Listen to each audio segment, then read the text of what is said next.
All right, hello and welcome to Monsters and Madness. This is our 29th session here with Bastion's Watch, and we are jumping back in to see where they will go next. Before we do that, however, a little bit of housekeeping to take care of at the top of the session. We use music from a couple different places here for this campaign. One of those places is filmmusic.io. Any of the songs we use from filmmusic.io has information down in the panels with a link where you can listen to the music, check out the information about it, or license it yourself. We also use music from official Critical Role soundtracks. Welcome to Tal'Dorei and welcome to Wildmount. The folks over at Critical Role let live streamers who play D&D use their music, and so we do, because it is good music. So information down in the panels for that as well. Highly recommend you check it all out. Great music all around.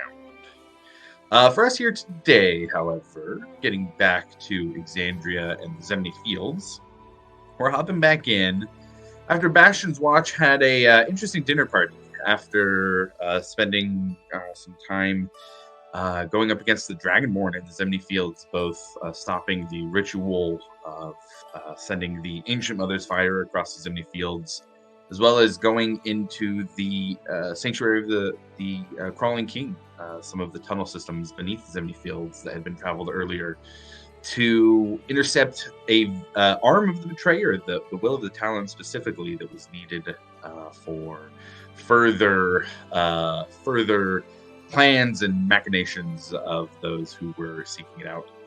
The group headed back to Hope's Bastion, and after a little bit of resting time, was invited to a informal dinner party with some of the other Starostas in the Zemni Fields. However, the dinner party went a bit awry, and with some very hectic events happening throughout, leaving some members of Bastion's Watch fighting against the other Starostas, some fighting against the guards, some going after those who were attacking at the table. But either way, the situation was left with uncertainty, and with a situation where Bastion's Watch looked like they were not so much in the legal standing of the Dwendalian Empire, and could potentially be viewed to have done some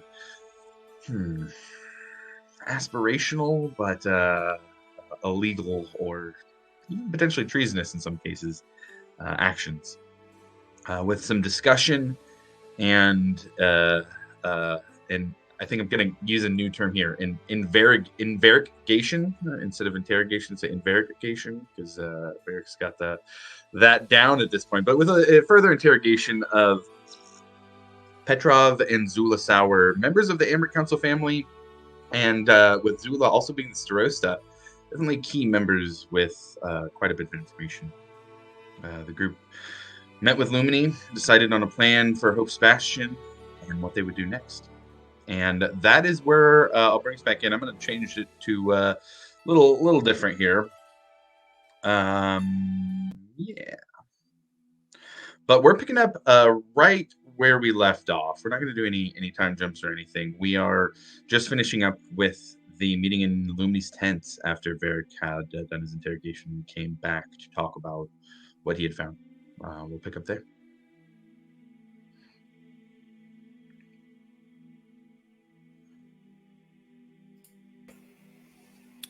So I believe we were deciding on what we wanted to do as far as whether we're leaving or not. Oh, we leaving the town? I didn't know if, is there still a question whether we're leaving or not? I think we said Or is it where we're going? Deliberating I where think- and how. Yeah, I think we were leaving the town. Not the continent, though. I don't know if we came to a solid conclusion, but I suggested we take the corrupt people out one by one, but they are kind of powerful. I know Breck wanted to make sure the gnomes got out, and we were talking about Possiveric and that the druids can help with that. Yeah, I think that was our first stop. We were going to hit that and then head up to Icehaven via the tunnel system. I think that's a perfect plan. I thought we were gonna follow the gnomes with the druids and then use that route to get to Ice Haven. Well, And because then from Ice Haven go to Amon with the scroll. I think that was the plan, yeah. You Yeah. can go through the tunnels in the Velvet Thicket, right? I Yeah. believe so. Yeah. The map, yeah. I was Yeah, gonna So say, yeah, 'cause we weren't gonna- chaperone the gnomes to the thicket, and they might be able to provide our entryway from Oh. like maybe. Well, they said because they can.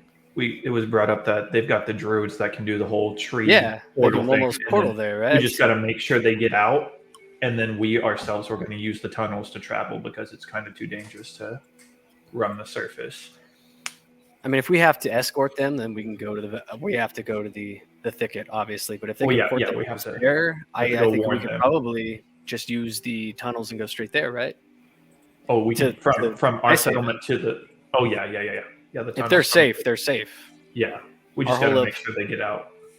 But we need to make sure they're safe, right? That's the Yes. yeah. We just need to get them back to the Velvet Thicket. So I guess we need to go talk to Possifer. Yeah. Say round up you boys. Sound the rally call. I need to meet with Michonne before I get there. Say, where's Harry at? Yeah, Harry's still right around with you guys. He says, I'll go grab Possible. I said, let's Start the talk now. go, Harry. Come on, pick it up. Jeez, I've got little legs, man. Chill out. And he goes and heads off. After a few minutes, brings back Posiver, still kind of a frazzled look as he was involved with bringing Rufus, Ekmos, and Grim back from Erosa just shortly before this, less than 2 hours. But Harry brings up Posiver, and they kind of move over to where there's a quiet space, and Posiver says, well, it seems like some interesting things have happened involved with what just went down. Harry tells me we might not be safe here anymore. May be the case. So we're not 100% sure, but we'd rather not risk it.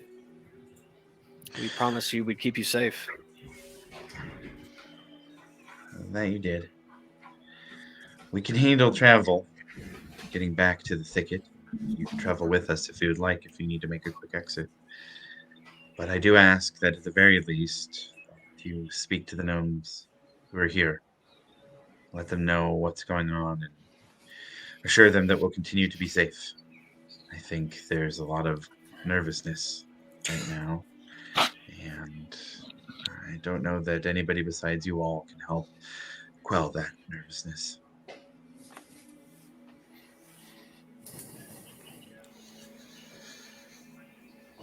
Yeah, we can say some words. The Empire's made its move, and we just don't think we're going to be able to protect everyone here.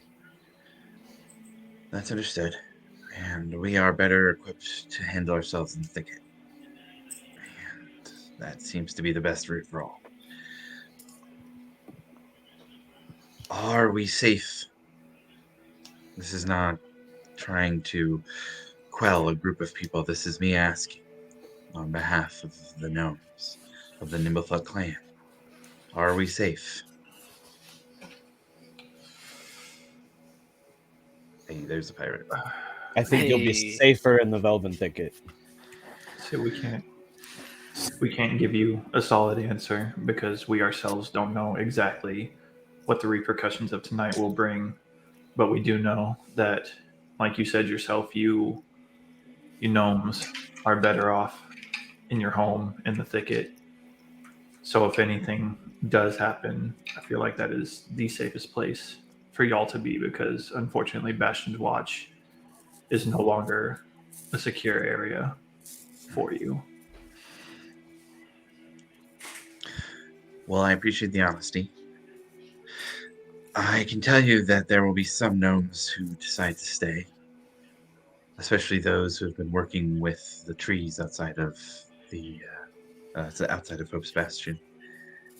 There is a responsibility that druids of the Nimblefoot clan feel to those things that they grow, And I feel that they will likely stay. But I will tell them that they do so at their own risk. I think maybe if we can you keep in touch with those who stay? Maybe tell them to keep a lookout, just maybe to understand what's happening around them. And give that information back to you guys. And if we can calling, then maybe you guys can relay it to us. We can, and we can do whatever, or we will do whatever we can to help all of you. It seems that your particular version of what the Empire stands for seems to be more considerate than most. And we will do what we can to help you, as we have so far. We can be ready in maybe an hour, maybe less, if need be. But the quicker we have to leave, the more worried they will be.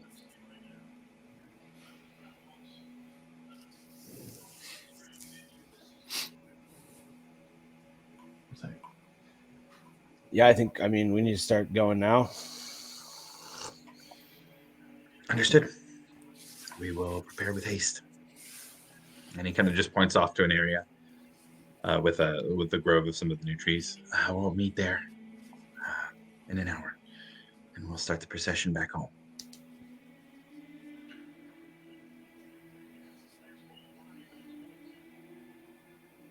And with that, he starts heading off. Harry says, I'll travel with you all, or rather, I'll travel to the thicket with the gnomes and with you all if that's where you're going. But I think they can use a little more protection than you can.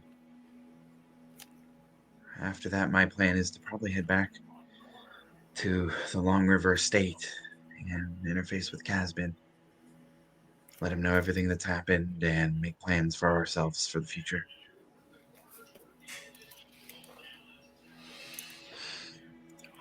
If there's anything you need from me, I'll be here. But otherwise, we'll be working to keep things as quiet as possible around here. Good luck. Good luck to you, friends. He heads off.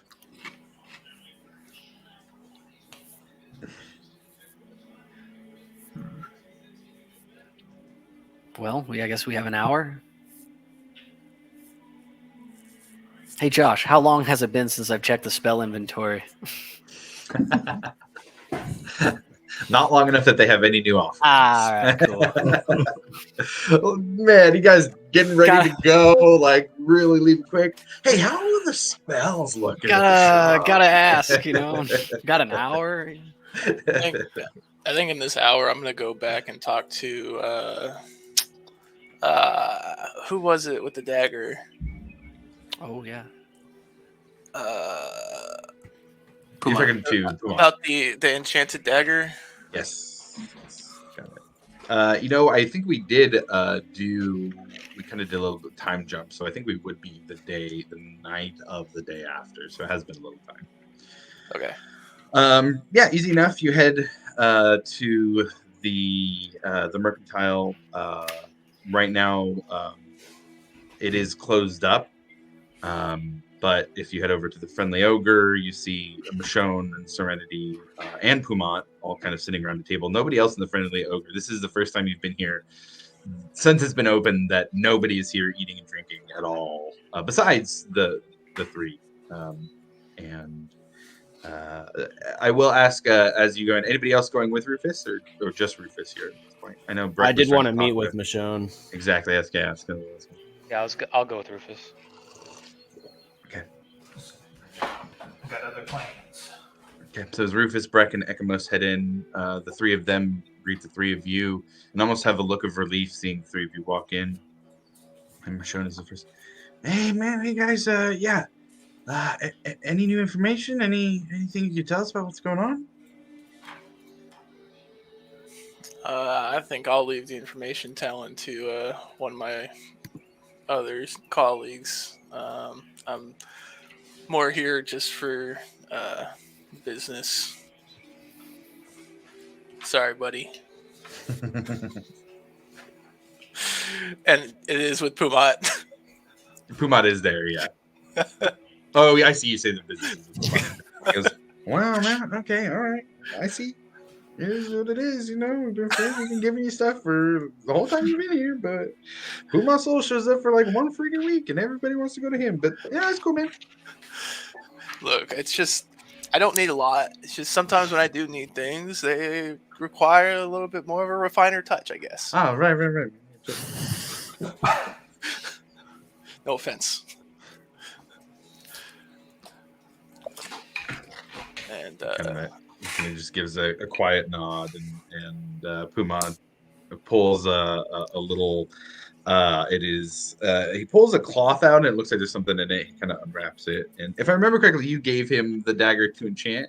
You were moving it over to something else. I was gonna move the enchantment from the Misty Shiv over to my my quarterstaff. That's right. Okay, got it. So then it's not a small thing that he pulls out, and he goes, "Oh yeah, just a second." And he goes to the back, and for the sake of this, I'll have it ready for you. You get your staff switched over. I'm not going to punish you guys for leaving when you should. But I don't have the item set up in D&D Beyond. So for the sake of this, we'll just look at Misty Shiv and the properties of that. We'll switch over and go to your quarterstaff. No worries. Perfect. Appreciate it, Pumat. The real unsung hero. And sorry for coming to you outside of normal store hours, but you know. Yeah, this is desperate times call for desperate measures. Understand what's going on. Anything I can do to help keep you all safe? Is there a fee associated with this, Pumat? Yeah, usually 100 gold pieces for something like that. All right, well, especially at the speed at which it was done. I'll toss him 110 gold for his after hours, time. He takes it gladly and just kind of gives a look. Hope it helps whatever is going on. Kind of quiet around here. I think it will. And Serenity kind of is the one to chime up now. Friends, I share my husband's concerns. What is going on here? We made too many moves early, and the Empire is finally pushing back. I see. And they all kind of share a look between each other and then look to you, and they give you guys a look of like, okay, I understand. All right. So we're going to be going on a trip. Any chance I could sign the distillery over to you while I'm gone? Man, you don't need to do that, do you? Is it that serious?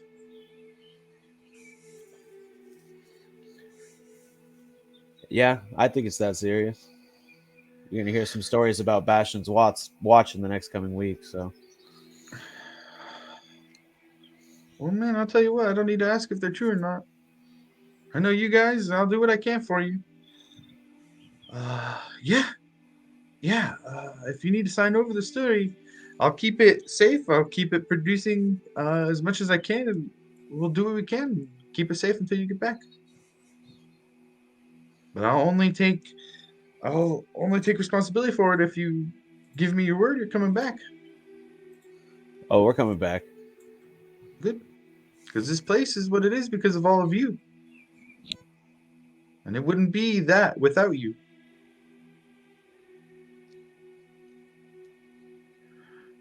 We'll watch your things so that when you come back, you can watch our backs too. Thanks, Michonne. Appreciate it. You all stay safe. And he goes to the back for a second, and you hear him rifling around, and he brings out 2 boxes. Looks like he's got a logo on the side that he's been working on. Says, we had these cases ready to go for the ogre, but you guys should take them. And it's 2 cases of Adventures Brew. Oh, sweet, man. So if you want to add 24 Adventures Brew to your inventory, you can do that.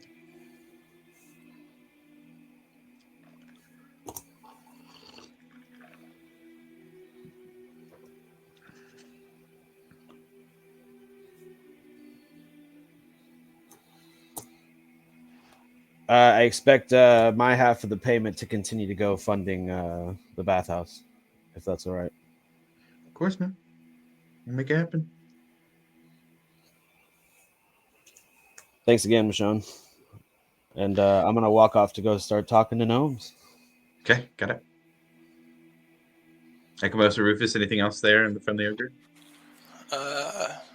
Nothing in the Friendly Ogre, but before going and rejoining with anyone, I'm gonna walk over to my unfinished library startup and just kind of reminisce. Looking at the books and thinking of what maybe can still be, but probably won't be. Yeah, and you do so, and you kind of remember back to time in the Cobalt Soul, time traveling, learning your Sun Soul school of monk training, and thinking about the knowledge that you had to find in order to adopt those schools of training, and wanting to provide it to others. And this still represents that promise, but it is a delayed promise now. One that has been interrupted by somebody else. And it adds to a bit of your anger. And your feathers start to puff up a bit.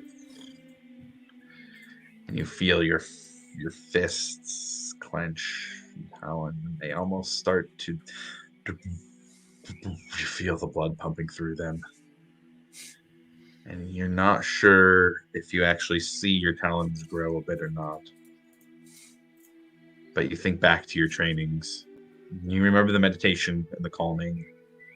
And you breathe it off. I'm just gonna grab one of the books that are there and stow it. Okay. Then head back to where everyone else is at.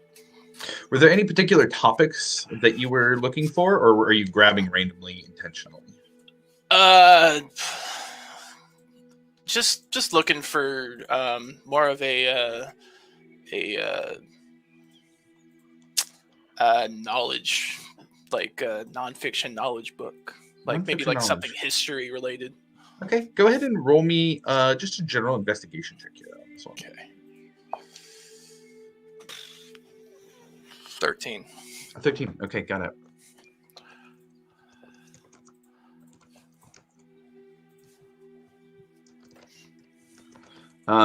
You find a book that is, you just grab it off the shelf. In particular, it is Prophecies and Omens of Greater Exandria, Volume 2. Ooh.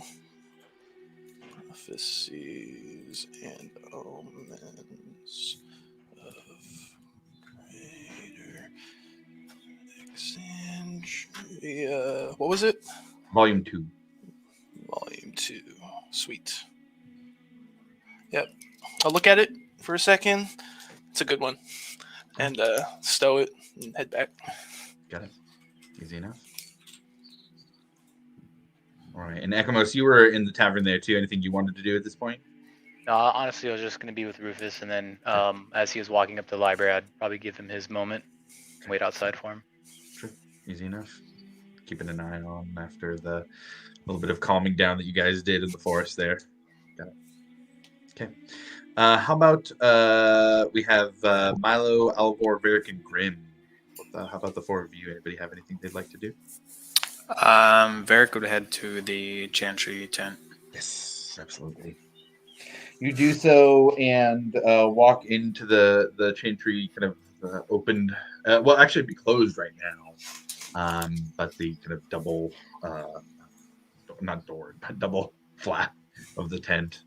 Walk into the familiar makeshift chapel to the Dawnfather. And you see there are candles lit around here. And you see that there are 4 members of the chantry who are all sitting up at the front. There are some like small pews here, and they are sitting up at the front of the pews, kneeling uh, in front of the altar to the Dawnfather. You do see your sister, easy enough. She is down as well, kneeling, and something is completely familiar to you in terms of the chantry and things that they might be doing. Okay. He would just kind of wait until she was finished. Probably 5-10 minutes pass, and one of them stands up. And they turn and see you. And they reach down, kind of give a hand on the shoulder to Vasati. She looks up and turns around and sees you, kind of gets up, and dusts herself off, and moves over and says, "Brother, I've been wondering when you would stop by."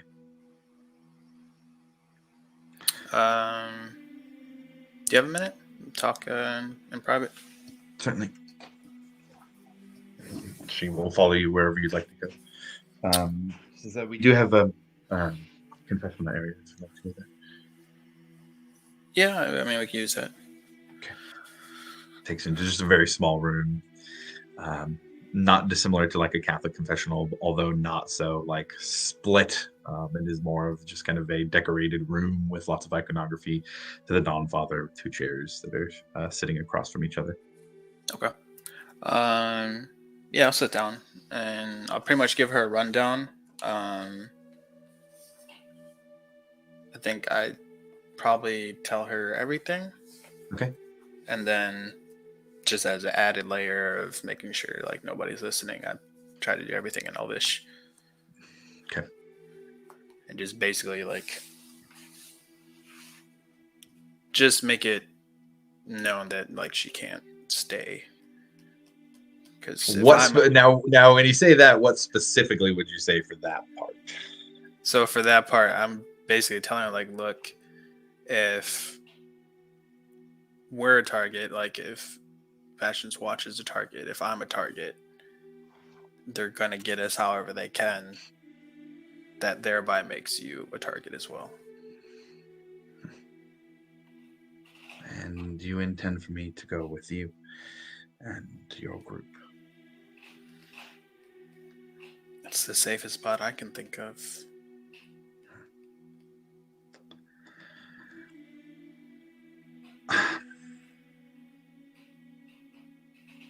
Varric, certainly you could not have walked in here and expect that I would have agreed to that.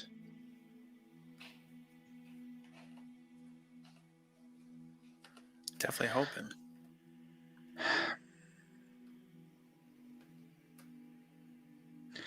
What good would I be there with all of you? Well, you'd be alive for one. And what good would I be if I ran from my station here? I have not done anything. And frankly speaking, if they were to come after me, having not done anything, then they would run afoul of the chantry. One of the, if not the single most followed religion of the Empire. The Cerberus Assembly are many things, but fools they are not. Religion is still powerful, and I am on the side of that religion.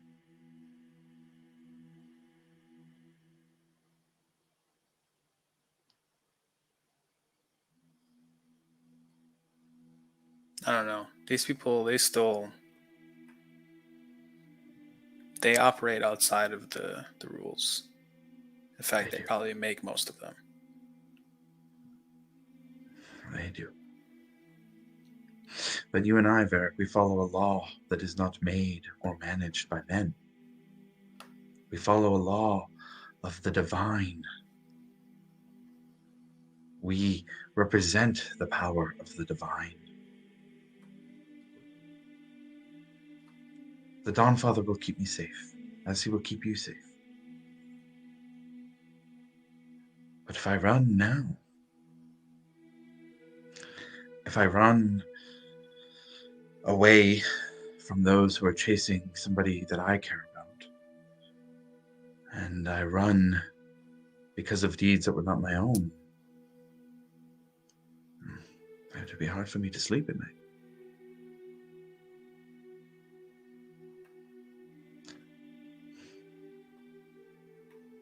If you have a reason for me to go, if you have something for me to do, Varric, then I will go with.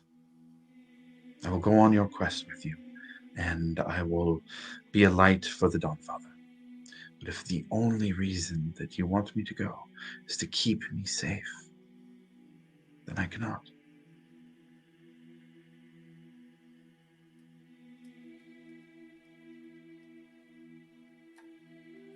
I mean, we've already lost a lot. And if I were to lose you, it's a very dark road I end up going down.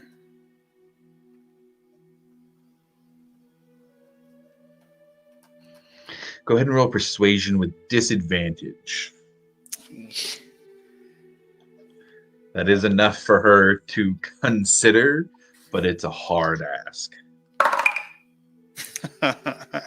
No, there's no way.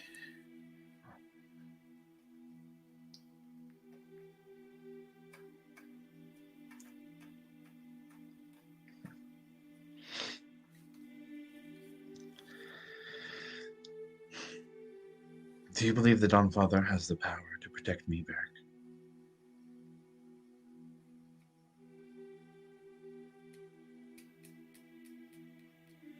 Yes. But I trust nobody's hands more than I do my own. Well, then it sounds like you have a long way to go on your journey.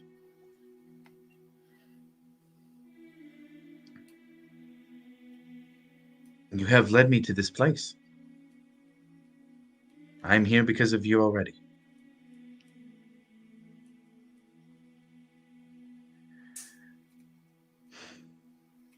If I did not believe that there were others who could keep you safe as well with you, then it might be different. But I believe that I would be safest here, and you will be safest wherever it is that you all decide to go. You will be safest with Bastion's Watch. But Varric, what if they attack you while I'm with you? What if I am caught in whatever battle it is that you're a part of? I know you desperately want to control the way things play out, but that is not for us to do. That is the game of gods.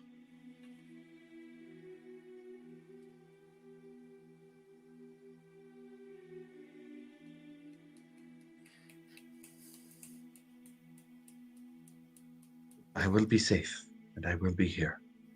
But do not forget that just as you have made connections with the people here, so have I. We have a duty to protect this place now. I in my way, and you in yours.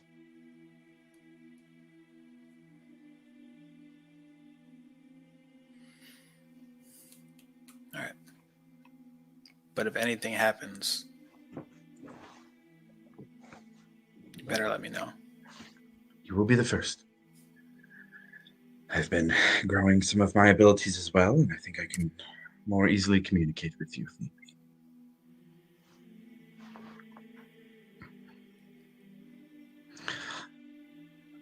One more thing, brother. Ekamos. He is under the protection of the Chantry now. There are a few implications of that, but one is that means he is under your protection directly. However, as you travel, and she pulls out a pendant, very similar to just kind of a standard symbol of the Dawn Father, except inside of it there is a blue gem. And she hands it to you and says, however, despite him being under the protection of the Chantry, he is also under the watch of the Chantry.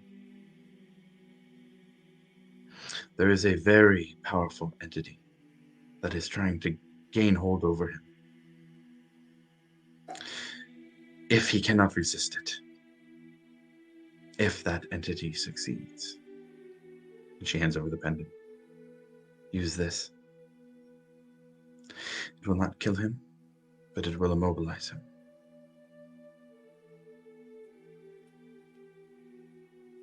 Or at least make its best attempt to be able to.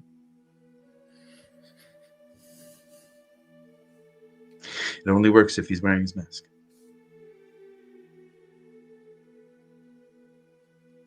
Does it purge this entity from him? No.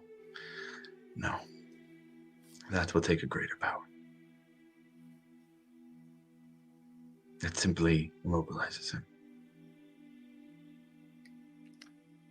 So what do you suggest I go from there if he's immobilized?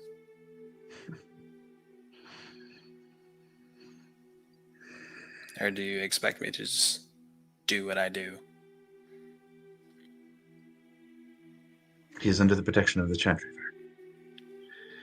I do not want you to do what you do in the normal sense.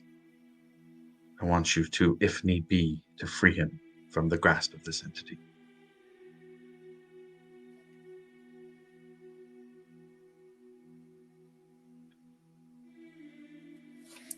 He reaches out and takes the pendant.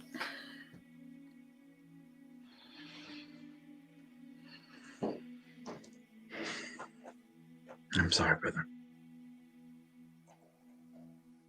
But I know we will be safe. And we will find each other again. We will.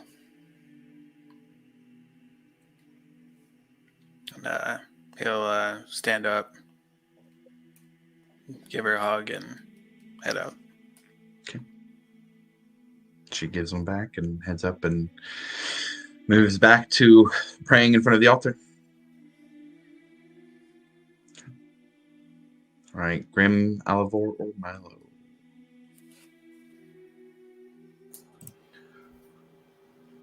I think I'll just kind of be waiting with stuff packed, ready to go, like whenever they say they're ready, wherever we're moving to. Yeah, you've been in your cabin for like a day, so you're kind of not really unpacked. So it's just putting things back in. Like, all right, well, I guess it's not Yeah. that Just use my travel luggage and ready to rock and roll. Okay. Show up to the airport 2 hours early, the whole thing. Just hanging out over by some trees. Yeah. Okay, got it. All right. How about then, Alvor?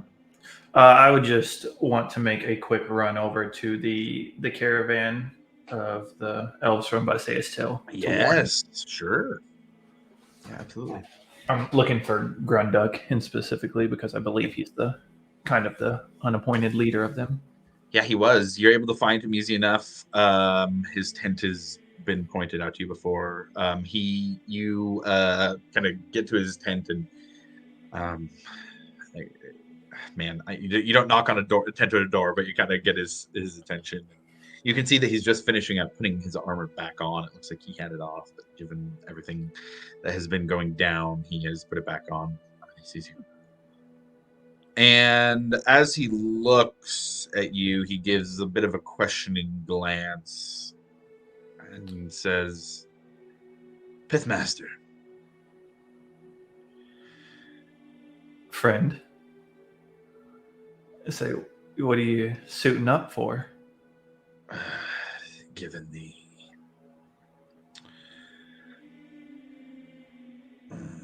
curfew, I figured it might be safe. I've heard news about the Starosta visiting and having left already. Yeah, about that. That's what I've come to talk to you about. I've actually come to let you know and somewhat warn you that I don't know if this place is safe but I don't know the repercussions of tonight's actions. There was an attempt, as you know, on Uther Print was here. There was an attempt on his life tonight, and I do not know the repercussions of those actions and if it will fall on any of you here, being from Bysaeus Till. And is the Starosta okay? I kind of yeah, he is. He was able to escape, and I believe he may have made it back to Bysaeus Till.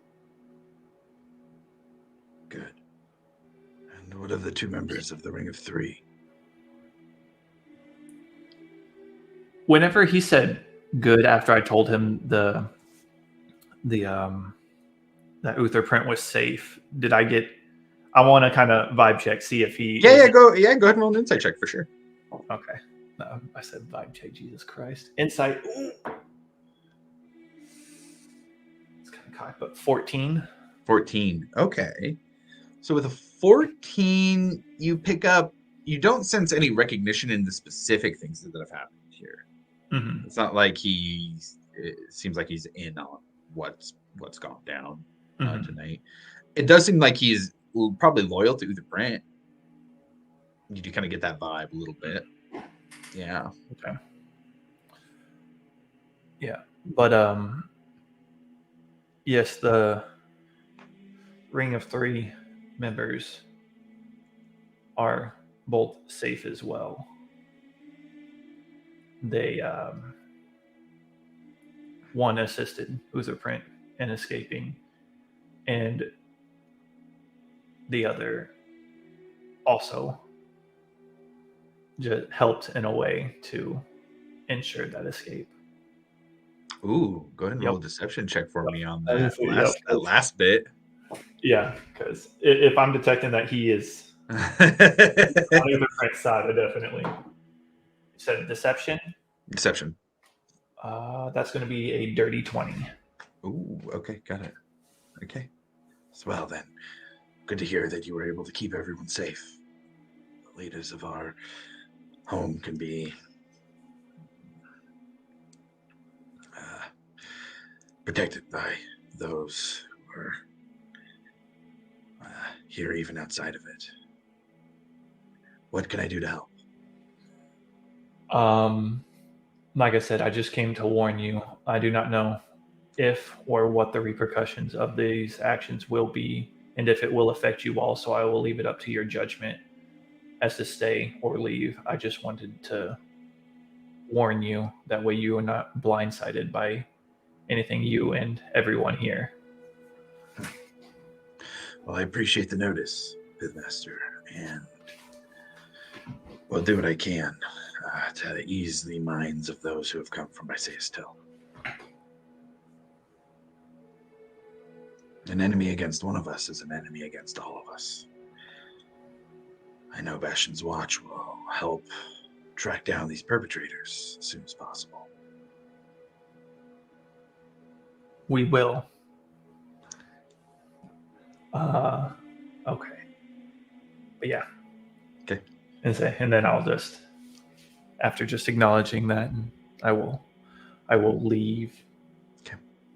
As you leave the tent, heading in whatever direction it is, probably about maybe 5-10 minutes after being in the tent there, 2 Crownsguard come up to you and say, Commander Lumini has asked us to pass on the message. The interred member of the Ring of Three has requested to speak with you. Oh. Show me the way. They lead you there to a tent similar to the one that Zula Sauer and Petrov were in. And she's the only person in this tent. It's a very simple tent. There's a large pole in the middle, and she is bound by a manacle, feet and hands, and tied to the pole. And as you walk in, she has a look of anger and hatred on her face, just letting it bubble up to the surface as she sees you. Oh, so that's geared towards me, that anger. Oh, yeah. Yeah, the guards just kind of open the tent and let you in, and you're the only person who walks in. Okay. So, what was that? That was an attempt to bring Briseis Till out from under the thumb of the Empire. And that evil man. Do not mistake yourself in thinking that you are the only one who has grievances against Uther Brent. You stopped me from dealing my blow against him.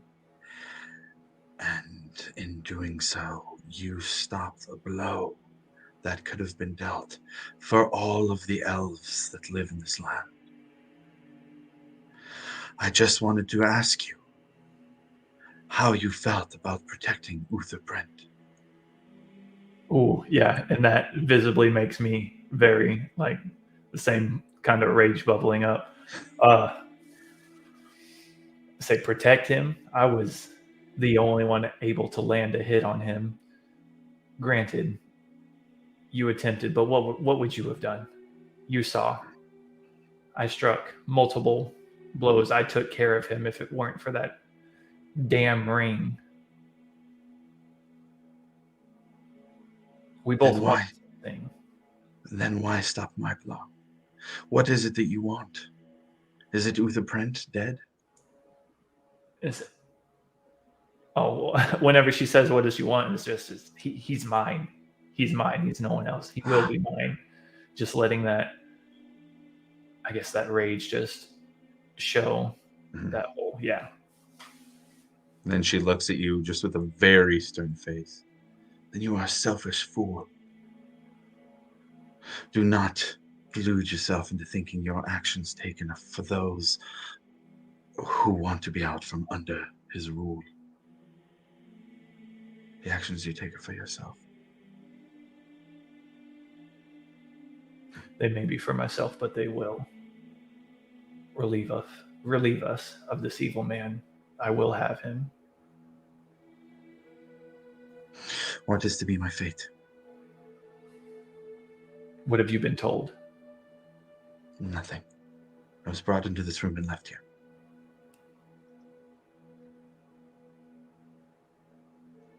Do you have means of escape?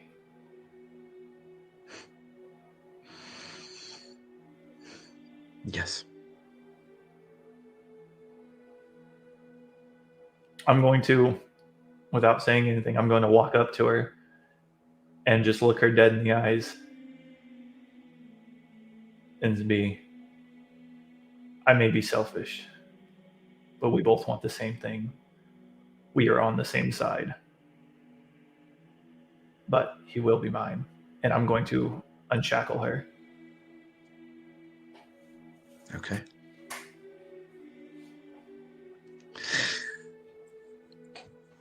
And as I unshackle her, I want to cast Detect Thoughts on her.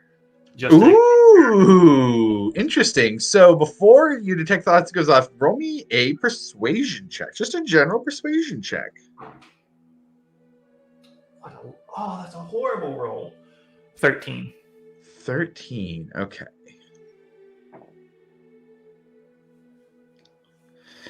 All right. With a 13, you cast Detect Thoughts, and you essentially are you digging deep or just staying surface? We're going to see what surface is, and then. Okay, so surface is contemplation. Maybe it would be worth allying myself with him. No, he's clearly selfish. He has his own goals. But if Uther Brent dies, it does not matter. It has to be done right. Otherwise, everything will fail.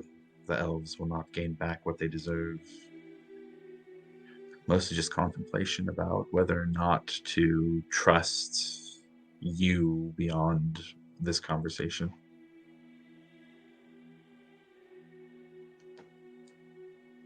Okay. I won't dig deeper. Okay.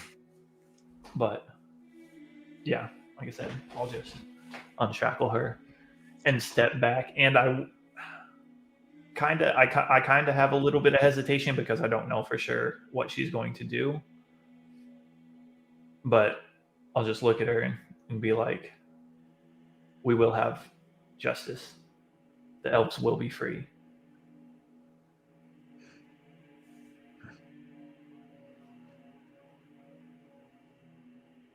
And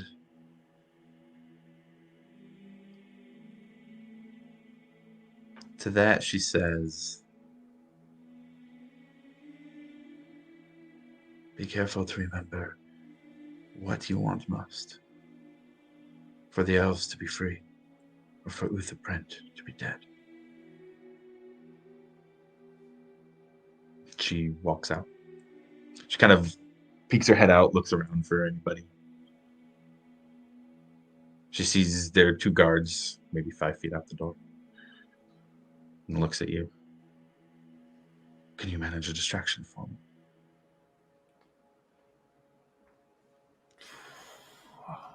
I can certainly try. I am going to...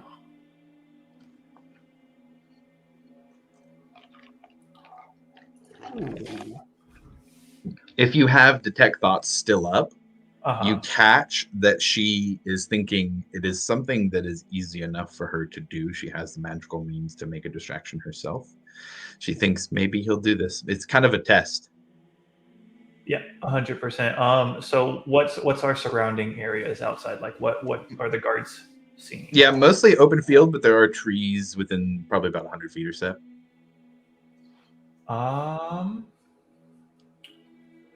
With the guards. So it's just like an open field. There's nothing. Yeah, it would be 75 feet to the closest tree. 75 feet to the closest tree.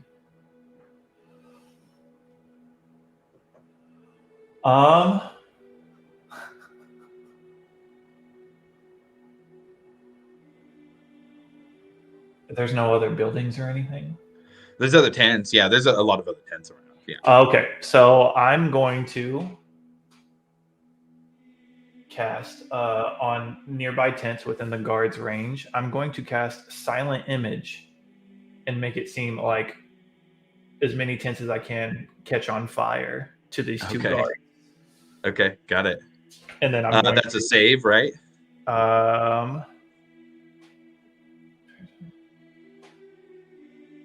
It's not saying there's a save of any sort. It says I just Okay, do it. okay. And so I'm going to, as I cast it, I'm going to come out of the tent and act like I see it myself.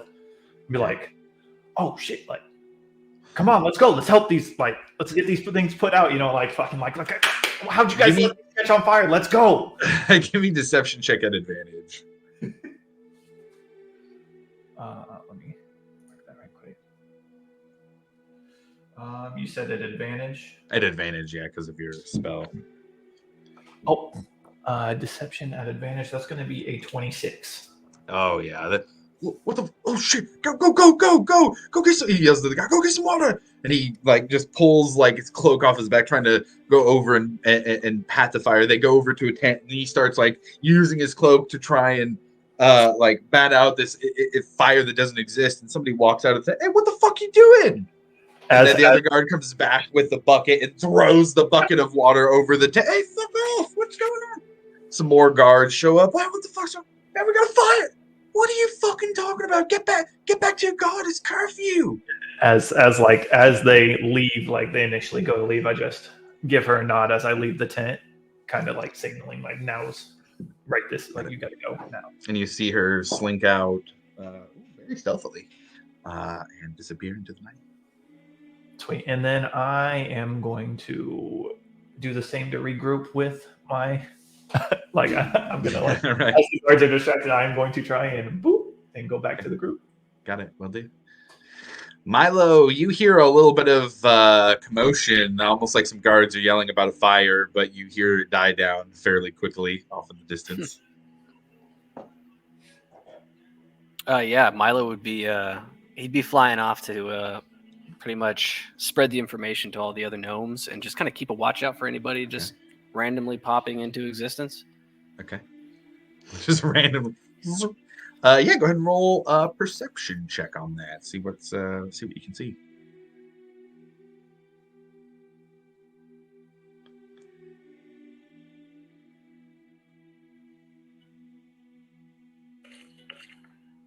Oof. Oh, that's a 9. A 9. Hard to tell. You don't see a lot out of the ordinary. I would say about maybe half a mile outside of Bastion's Watch, you do catch that there are some humanoids that are walking around, but can't really tell much beyond that. Can I see anybody just out and about while they're doing their shit? And if so, I'd like to message them and tell them that I do see humanoids out and about. Yeah, absolutely. I would say the Bastion's Watch are about the only ones who are walking around with the curfew going on right now, them and guards. I would say any of the members of Bastion's Watch you can find and give a message to. Yeah. And then I'd probably just keep a look at, just keep eyes on them just to see if they want to communicate in any way. Just relay information. Okay. I'd say all of you, one by one, each get a message from Milo.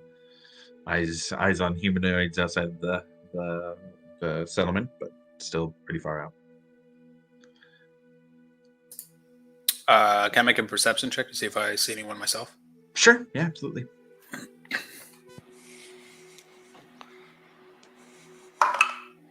Dirty 20.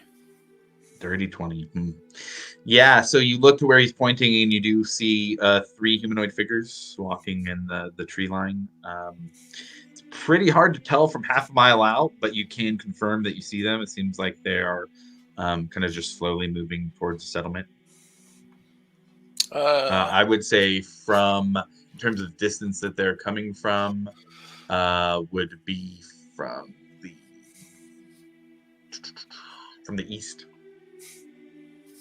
Okay.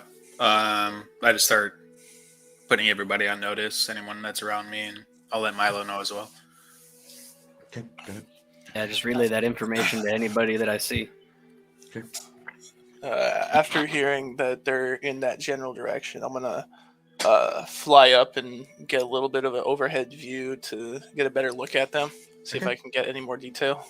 Yeah, I'd say you can fly up. Go ahead and roll a perception check as well. The voice just booking it to Varric.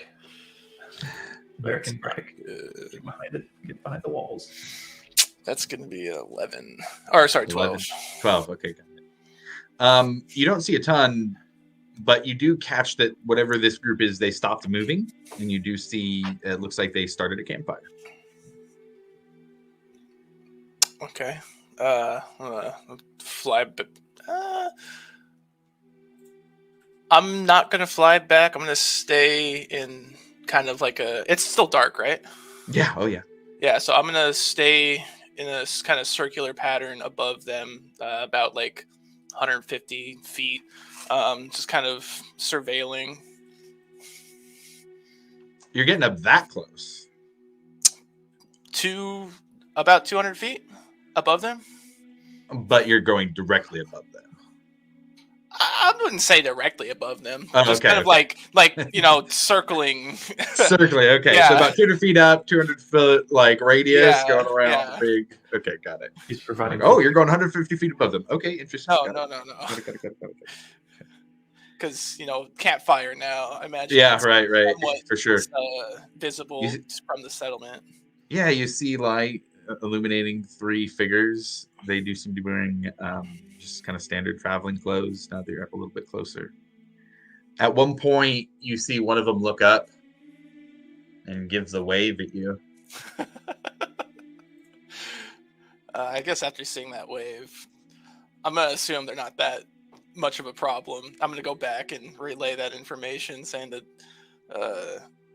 they set up a campfire. They probably don't know where they're at. They kind of waved at me. They don't seem like a big problem. Maybe just keep an eye on them. They waved at you. Yeah, they just kind of said hi. Oh, great. Does anyone know who these people are?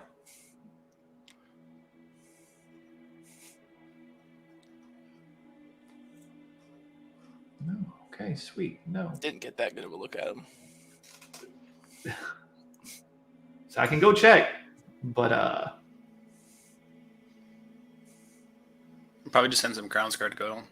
Yeah. I could try and sneak to see if I could get close, but I say I have Solo multiple- dolo. Oh no, you won't go solo. I've got multiple means of. Say I can go whether they see me. I can go if you don't want them to see me. Like either way. How are we looking on time, Josh? Yeah. Till the gnomes. Oh, you're Maybe on mute. muted.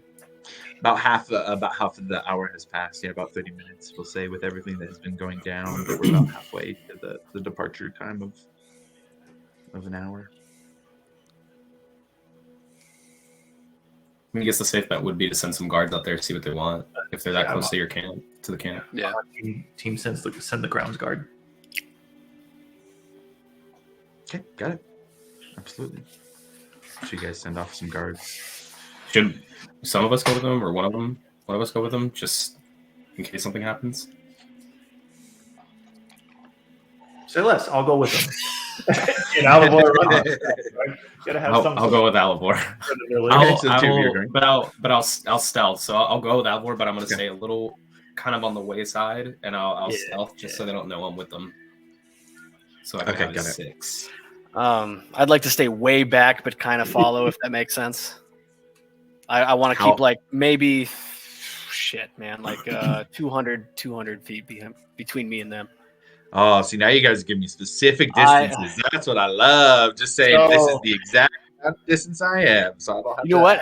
Sorry, 120 feet specifically. Okay, Then. Yeah, 120 feet. Can I do something as we run the way there? Sure, yeah. I am going to disguise self and make myself look like another Crown's guard. Interesting. And then I'm also going to cast invisibility on myself. Okay, got it. Understood. All right, Grim, why don't you go ahead and give me a stealth check since you're going off in the shadows here. Yes, sir. 24 total. That's pretty good. And then I will activate my Boots of the Vigilant just in case. So I will sense impending danger, and I get additional 1d8 to initiative if it happens. Okay, got it.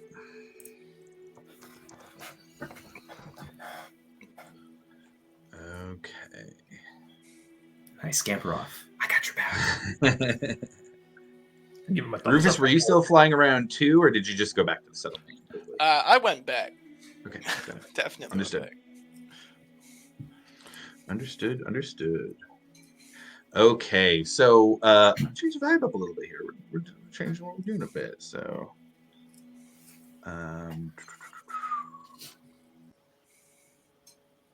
all right. So, Alivor, you walk up with 2 Crown's Guard. You yourself kind of disguised as a Crown's Guard as well.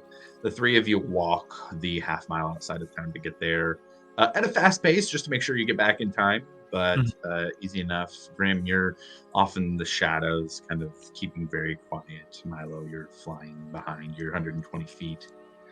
But Alivor, what you notice walking up, actually, go ahead and give me just a general perception check as you approach. 12. 12. Okay. You do see 3 humanoids that are sitting around this campfire here.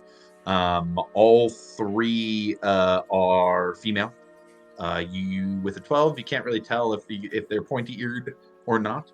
But they have a variety of, it is a kind of dirty blonde for one, full brunette on the other, and then just kind of a brown brunette for one of them. They all have very functional hairstyles, just kind of in a ponytail behind their head.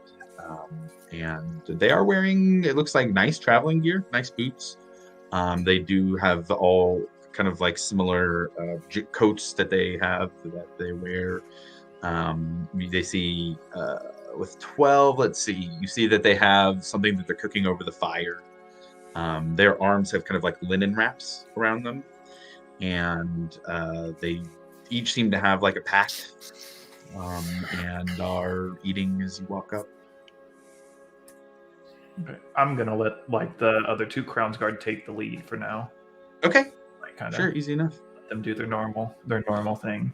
Yeah, so first Crown's Guard goes up. He says, evening, ladies. Oh, good evening. There's a curfew over at Hope's Bastion tonight.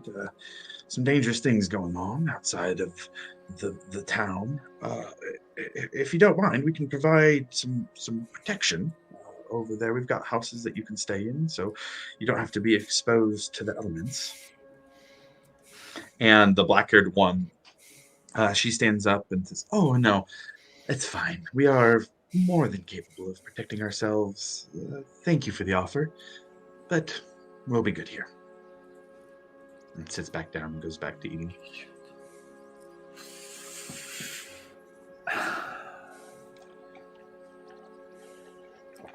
The Crown's Guard kind of looks to you, Alivor. I'm just confused. So I'm going to kind of step up and be like, well, what brings you this way, and why the choice to stay out in the elements?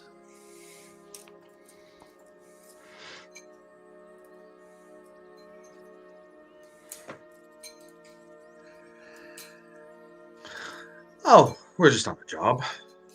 And the elements don't bother us much. We've got means to protect ourselves from weather or creatures.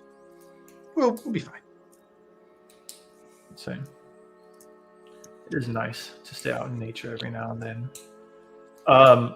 Might I ask what job? We're here to meet with the group known as Bastion's Watch. Well, you've come to the right place. Would you like? Do you have a message for them? Because we could relay it. We do, absolutely. If you could arrange a meeting for us, that would be absolutely wonderful. Okay, may I ask your names so I can inform them on who they are meeting? Well, my name's Mira. And that's all she says. Okay, and then I look to the next one. Let's see here. My notes, make sure I'm giving you the right info here.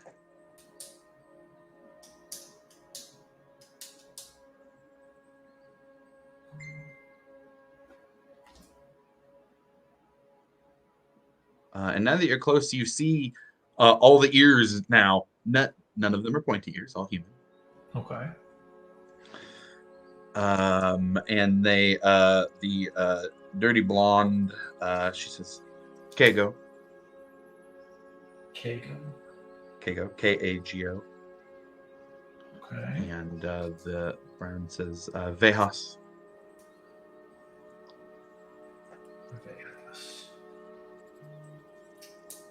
Okay, well, nice to meet you three ladies. What business do you have with them? Bastion's Watch is a very busy group, and they will want to know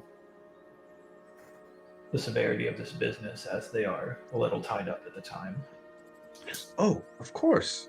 Well, we are here on behalf of the Cerberus Assembly. We are here to start a conversation on their behalf.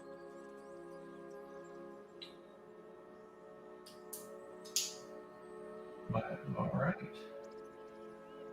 All right. Well, if you ladies don't mind, we will head back and notify the group that you are here and would like to have a conversation with them.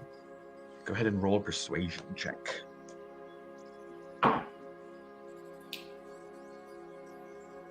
22. 22. Well, if that's the case, then we've got a meal to eat. We'll be right here waiting. All right. We will be right back, and then usher the other two guards. Let's go. And then and so we're gonna kind of the same pace we came up there. Not trying to put off anything. Like I'm a little worried at the moment, But Let me check something real quick here also. and I am booking it back to wherever the most of our group members are. Like, I need to get everyone. Is there And anyone? Yeah. Well, I was going to say, as you're leaving, Grim, you hear this too, seeing as you're close. She says, and you should let the one who's hiding in the bushes know to be a little quieter next time.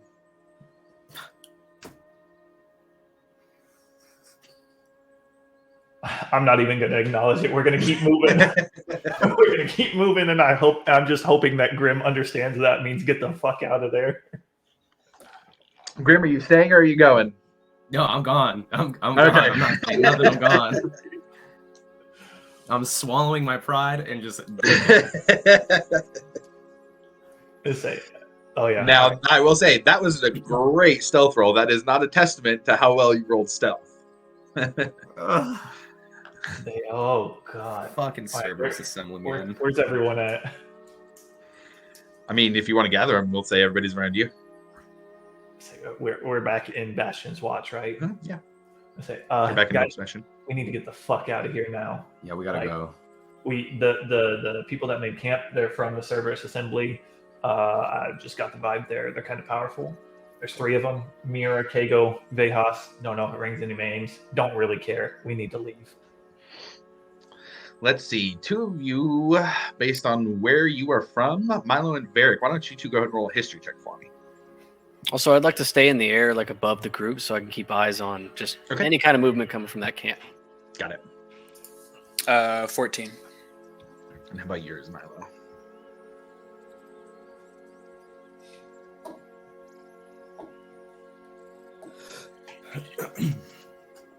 Dirty 20. Dirty 20. So, Milo, you kind of remember it thinking back to the mission that you and Varric had both been on previously. And you kind of like, okay, do you remember this person? You knew of somebody named Vejas who worked on behalf of the Cerberus Assembly who went on that mission. And you do know that their specific title was Volstrucker.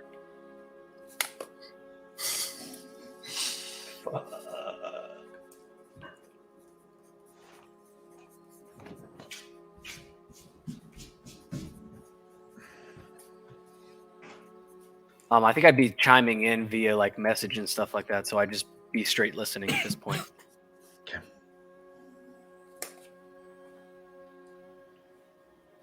So, lovely. Volstruckers. Yeah, that just labels more to my point is we need to get the heck up out of here, guys. We need to leave now. Is there a way?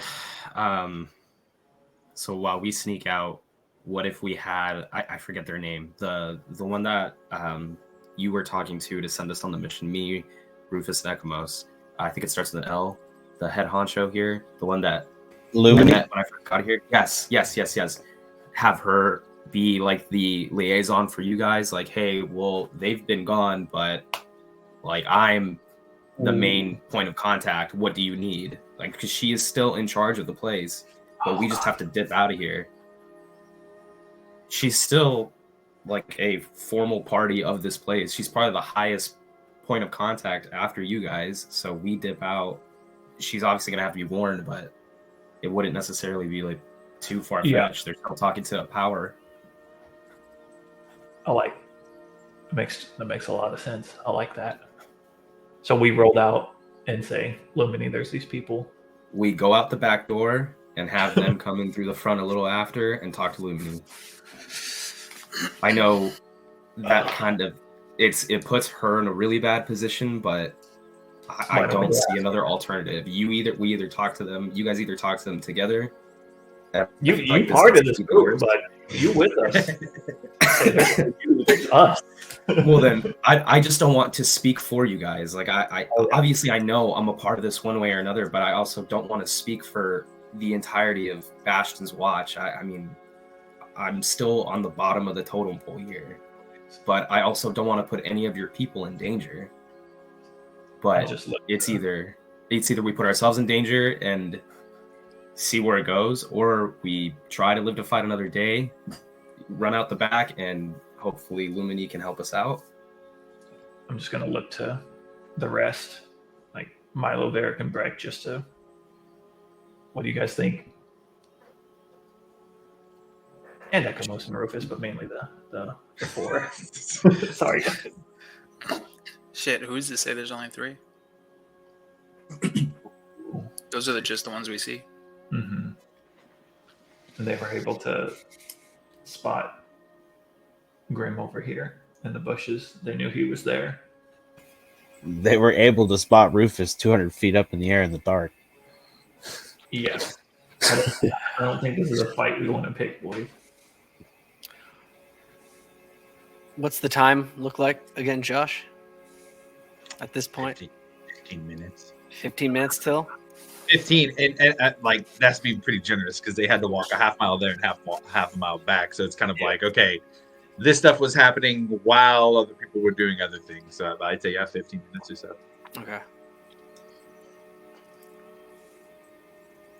Look, they didn't want to come inside. I say we just They're we sneak they're out the staying- back.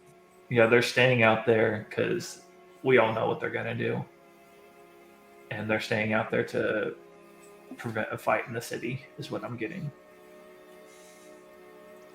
Or, like Varric brought up, we don't know if it's just the 3. There may be more.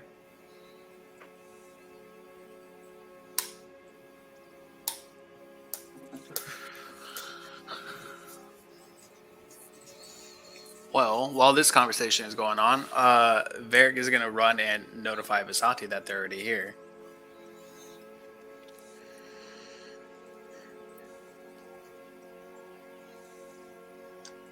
She says, well, perhaps we can gather the masters who are not part of Bastion's watch and go meet with them outside.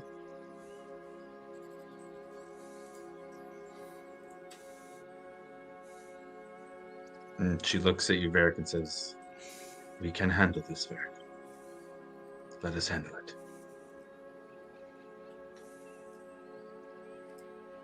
Okay. Be safe. We will. We need to notify Lumini now. Got it.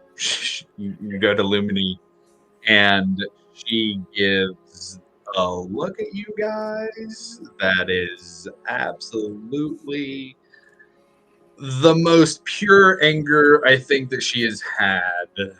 But doesn't say anything specifically. And says, well, if Visati is ready, then perhaps I will grab Michonne, and we will be the ones to head out.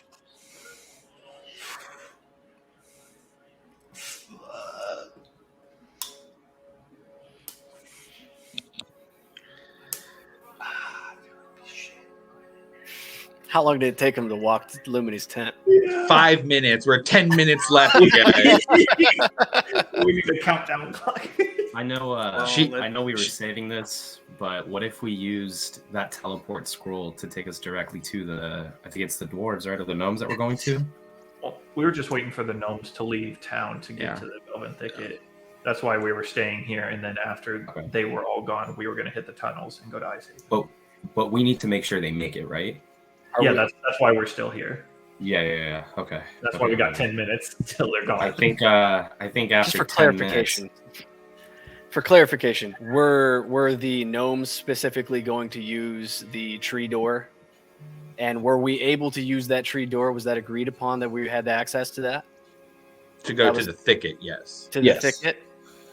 I thought we were doing that, guys. That's what we were doing too. Okay, yeah. Okay. Just wanted to clarify. And then Okay. we're taking the tunnels from the thicket to Ice That, Haven. yeah. Okay. I think yeah. so, yeah. Good lord.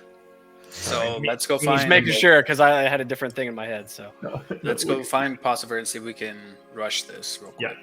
can we get everybody like single file, just ready to plow that shit? Like, You guys get up where they're getting people ready, and you see that there are similar to that. They're not specifically making lines, but all of the gnomes have their stuff gathered. I mean, you walk by where you remember their set of tents. It was a very eclectic looking group of tents that was stacked up 3-4 levels, interlocking pieces of wood, making outside decks and balconies. Like it was this almost, It was gnomish. It was a very gnomish design tent, but it was also huge. It was 4 or 5 stories tall. It was 100 to 200 feet wide on each side, and it was big. Gone, completely disassembled. You see all of the bags so that all the gnomes have. You do see that there are some who are there but don't have bags with them. It looks like these may be the ones that Posiver was speaking of that were staying here. But Harry's there as well. Alvor, roll me a straight D20. 3. Alvor! Oh, there you are! As she finds you. Yeah, they're no running from this one. You have been so hard to find. Are you back to escort me back to the home back with the clan? Been super busy, and we're here to escort all the gnomes. And she just reaches up and grabs your hand. Oh, great! And just stays by your side. Fuck. And I'll look over to like Varric or someone help me, please. I don't even I don't even notice he's looking at me. Oh god damn. Alright, well. Nope, not making eye contact. Posiver is kind of at the head here, and he looks at all of you kind of coming up and says, I think we're about ready to get started whenever you all are. Yeah, I hate to be rude, but we need to rush this. Timetable's kind of progressed quickly. Understood. And he turns, says, Nimblefoots, and you see 6 druids, including Posiver, start to make, excuse me, almost in perfect sync, like watching synchronized swimmers start to do the hand movements of this spell to open up the tree, and 6 trees, a door-like arch appears in them, in which the other side seems to hold a different spot, different place. When they open up those gates, I want to hold my amulet to Melora and just pray for the gnomes to have safe passage home. Nice. Go ahead and roll a religion check for that.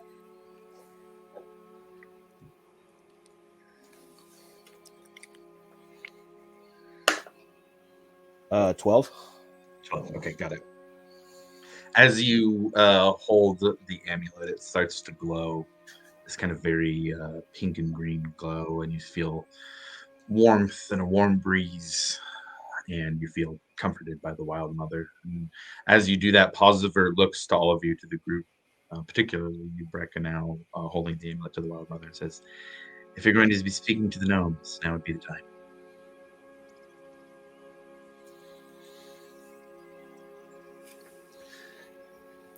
Yeah, I'm just going to turn to address the gnomes. And a quiet falls over the crowd as they all look to Breck in this moment. We can no longer honor our agreement of protection for you anymore. We feel that the Empire is making a move to force you out. And we would like to get you safely home before that happens.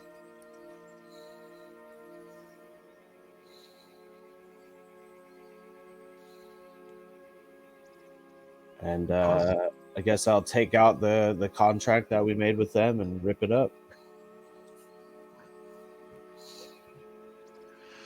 And Posiver gives a nod and says, the Nimblefoots still stand, and he says it's loud enough for everybody to hear. The Nimblefoots still stand with Hope's Bastion, Bastion's Watch.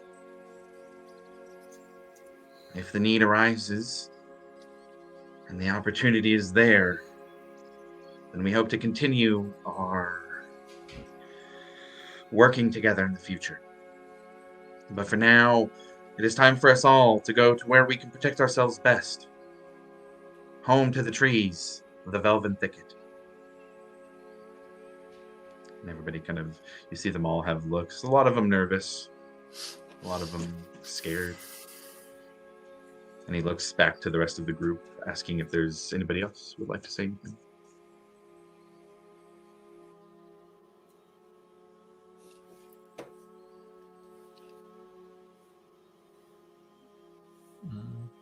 Okay. So with that, Oliver says, back home we go. And the Nimblefant gnomes start to travel through these druidic gates back to the center of the Velvin Thicket. And over the course of the next few minutes, there are less and less gnomes here, till it is only left with Bastion's Watch. And as the druids themselves go through these portals, it is just left with Posiver and the 7 of you. Camp's not doing anything weird yet. The what? The camp of the 3 Doesn't females. seem to be. Okay. No, But at this point, I would say the 3 of you look out and see Lumini, Fasati, and Michonne walking out the front gate in their direction. Oh. Shall we?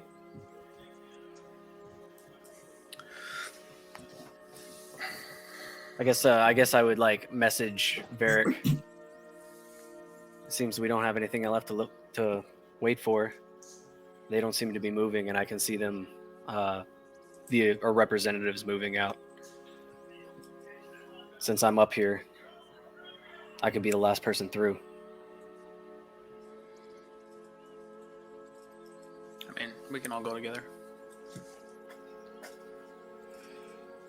Yeah, Yep. send them, and then I'll just start to fly down. Okay.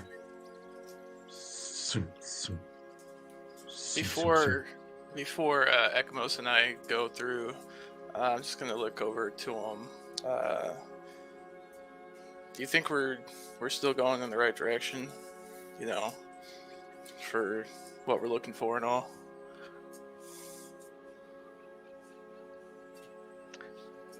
I don't know. We'll see.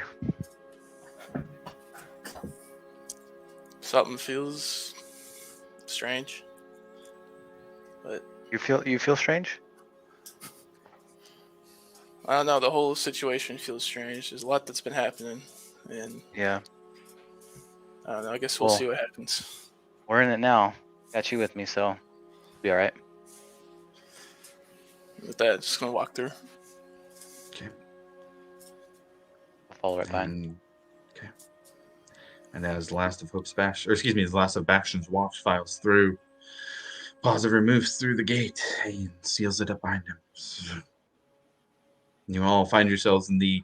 Well, Grim is not familiar to you. You look down and you land on a platform. And the first thing that you notice is that you're in the trees.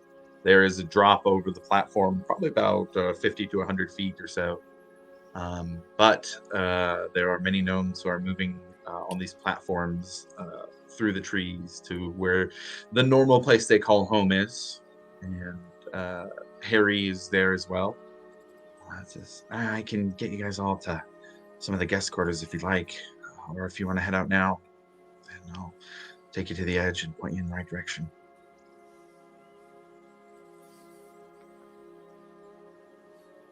And he looks to Alivor. I'll cover for you. She My came man. in before you. I got it covered. My fucking man, Harry. I knew I liked you so much. Boy. See, I think we should rest, guys. Spend the night here with the gnomes. It's not a bad idea.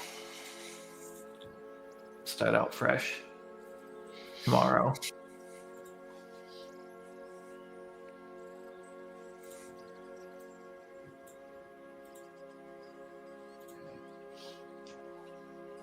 I think it's a safe bet. Be better to sleep up here in the trees than down there on the ground. Yes. Okay. Well, then, in that case, Harry leads you all to your quarters in the trees. Place you've been before, most of you. It is open air. There's some. It's a wooden platform. Round overall, has a handful of beds that are up here. No walls, but there is guard railing over the side. It's very comfortable in here. It almost seems like there's some kind of arcane climate control happening wherever the platforms are at, because you can see the wind flowing through the trees, but not actually breaking through to where you're at here. But yeah, all of you can find a bed and catch some sleep. You do notice that there are gnomish guards who are posted, both around you on the platform and up in the trees around you. Nobody really, at first, if you'd like to, you can, but nobody asks if they're guarding from you or for you. But either way, you can all mark a long rest. And as you do that long rest, I'm going to do a quick, 30-second back to the break. Go run to the bathroom quick. Your boy was out of spell slots and hurting.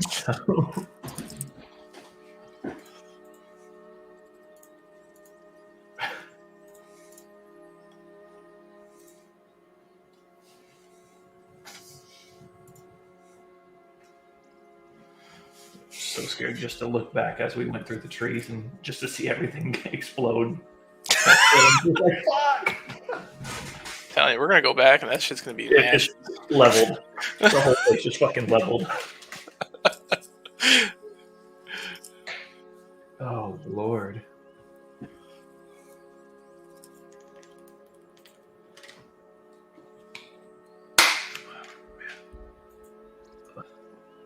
Okay, so changing the vibe up a little bit here. You all wake up feeling, well, however you all are feeling. I won't speak for your characters in that, but it is at least a nice sense of calm here in the forest as you wake up outside of Hope's Bastion. This morning, just a picturesque scene. There are leaves that are falling from the sky, almost like snowflakes spinning as they come down to the ground. A very similar scene that you all had seen when speaking with the head of the Nimblefoot clan. But now, as you wake up with the yellow leaves once more, just in the tail end of fall, where the last bits of leaves are falling, you all wake up here in the home of the Nimblefoot clans. Or Nimblefoot clan, I should say.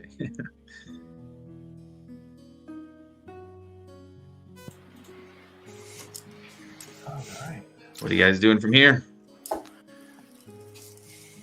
Say what we just.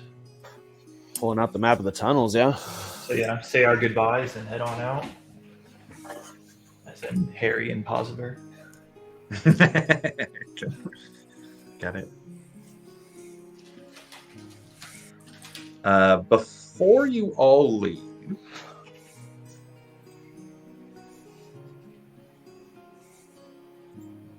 let me see here. Let me check one thing before I tell you what I'm going to tell you. Before you all leave, Posiver stops Rufus.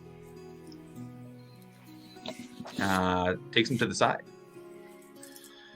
and says, "Hey, listen, I did want to bring it up with everything going on, but I noticed some interesting changes. Came back through the portal last night. If it's something you're looking to find more about, there's a particular tribe of druids in the Lushgut Forest.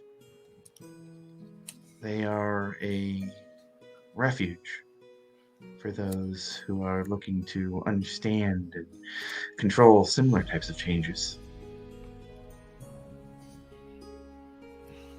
You said the what forest? The Lushgut, Lushgut. So it's on the north of the Menagerie Coast. It can be a little treacherous if you're not used to jungle travel, but worth the trip if you need the information. Well, I definitely appreciate it. What makes you think that I would want to learn more about it, not just get rid of it? Oh, that's not for me to decide. If it's something that you want to learn more about, it is better to have the information than not. It's up to you to do with if you would like. And in some cases, learning more about it allows you to get rid of it. These things can be rather complicated. It's a old type of curse that has many branches and variations. Never hurts to know. You studied much of this? I spent some time with the group. They're a unique bunch, but I've got some friends who suffer similar afflictions. It's not always curable, and for those who it isn't, they either have to learn ways to deal with it or put them and the ones around them at risk. Okay, well, I definitely appreciate it. Can you do me a favor and just kind of keep this between you and me? If you'd like, I can do that. Appreciate it. Just gonna tap him on the shoulder and continue on. He takes his druid staff and taps you on the shoulder with it because he can't reach. Good luck. Let me go put the stand with you. Thank you. Okay. So, sounds like everybody is just heading to the tunnels, heading to the closest entrance. All right. So then with that, let's see here. The closest entrance to where you guys are at is going to be just south of the Salt Wallow. Actually, no, that one's closer. Yeah, so let's see. I'm going to ask this question retroactively as to not punish you guys for not thinking of it in the moment. Would you guys have brought the horse and cart through the portal? If you trust me, I did try. I did actually think about it, and I just straight up forgot to tell you.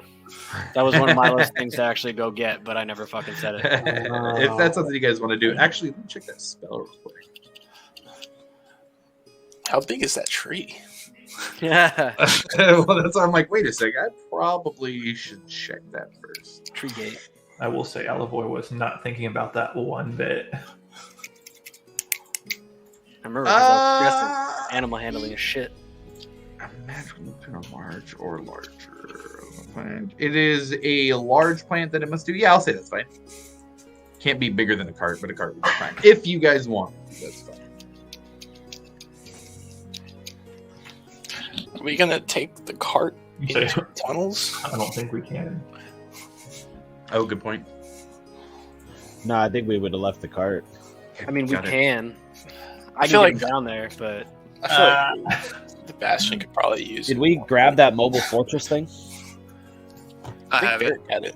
Yeah. Also, Josh, did Nara come back? Yes, I'm saying it right. I'm sure.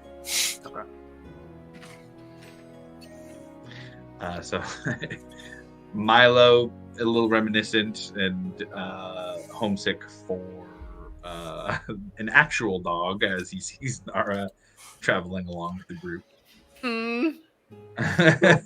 Oh, I forgot Milo had a dog. It's so long. Oh no!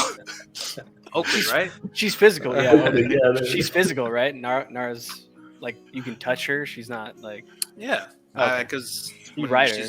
Yeah, exactly. I'm just gonna like slowly over the course of hours of traveling, just slowly inch closer, and like slowly just try and get some ear touches in. Okay. Let me check something here real quick.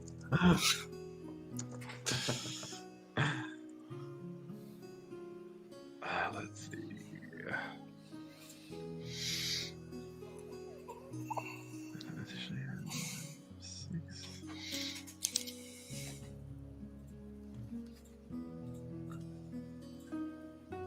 Okay, got it. Okay. It doesn't say anything back. It can't speak back to you. No, I can just understand.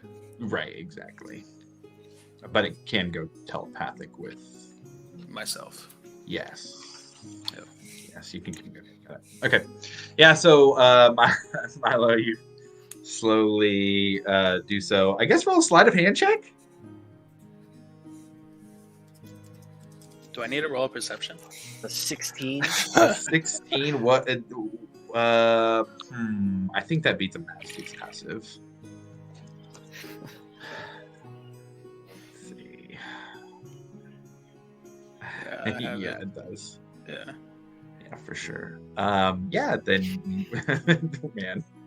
Milo, you successfully pet Nara. Yeah. Super apprehensive at first, but like as soon as I feel as if there's not going to be any teeth involved, like there's more confidence as far as behind the Well, you ears. pet Nara, and then Nara turns at you and just stares at you. Hey. Like no tail wagging, just stares at you. And then stares at you for about the next 5 minutes. What do I have in my pockets is... I think I actually have like old rations and stuff like that. Okay. I'm like going to break off a piece and then I'm going to look back at Varric. And just kind of like hold it up real quick, just like questioning. I don't think she actually eats. Cool if I try? Sure. I'm just going to present the ration. Okay, you do so, and you see Nara look at the ration, and then look back at Varric, and then look back at you. And you don't hear anything. But Varric, you hear, does he think I'm actually a dog? I'll just Hell nod.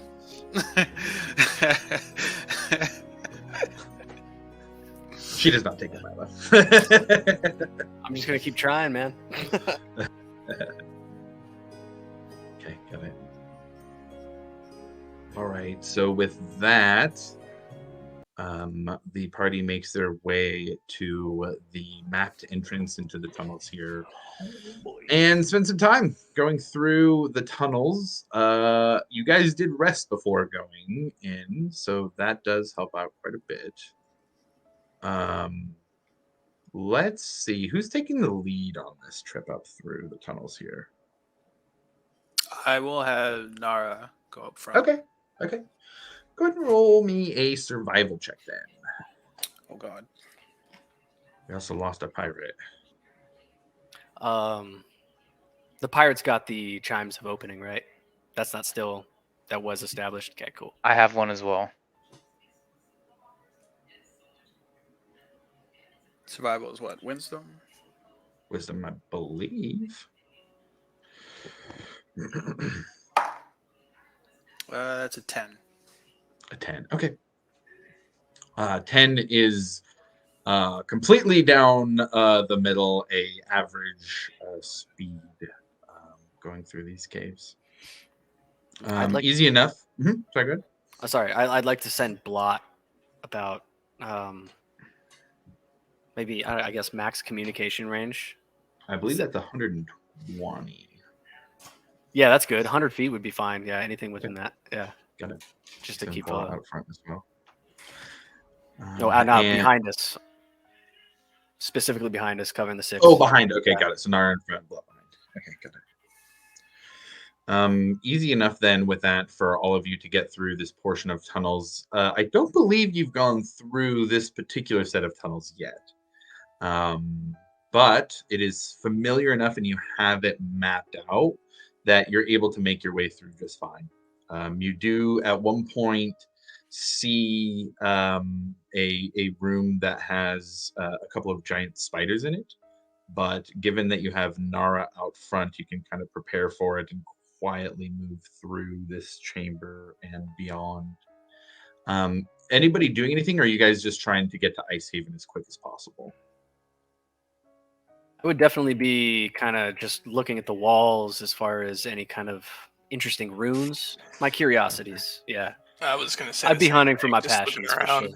sure. Curiosity killed the party. Okay. Sadly, No, I'll not also be at all. doing the same thing. So I feel like I won't have another chance to be here. So I'll definitely be keeping my eyes out just to Sure. see what I can find. With Got it. emphasis on that crawling king too, by the way. Yeah, absolutely. So let's do Rufus, Milo, and Grim. Let's have the three of you roll an investigation check.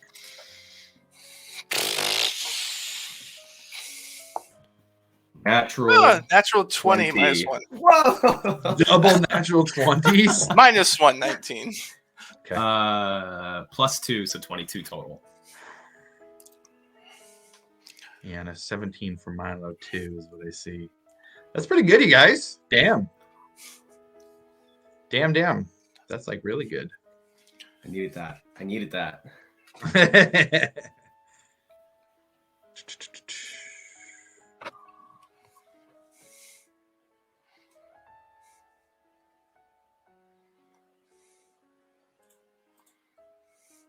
Yeah, so what I would say is, Grim, with you having the highest one, there is a large room similar to the room that you guys had found in the past, where there was the large mural on the ceiling of Porog that had the luminescent insects that were hanging down from the top.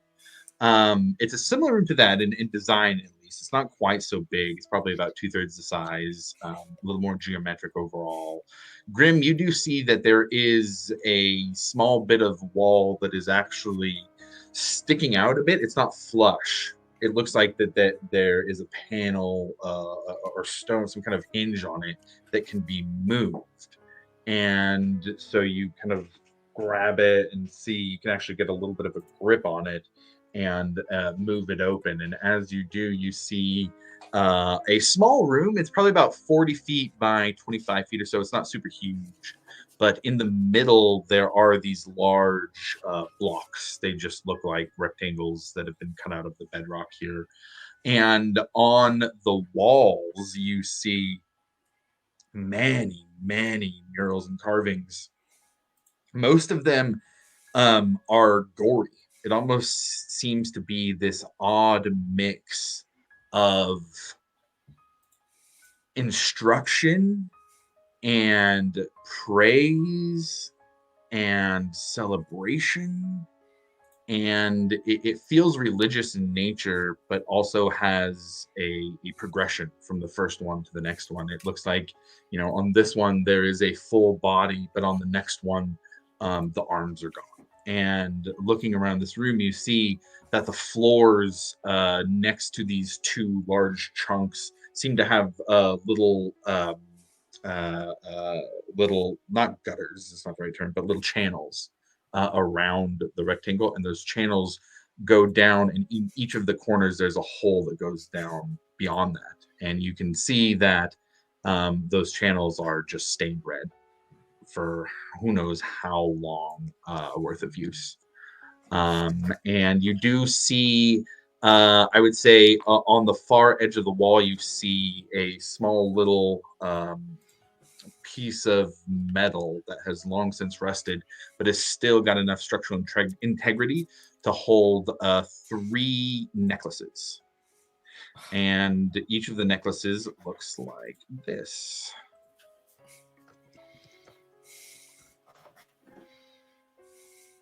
What does that even mean? Oops.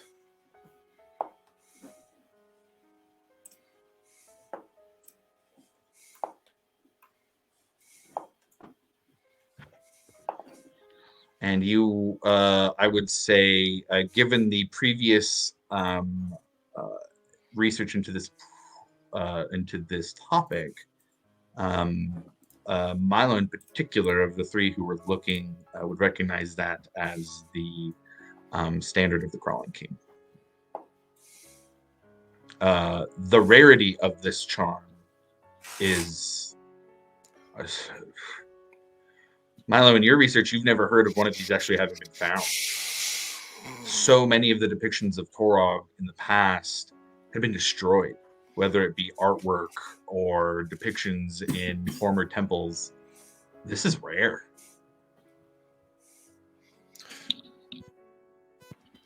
Would I see any of this?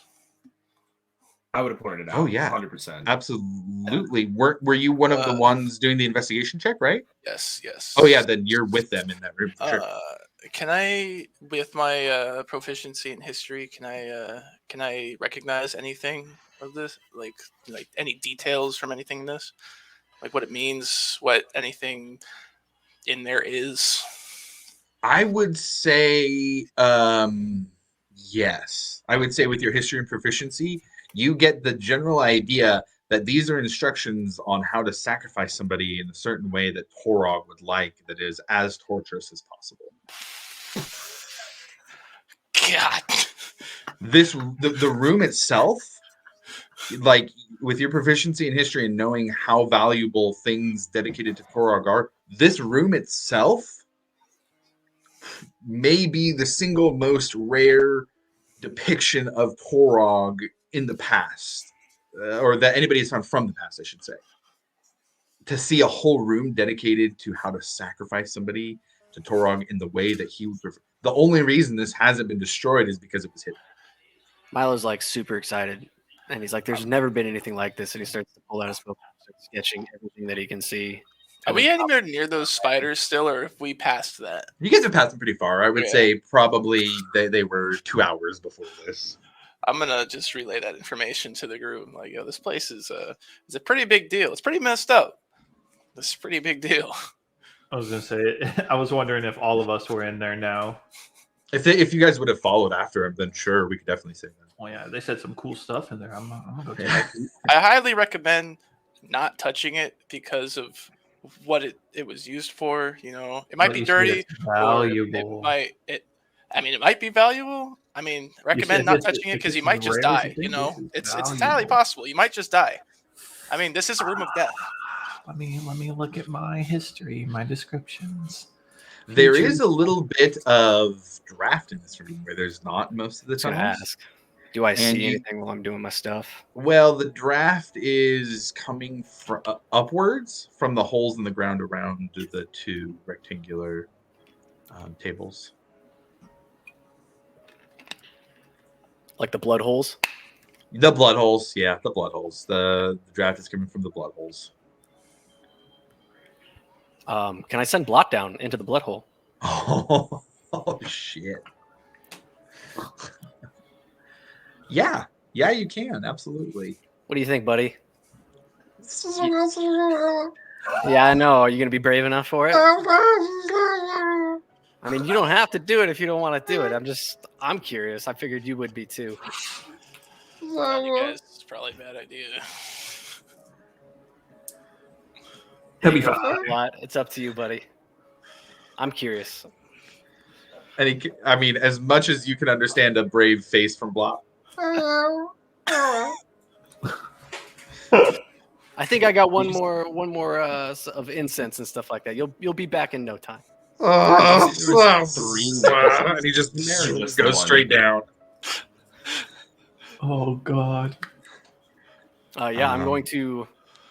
I'll put my hand on Breck's shoulder if he's in here. And let's go down, and you can communicate up to 120 feet. Blot passes that within about 30 seconds or so. Keeps going another 30 seconds, a minute, 3 minutes, and it starts to kind of turn a bit, going down. And finally, after about 5 minutes or so, it opens up from the small hole to a much, much larger room. Go ahead and roll a perception check for Blot. It's his best, man.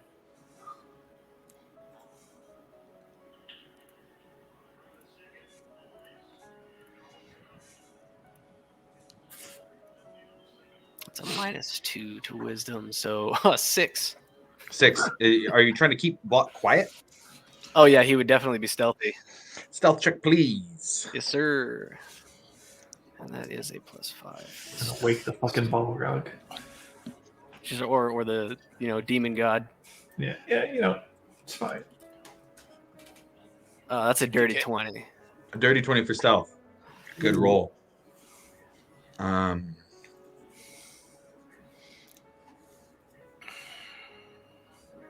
I would say that Blot moves very quietly along the wall, kind of enters into this room, sticks up against the ceiling, moves towards the corner, and kind of starts edging down a bit. and keeps going probably about 100 feet down along the wall. Big room, and gets about 15 feet from where there's a corner, right where it meets the floor. Mhm. And you get the sense, you can kind of sense a little bit of what Blot is thinking while you're connected this way. And you get the sense, but you can't communicate and say what to do, but you get the sense that Blot stops and looks forward and realizes that the floor that they are looking at is some sort of organic scale and starts to slowly move back up.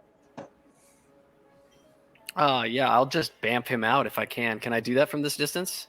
I believe you can. For the sake of this, I'll say yes. Okay, cool. Yeah, I'll bring him back. Yeah. Okay, so guys, and then I tell them about that. It's real good that you did not roll lower on that stuff. As much as I would love to go for this, I think we have bigger fish Go to back fry. down? And I think we Might should be just go. No, I think we should very just, good idea just for- go. Yeah. In for the us to meantime, be let's cover it back very up. quiet. Yeah. Did you sketch like everything you saw in there? Yeah, that I was sketching before I sent Blot down. Yeah. Did I notice anything while I was sketching? I didn't No. touch anything Perfect. for sure. Okay. Let's go. No, it's mostly a pretty empty room except for the 3 necklaces that you guys found. Are you guys taking the necklaces? I mean, that was all grim, right? I've warned as much as I could warn. No, we gotta leave it. What was it, That's grim? So Okay. much. The fate Hell of no. the party is on everyone else now. This dummy I tempting. want to Damn it, so man. bad. I know, right? I'm like, Can I, if we got time, I man, I can want to- identify these things? I I'm just want gonna to walk so over to the bad. necklaces and just stare at the group. I can identify these, and I can I identify will- any magic that is over them. Do you have to Identify- touch them to do that? yes. I don't think I How have close- to touch them. how That close are is the necklaces? incorrect, sir. You have to touch the item to You have to identify touch it. the item, must okay. touch. I am going to Ooh. be in front of these necklaces and just look at the rest of the party. And just arms crossed, looking in disappointment. But Rufus, if we're going up against the Cerberus Assembly, So- this shit's powerful. We And can this is use it.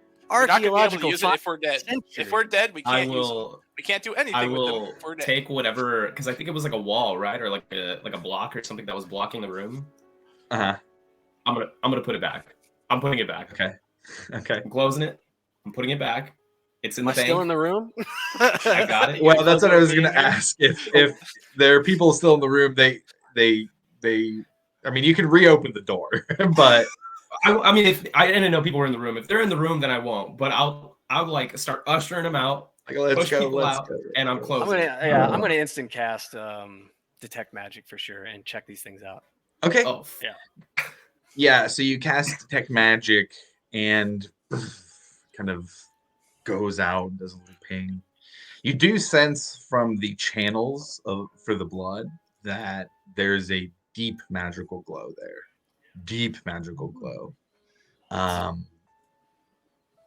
Is it Magic. specific? Yeah, school is conjuration. Conjuration. Oh, fuck. There is almost this ambient magical glow from the murals themselves. Not so much that they were enchanted to do anything, but just so in so much as that them existing is almost like a spell scroll. It's almost like it is got a little bit of a glow because it gives instruction for this magical process. It in and of itself doesn't do anything. Just almost like what it is invoking is so powerful that there's a glow even to the instructions. Necklaces don't have a glow on them. No magical glow, so they're not magical. I'm just saying. How close are these necklaces again? Like, can I just walk in, snag them, walk out? Sure. Gotta get I mean, I'm past not me, gonna buddy. do it. I mean, I don't wanna Rufus. do Yeah, it. Rufus is standing in front. You've got a cross-armed bird monk standing in front of them. Yeah, but yeah, they're just on the no. wall. So they're like on it's like a piece of metal that's a little bit rusted, very rusted, but has enough structural integrity that the hooks are staying on, and they are holding these 3 necklaces. There's spots for more, but there's 3 necklaces on. There's no defining features of the necklaces themselves. They're the did I post in Discord what they did. look like? It's, Oh, yeah, shit. yeah, it's yeah. with the, Yeah. it's with the symbol. Yeah. It's just the symbol. Oh yeah, okay, it's just a symbol. Gotcha. Yeah, I think I'm good. My fear is if we take these necklaces, something Mhm. happens, and like it unleashes something that we're not ready for. And as much as I would love to take these, we have bigger fish to fry. Like we can come back for it if you really want to. This That's what might I'm not saying. be here. That's what we said last time we tried to come back to a specific spot in the tunnels and we got lost. Rufus, you are a bird of history, are you not? You understand the weight of what this means. I do. And I just keep Also understand listen to what my we're head. here for and where we're Oh, going and absolutely. what we're trying to do. And if we can't do that, or we can't do that if we're dead. So, and I like being alive. I'm sure you like being alive. Oh, I do, And, for I mean, sure. Hey, think about your dog, honestly. Like, I would argue the fact that maybe the main enemy might be what this is portraying, and having more information about it cannot be a bad thing. So there's no Okay, you know magical what? glow. I'm done. And I'm going to walk out of the room. You know what? I'm gonna mage hand one of those things off and into a bag. Ooh, here. Did you say that out loud, Milo? Yeah, Okay, let's stand outside the room and then you can go Good out. thing I'll I already pause. walked I'll out. Just in wait. Yeah, case. I'll wait. Good thing I already walked out. Okay, everybody leaves Milo standing in this I'm room as he peeking in the casts door 'cause Mage I wanna Hand. watch. And what color is your Mage Hand? Silver, I assume? No, it's blue. Blue. Sure. Got it. Your blue Mage Hand reaches out, wraps itself around the leather cord, pulls up and off the hook, and brings it back to you. And right into a bag of holding. Go get the others. We gotta go. Get the others. Yeah, nothing happens. You know what? I grab all three, You grab all three? Okay, got it. and then I put them in the bag and walk out. You got it, Alivor. I'm just gonna look at Rufus now, like weird. A roar from the depths. No, I'm Yeah, just right. kidding. Oh my Just because of Rufus is kind of the fear of the betrayer gods in me, I'm going to take one last precautionary look back into the room before we seal it up, if that's what we want to do, before we walk away. You do so. Seems the same. Groovy. Let's That's do it, good. guys. Let's get out of here. Close that bad boy back up. And you push it. Closes, and you now know the location on the map that this can be marked with, so that you could attempt to return in the future. Sweet. And with that, I think we're about halfway through. I think it's a good time to take a break. Is there? So we got 3:07 Pacific, so let's call it 3:22 Pacific, so 22 wherever you're at. We'll see you in a few minutes. Why do we have to take these damn necklaces? Because they're shiny Okay, and you cool. think a bad idea? No, it's a bad idea. Bad idea. I don't like it.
I was beginning to worry. I was out there running in like, oh shit, I'm late. Okay. So, with that, let's change the vibe here a little bit. So you all grab, or rather Milo grabs the 3 necklaces with the standard Tutorog as the rest of you continue on this trip down here in the tunnels for the Sanctuary of the Crawling King. This banner off here too. Anything else anybody would like to do, or are we just heading off to the second part of our journey here in the tunnels?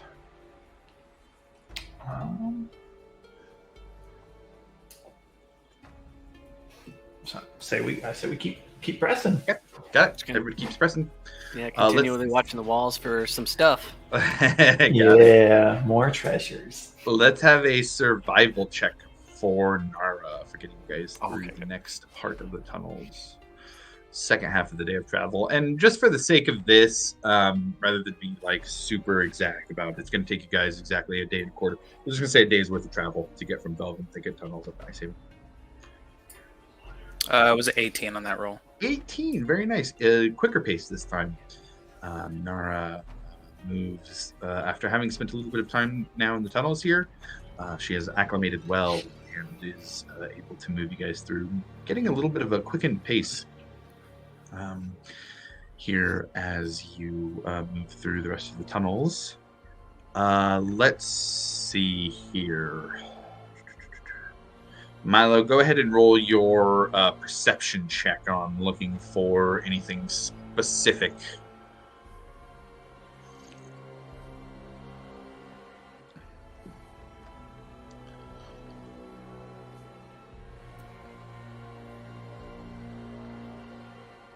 Uh, 17. 17. Okay, got it. So with a 17, what I'd say, let me take one thing here real quick.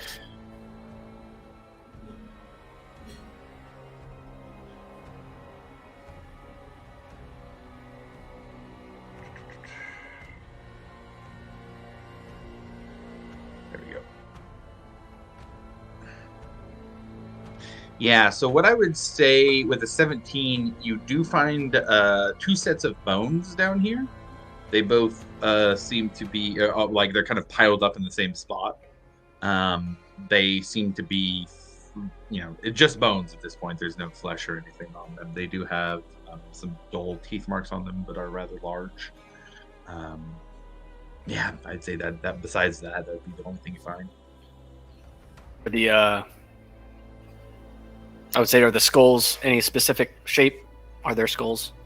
I would say it looks like these are both large bears. Oh, okay. As far as you can tell, yeah. What about those teeth marks? For that, I would say go ahead, roll a medicine check for me.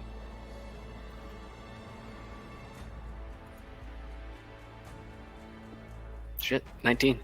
19, that's pretty good. Something large. Something probably mostly carnivorous, but maybe omnivorous. When I say large, probably 10 to 15 feet tall in terms of the size of the teeth. Hey, Graham. Did you, when you were down here, you see anything like that? You see any marks like that? That's big. That seems like something to worry about. Did I see anything while I was down here? Grim, I would say while you were down here, you didn't see many living things, but there was a large room that you heard some stomping around in. And there was, you were able to keep hidden, but there was a troll that you stayed hidden from. The only big thing that I've seen here is a troll. Everything else seemed to trolls. be dead. And if I don't have to fight, I usually hide. It seems to keep me alive a lot better. No, I agree with that for sure, and I think that's a go-to tactic for if we come into contact with a troll. The only problem is that guy right there, and I point at Breck. Dude sounds like a trash can. We fought trolls before, man. We have. I I'm think, not gonna ironically, it's the dead one, wasn't it? The one that was like all nasty, spewed a bunch of shit all over us. I did not enjoy that. I know you didn't for sure. You got all that shit on you. I got all that shit on me. I feel so Did bad you- for Brack. He just got the shit end of the stick down here, huh? I know he does. He's usually right up there in it. It's kind of oddly satisfying, but also kind of you feel guilty after a while. Do you remember by chance like what kind of troll it was? Any defining features by chance? DM, do I remember? What I kind would of say, troll it was? man, I guess roll a retroactive perception check for the flat. Waves as we flashback. 19 total. 19 didn't look like a particular variety in terms of like poison or ice, just a standard looking troll. Honestly, it looked mean, and I hid. I couldn't really tell you a specific. Yeah. Do you remember Usually, when where I'm that room alone, I was? have nobody to worry about. So if Yeah, that's true. I don't really. Fighting is the last resort. I usually try and get in, look what I can get, and get out. Stealth is a But- lot easier by yourself, that's for sure. Yes.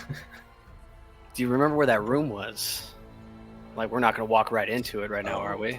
No, it was pretty distant. Yeah. I would say we're not even close to it. Okay, cool. I don't think it would. We would be going way off track to find it. I think right now it's better to just truck forward.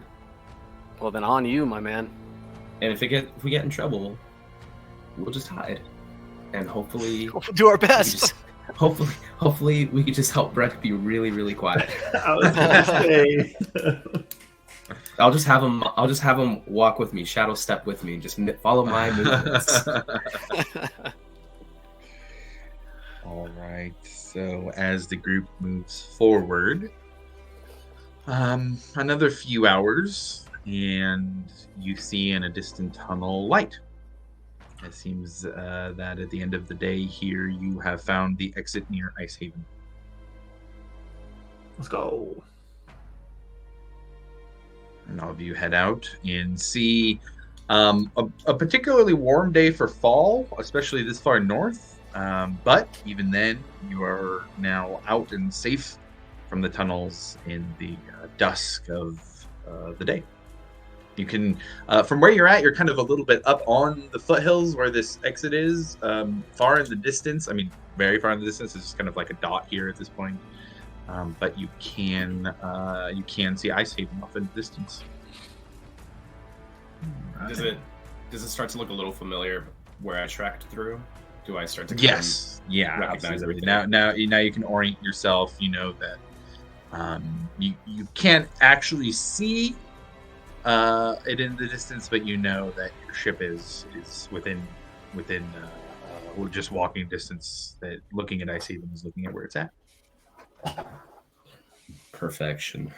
I think I know where we are, and we're close. Sweet. Lead the way, sir. I will lead the way. Okay.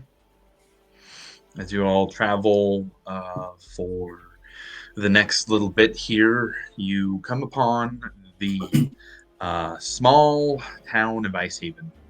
And as you all walk in, you see a town that looks like it's mostly built for withstanding the cold. There's no snow on the ground currently, but you can look and now see the ocean from where you're at. You look out and see to the north the frigid depths. And the town overall is pretty small. You don't see many people out and about, but there are nothing more than 2 stories here. You can see in the dock, there are docks that lead out from the town out into the water here, and you can see large ships. They seem to have some kind of plating on the front of them, but there are quite a few of those. I would say at this point, right now, there are 5 of these large ships docked at the docks here at Icehaven. You see a variety of other ships as well. This is the only port in the Dwendalian Empire proper here at least in this area, and there is trade that passes through here. So it seems that the ships overall seem to be of a better quality than the housing. But you see chimneys with smoke coming out, and there is, although not many people out, there are some people walking around. And you are all now in Icehaven. Do any of the that's a little ships, lighter. or can I do like a perception check to see if any of the ships or any of the people that we see in the kind of in the vicinity kind of look like the Cerberus assembly? Do I notice people watching us or kind of tagging us or anything? Sure, go ahead and roll a perception check. Breck, I'm also going to ask you to roll a perception check as well. 19 for Grim. Okay. 16. 16 for Breck. Okay, got it. So, Grim, for you, you do see people kind of clocking you guys as you walk into the city here. They're just noticing that you're coming in. It doesn't seem to be anything nefarious, but there are people clocking you as you walk in. In terms of if you see anybody who looks like they're part of the Cerberus assembly, not particularly. Everybody seems to be pretty normal. They have the normal vibe for people here. Very modest clothing, grumpy looks on the faces. Everything seems in place, but it does kind of make you think in the back of your head, well, they could probably fake that if they needed to. But at the very least, it doesn't seem to be anything obvious. Cool. Breck, for you, I'm going to hit you up on Discord here with a separate message. I would just continue leading the group straight to the docks. So we just like walked right into town, right? We just Keep it cash. Straight biz. Oh.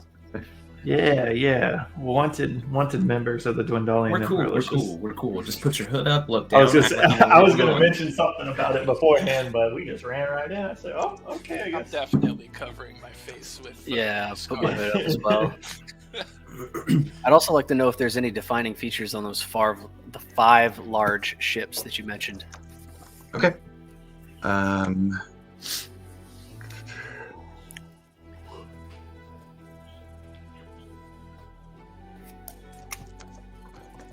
Milo, why don't you give me a perception check as well?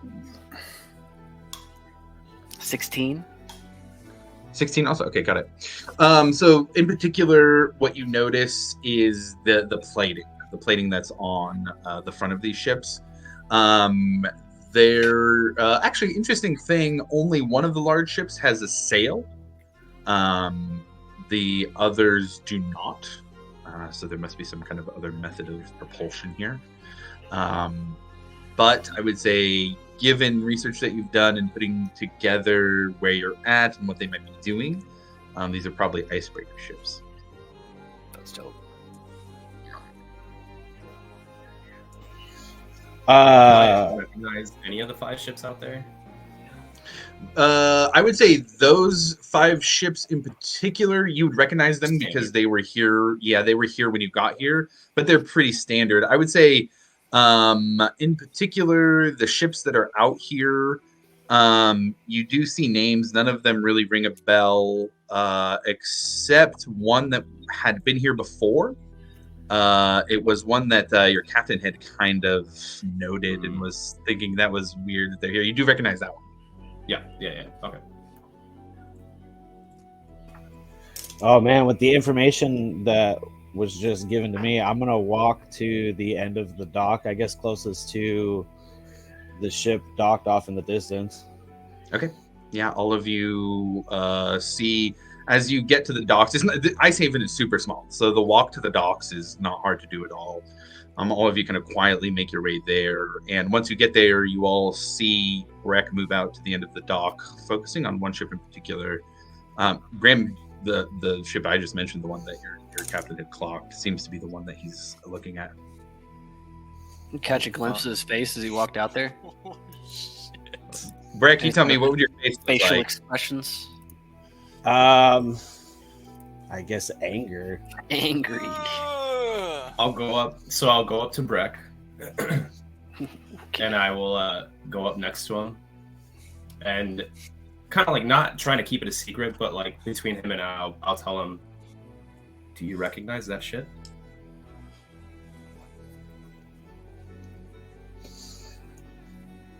It looks familiar, yeah. Well, I do you know who? last do you I know saw that about ship, the it was burning.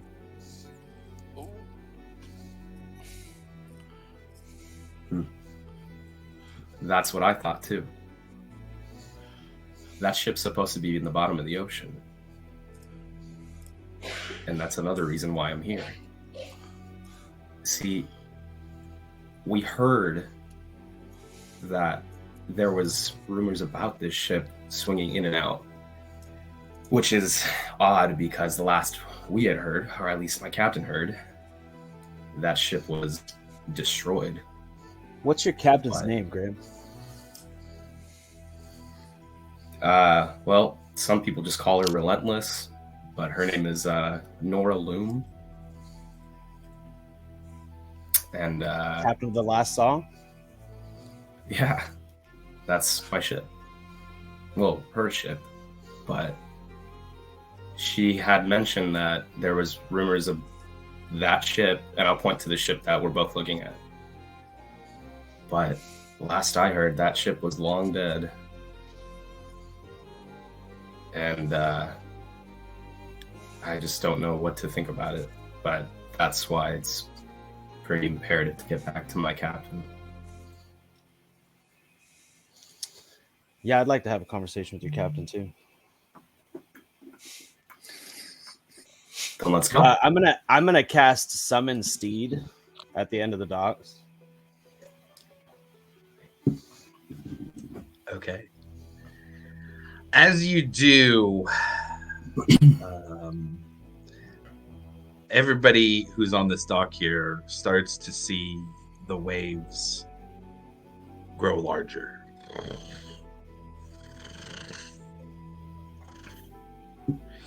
And underneath the water, you see kind of a quick turn. You see just the wake moving closer, getting to the side of the dock, quickly darting underneath, going around to the other side. And from the water, jumps up out. And as it does, you see... Actually, Breck, why don't you describe what they see? It's like a oversized dolphin. Has a saddle on its back. The saddle is made out of seaweed. And it just kind of comes up to the pier, and I just kind of want to put my hand on it and, you know, apologize. It's been a long time since I've been back to the ocean. And you hear a voice inside your head that says, "It is good to have you back either way." You think you can keep an eye on the ship out there for me?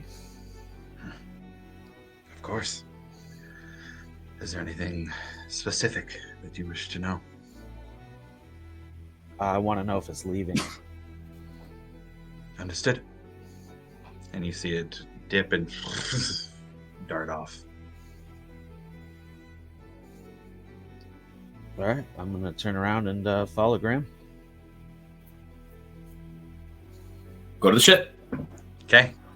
All right. As you all move across the docks here, you see another ship, sailing ship size. This ship here has quite a bit of hustle and bustle on deck.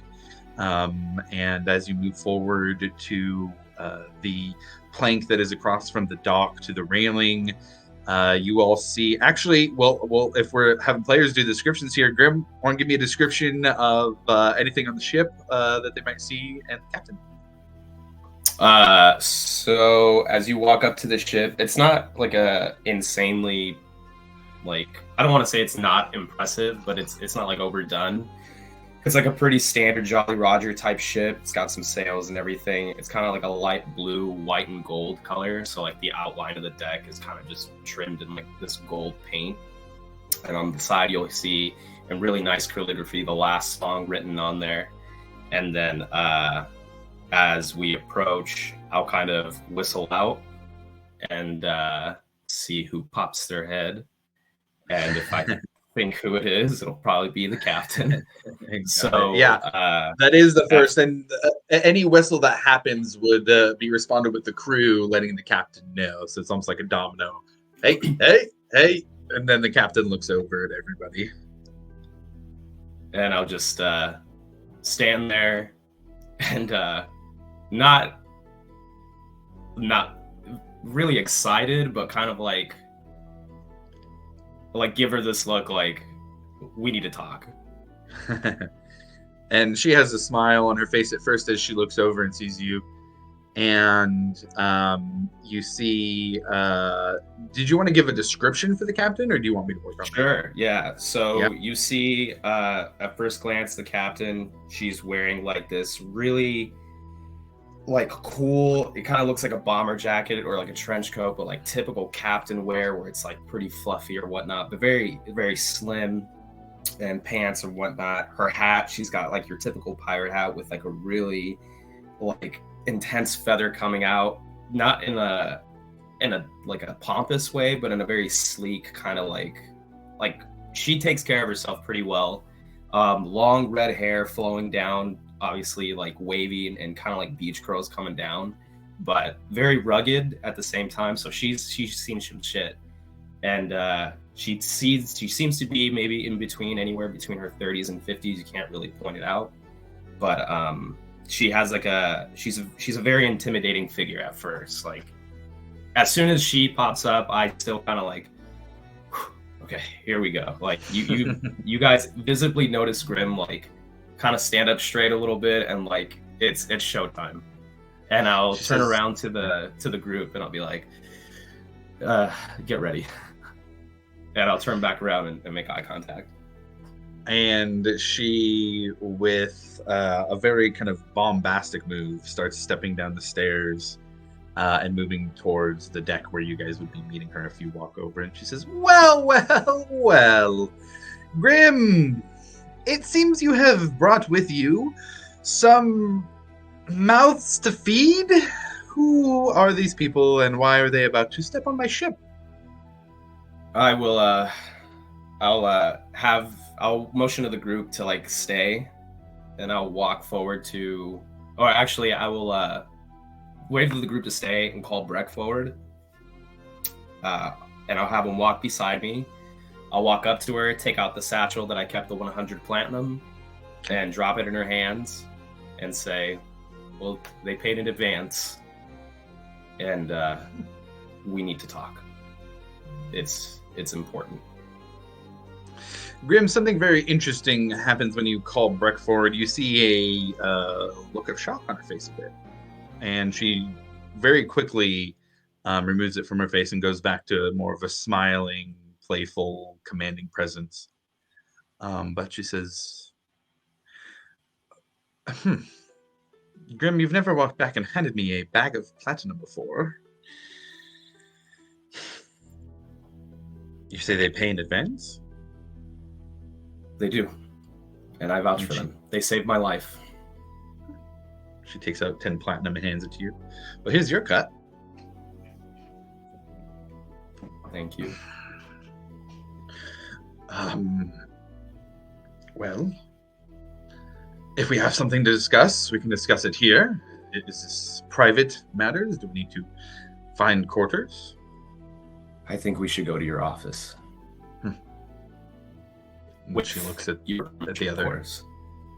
With what? With your permission, of course.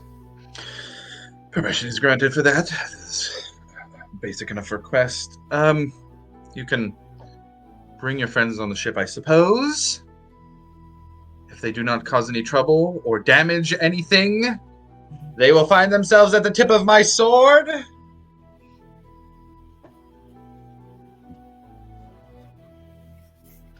But come on. I will make my way to the ship. And as I guess I would ask, is everybody else getting onto the ship or staying on the other side? I will definitely be going on the ship. Yeah, I'll get on the ship. Why not? That's a hard pass for Varric. Varric's off. Got it. I was gonna say, I am nowhere near that dock. Did you not even go to the docks? I should ask. No. I say, Alavoy's intrigued, but he's not gonna leave Varric alone.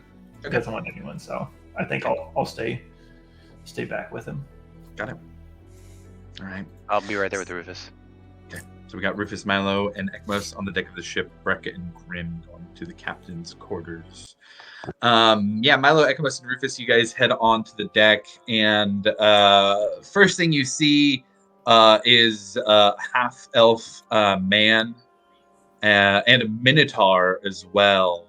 And they kind of seem to be leaning over to each other, saying something. And you hear the minotaur just throw his head back.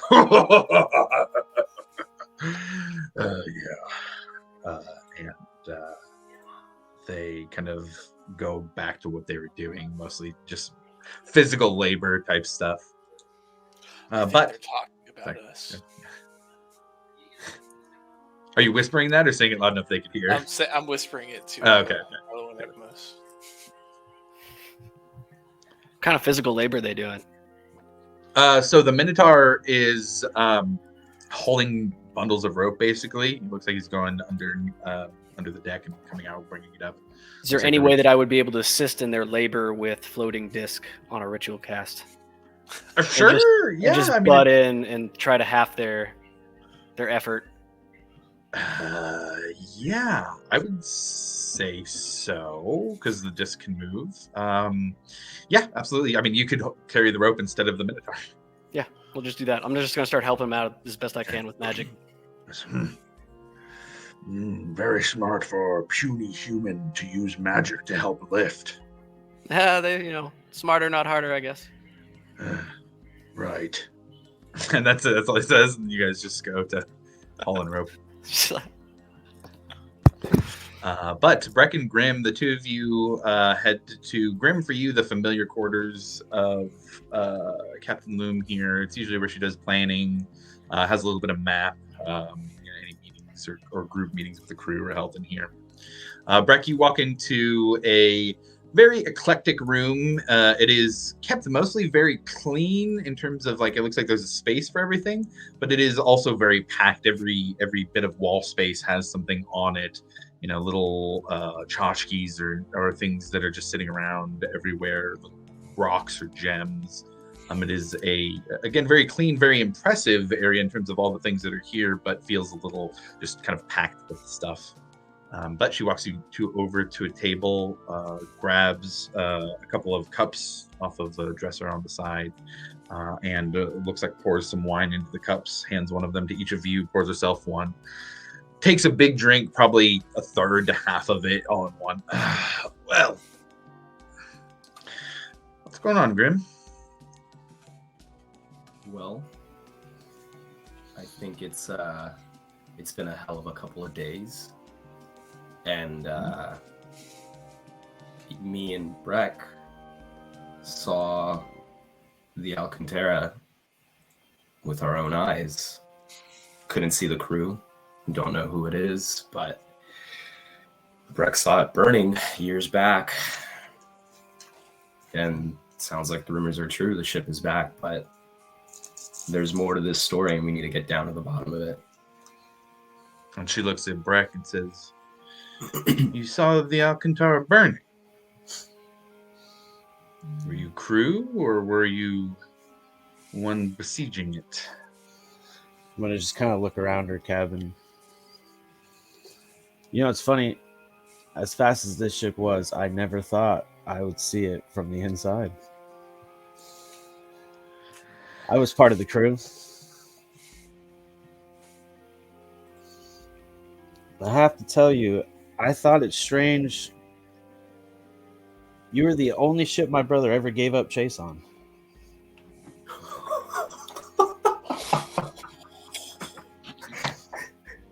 That's me laughing, not Grim. I'm sorry.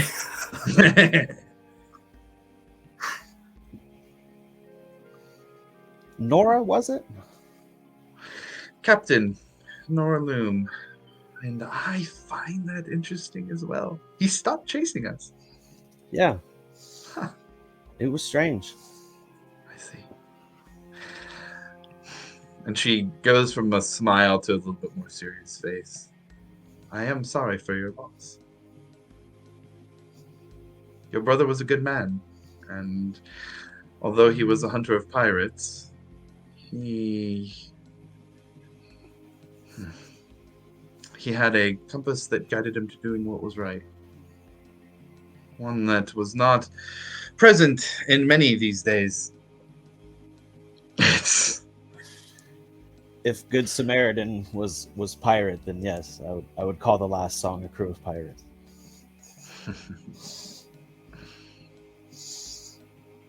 You look just like him now.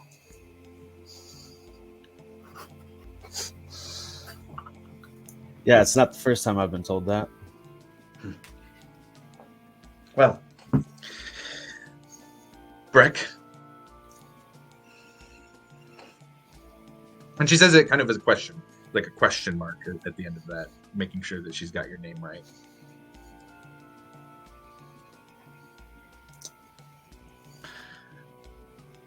Why are you on my ship with a member of my crew? Given the reputation of the Alcantara, I'm surprised to see you even step foot here. Desperate times.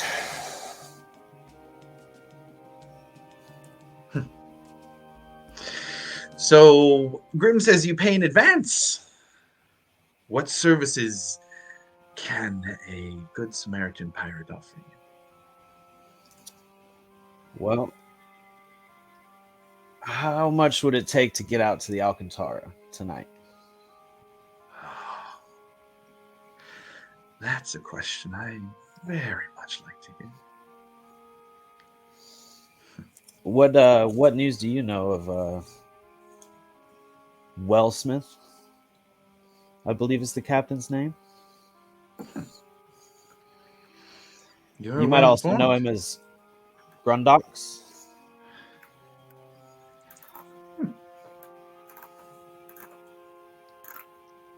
And she looks at Grim and says,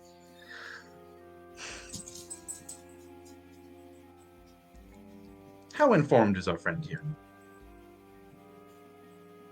How quickly did you become friends? Well, not only did he save me and the rest of their crew, they welcomed me into their home. No questions asked, and they seem to be part of a very good group. Bastion's Watch. We've heard of them. Hope's Bastion is right now is under a lot of attention with the Cerberus Assembly, and so now we might be as well. So even if Breck was an enemy, he's not ours at the moment. But I trust him. It is not easy to gain the member of the last song's trust so easily. You must share a compass like your brothers. Wellsmith and the Alcantara have been sailing under the flag of Darktow. They've been seen on the island on multiple occasions over the last few years. The last year, really.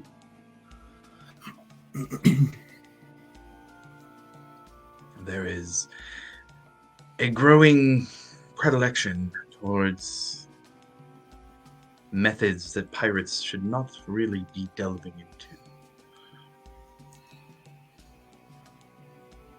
And I think they're involved with that.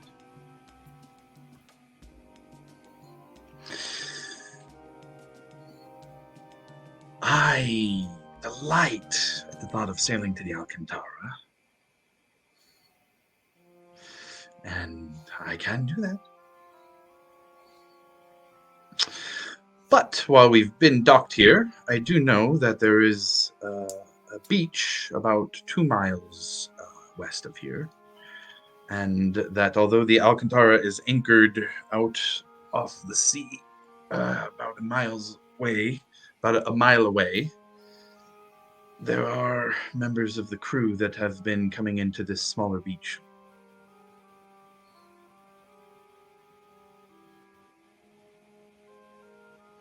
An attack on them might be easier than an attack on the entirety of the ship. But I assume that your suggestion is that we liberate the Alcantara, no? It's exactly what I was suggesting. Well, what an interesting place we find ourselves. I sit in a room with a deep delver, speaking of taking away the Alcantara from pirates. How fun.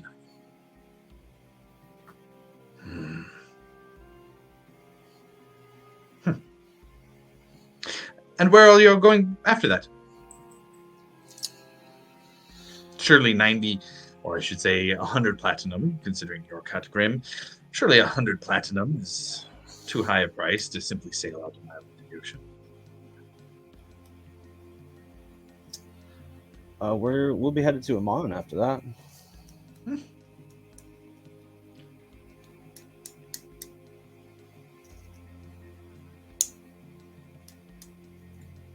100 platinum for a trip to Amon. More than a fair enough price. It's a long trip.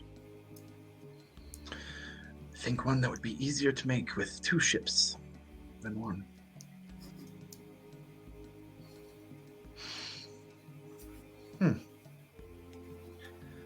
And what are your plans with the Alcantara after it's liberated? Haven't quite thought that far ahead. Interesting. Well, Breck Deep Delver.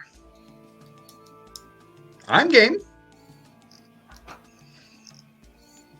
If you and your friends want to come up with a plan, I think the last song would be more than happy to assist with that. If nothing else, then on behalf of your brother's generosity in the past. Who knows? Maybe if it goes well, we can work together in the future as well.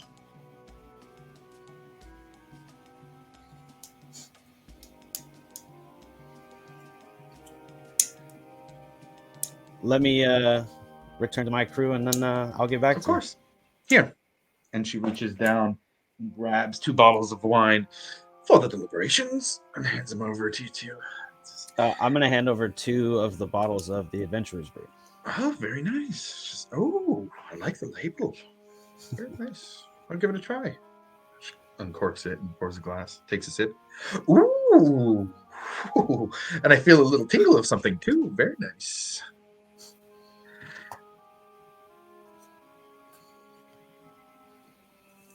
That's great. Get out of my quarters, please. I'm just going to smile and head out. I'll wait behind a little bit, and I'll tell Breck I'll be out in a second. Thanks, Grim. Just going to turn and head out. Okay. And then I'll turn back around. And she gives you a look and just says, "What the hell are you doing? You bring me a crew member of the best pirate hunting ship that the Menagerie Coast has ever seen."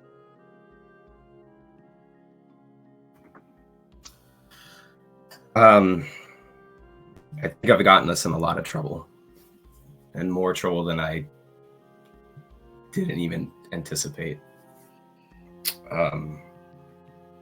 We did find something in the cave.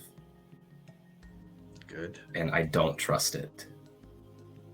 And I will do a quick sketch of the necklaces that we saw. Okay. And give it to her. Okay. And then I will tell her, I don't know if whatever was taken will come back to haunt us, but if that doesn't, the Cerberus Assembly will. I don't know if they know who I am or if they followed us here, but I think we're in trouble. And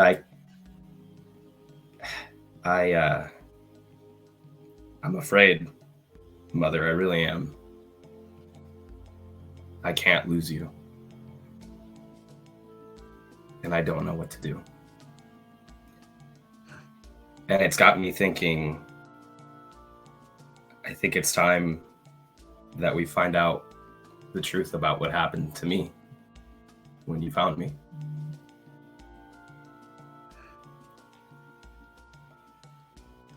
Because what if I had a brother?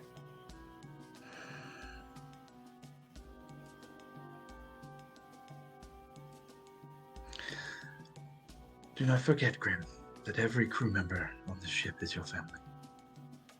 You do have brothers. They serve up there with you. She has a little bit of a, not a sad, but more of a disappointed look on her face. Not of you, but just that this day has come. I knew you would ask for this. And I will do what I can to help you find the answers that you seek. You have served the ship loyally. You have served me loyally. You have chosen us every step of the way. And she gets up and gives you a hug. Says, you were right to come home. And I will help you now. It will be okay. And she goes and she sits back down. She fills up the glass and drinks the entirety of it and sets it down. Well, if the Cerberus Assembly is after us, and we are on their radar, then I think it's time that we start putting a bit more ocean behind us. I agree. That is where we are most safe. I'll have more details for you from some of the other members, but they'll be able to tell you a little more of what happened than I could. But I think we'll be okay. No matter what happens, Grim, we will be okay. The Assembly can And no show up matter right what now we on those find. docks. And no matter what we find, no matter what information we come up with, you'll always be my mother. And you will always Captain. be my child. Grim. I'll turn around and walk out. And as she does, just a second. She goes over to her desk and pulls open a drawer and starts rifling. Where is it? Yes. And she holds up just a piece of folded paper. You've made interesting new friends, Grim.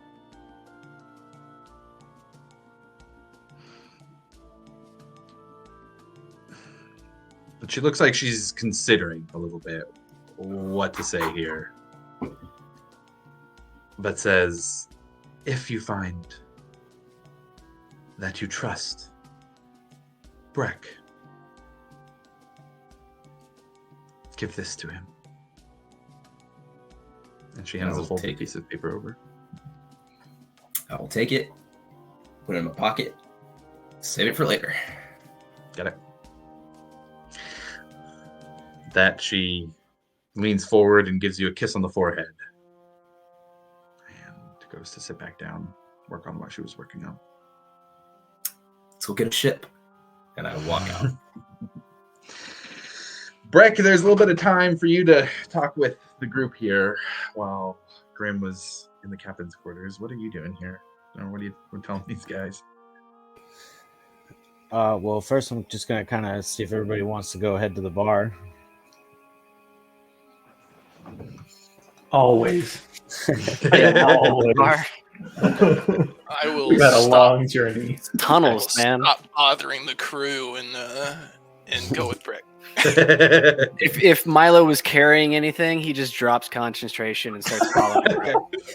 Oh, fucking puny human. Damn it. I will say then, if you guys are going to the tavern, there is enough time for Grim to catch up and just meet up with you guys. And in Ice Haven, let's see here.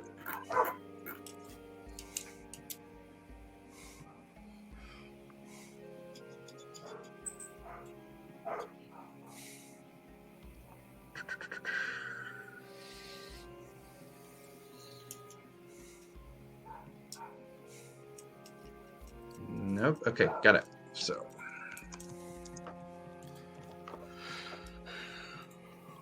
you guys are able to find the triangular fiddle.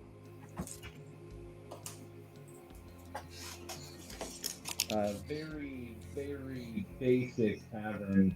Not an inn, also just a bar that is right off the docks on land. It is a very old, beat-up building. It seems to be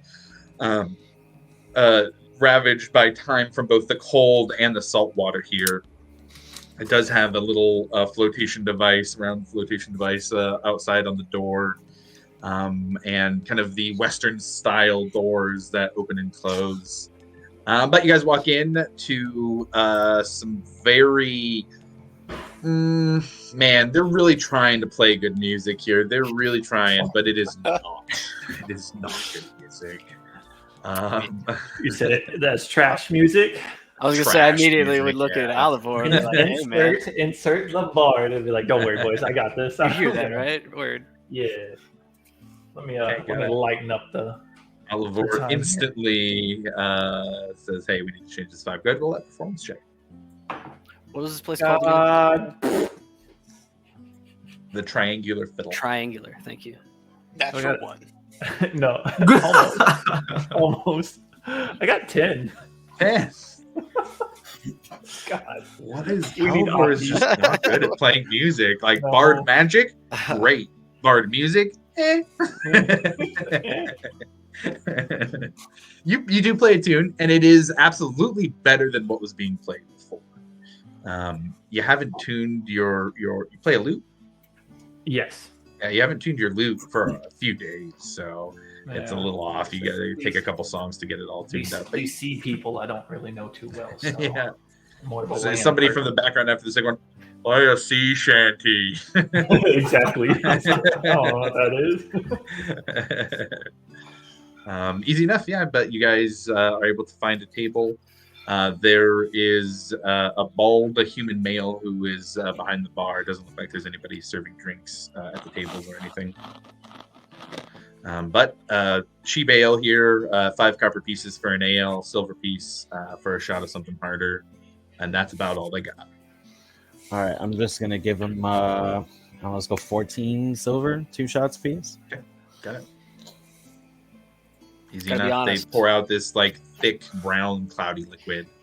Pass it over. There you go. Disappointed that this place doesn't have fish and chips.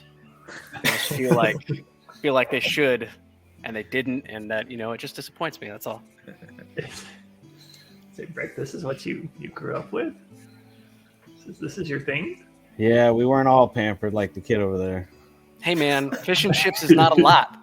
It's got to be out there. This is just fish and potatoes. Oh, jeez. Yeah, he's going to kick it back. First shot, just hammer it back. Disgusting. Warms you up, though. I'm just going to leave my shot on the table. You got 2, so you'd be leaving 2. Yep, I'm leaving 2 on the table. I'll be like, you gonna drink those? I was gonna say, hey man, if you get one, I get the other, right? They're all yours, and I'm just gonna hand them to both of them.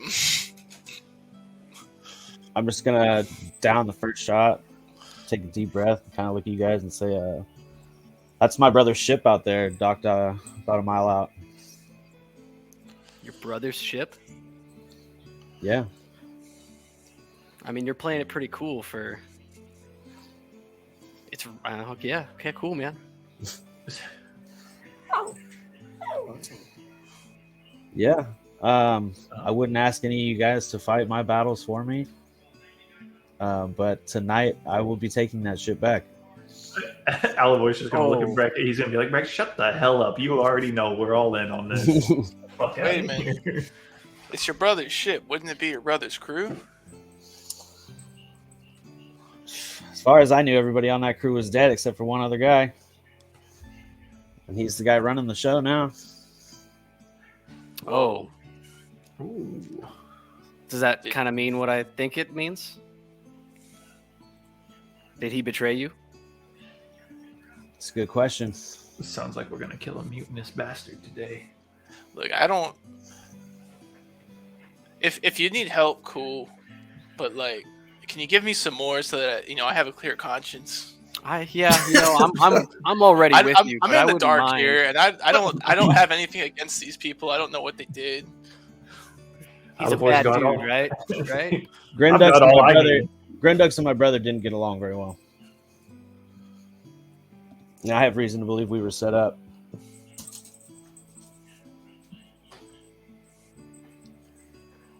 Okay. Was this individual kind of just a shitty person? Yeah.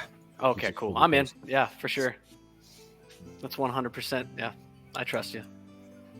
So you think that he killed your brother?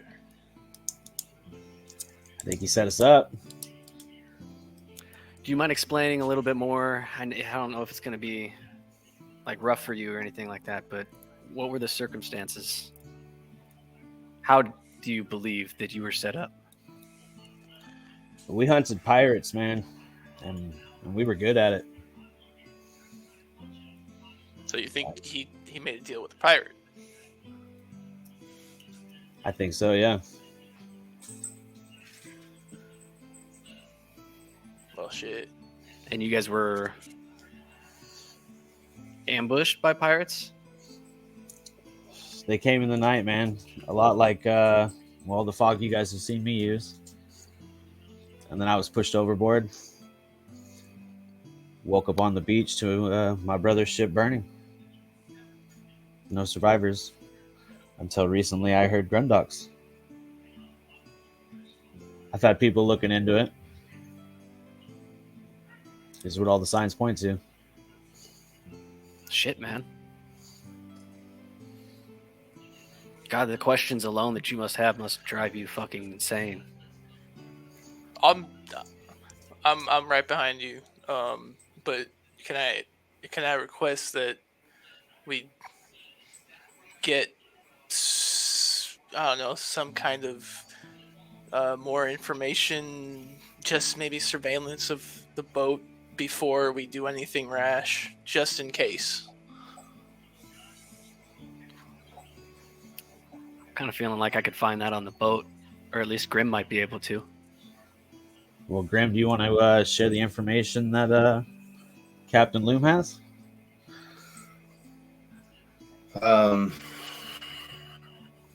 It seems like some of their crew is in and out of some sort of island. So they're definitely chilling. I can ask her for more specifics. We can get time of days and stuff like that. And we also have the full support of the crew of the last song, so we won't be going in alone. Oh shit. Captain's in, if you're in, we just have to come up with a plan.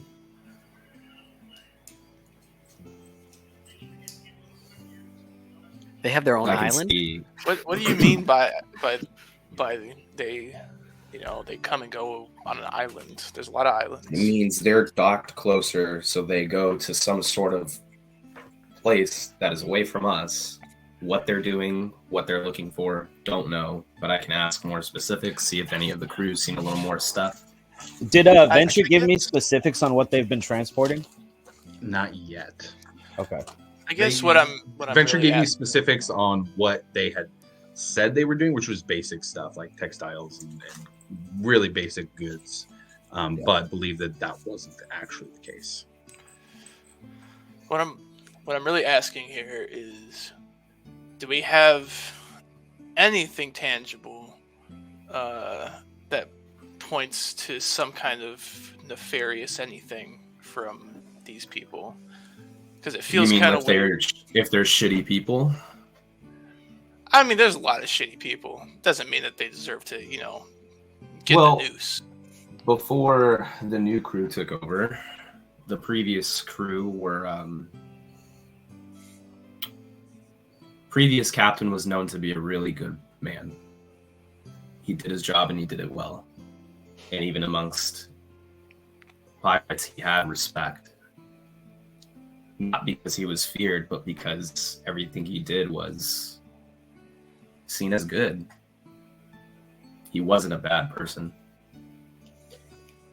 These other people, on the other hand, since the ship has returned, they tend to be dealing with a lot of,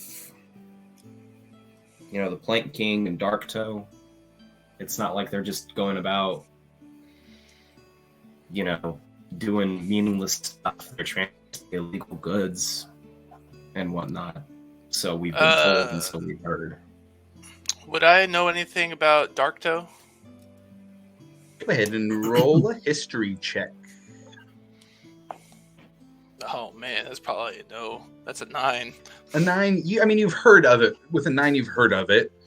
You would know that is essentially a no-go for anybody with pirates. That is where the pirates. That is their home base.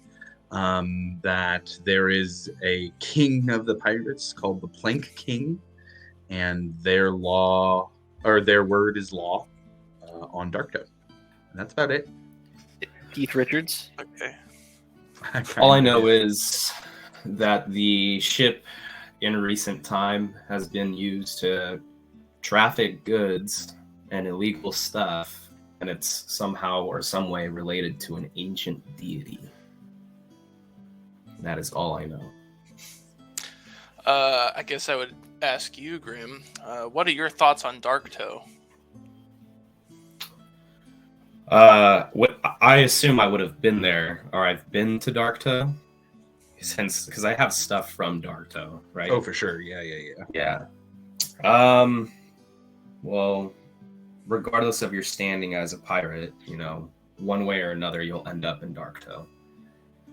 Doesn't necessarily mean you have to follow the crowd in there, but you have to play the game, or you'll just get sent to the bottom of the ocean fairly quickly.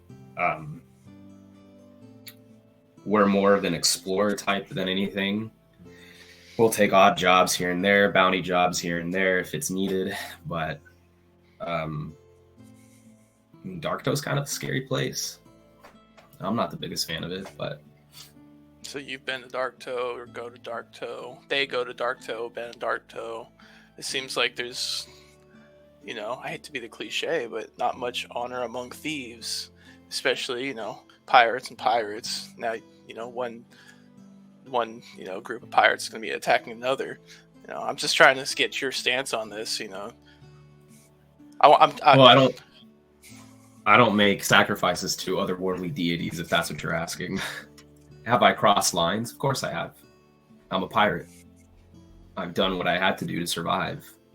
But I don't go around killing innocents or taking from people who don't deserve to be taken from. Like you said, no honor among thieves.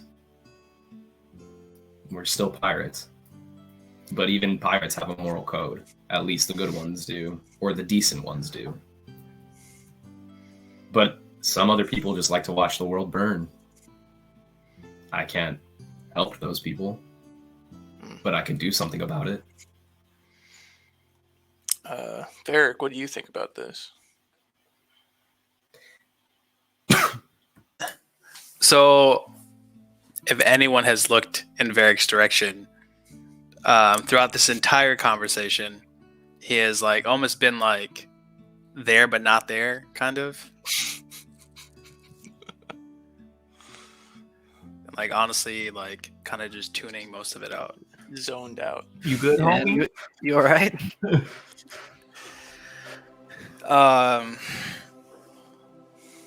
This whole ocean thing, right? Not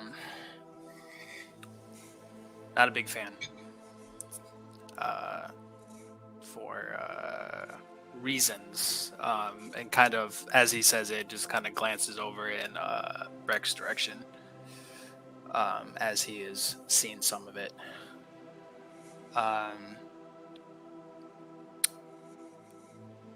I've had some pretty messed up experiences during my time on the ocean and tend to avoid it. Yeah.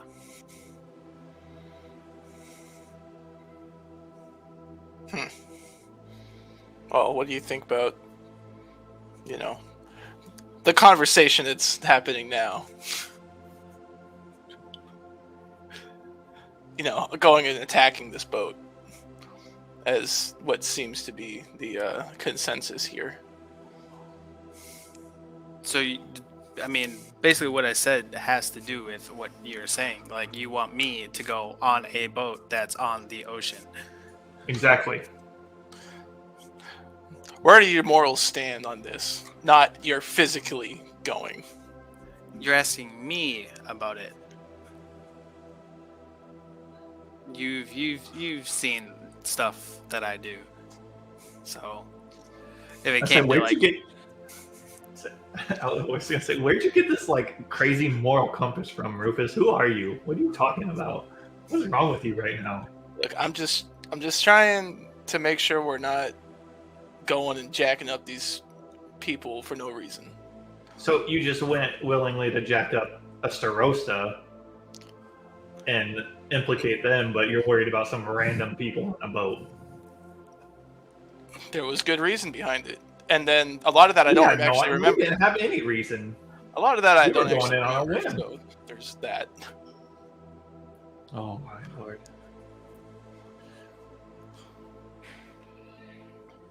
What is your why are you withholding from this so much, Rufus? What's the hesitation? I'm just trying not to hurt any innocent lives. Insight check. I was gonna say, depending on what you were saying, he might get something on you. Yeah, go ahead and roll an insight check. Rufus, you can roll persuasion or deception based on if you're telling a lie or telling the truth. Deception if it's a lie, persuasion if it's the truth, and you can go from there. That's a 22, my friend. Good luck. 15 for persuasion. You've been hit by the Inverigator. What does Rufus feeling there? What is due to recent events, as in very recent, with the whole clawing at things and not being able to remember a whole lot of the last day or two.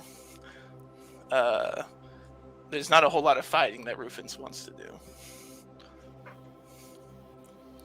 and doesn't want to cause any kind of accidental harm to innocents that he can't remember and has no control over. Here I was thinking you were nefarious or something.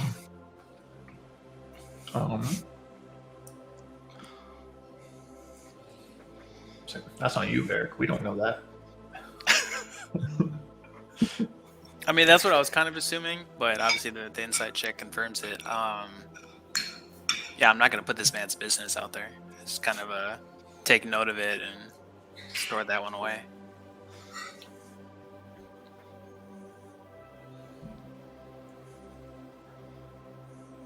Why don't you sit down with the crew if you want more information on them?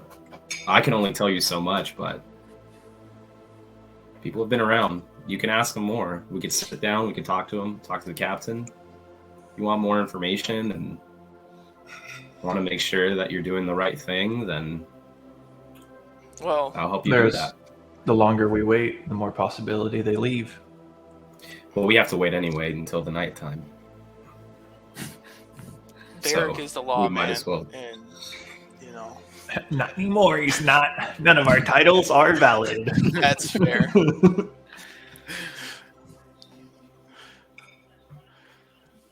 I'm not actually saying this out loud, but we want to take the werebird out at night on a boat.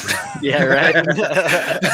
It's fine. You guys It's fine. like The full fine moon was the faces. other night. We're fine. Let's go Full moon below was the decks other on a night. full moon. So this is an island that we have to get to. Wait, the ship's in the dock right Yeah, the now, ship's right? in the dock. We just got to Yeah, get to so- the beach so- down the way. Right. So the Alcantara is close. It is off. It's not at the dock. The ship itself is not on the dock. It is probably between a half a mile and a mile, anchored offshore. So it's within. You can see it very easily off the shore. And then the captain shared that they had seen that there was a beach a couple miles west of here, where they had been sending a boat with crew members into land there. Ooh, okay. Well, how do you guys want to get to the boat? If Well, I see like two options right offhand would be if Grim asks the captain, we just go straight at it, or we could take the beach and take their boat out and then have the captain go straight at it so I once we get there. suggestion we smack the people on the beach or attempt to, and then that draws a response from the boat.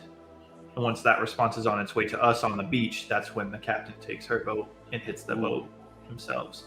That That's way good, we try to pull as much people off that boat, making it easier for the captain and her crew to take what's left. Kind of. If that's possible. Trying to split their forces as much as possible. Grim? Yeah, I think it's a good plan. Do you think your guys would be up for it? Oh, they're in. We just have to make sure the plan is good. No. Hey, I like it, Alibor. Thumbs up, buddy. They don't call me a mastermind for nothing. As I throw back another shot.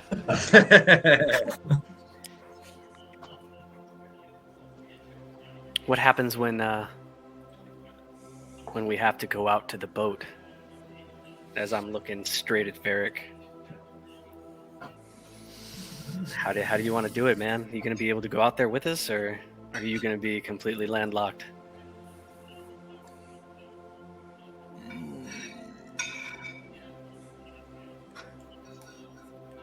I don't know. Derek, if you stay on the beach, I'll be there with you.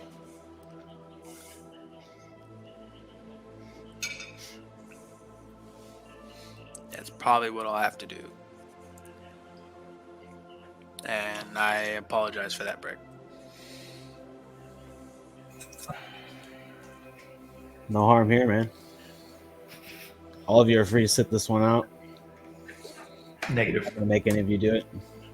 You're the one man that stayed back to save me back in those caves. I'm not letting you go in alone, Greg. As I give a mincing glance to the rest of the table, just to remind them, y'all motherfuckers left me to die. Especially the pirate. Grim. We're gonna call you Baby Pirate once you get on deck.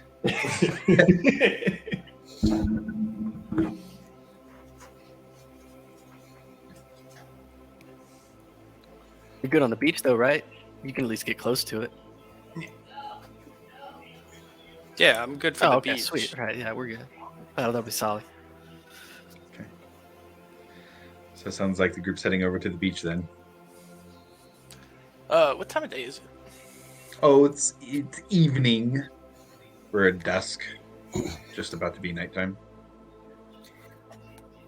I think we should definitely go over the plan with Nora Yeah. just to make sure she's good with everything. If she can Oh yeah. offer some expertise, maybe she knows a little more information and stuff like that of kind of like their movements and stuff like that, so we can get more help. No, we could tell the rest of the crew what they'll be doing too, because we could either have more bodies on the beach or they could stay on the ship and kind of attack them on two fronts. So fastest watch on the beach, last song crew on taking the water once they get to the okay. Can we request maybe keeping a lookout for any kind of damning evidence, just to clear any consciences? Sure. It's just, you know, Yeah. You could ask the captain. Sure. just a cherry on top. If that's cool. Just if it's a thing. I don't want to request too much if it's, you know, too much. Yeah.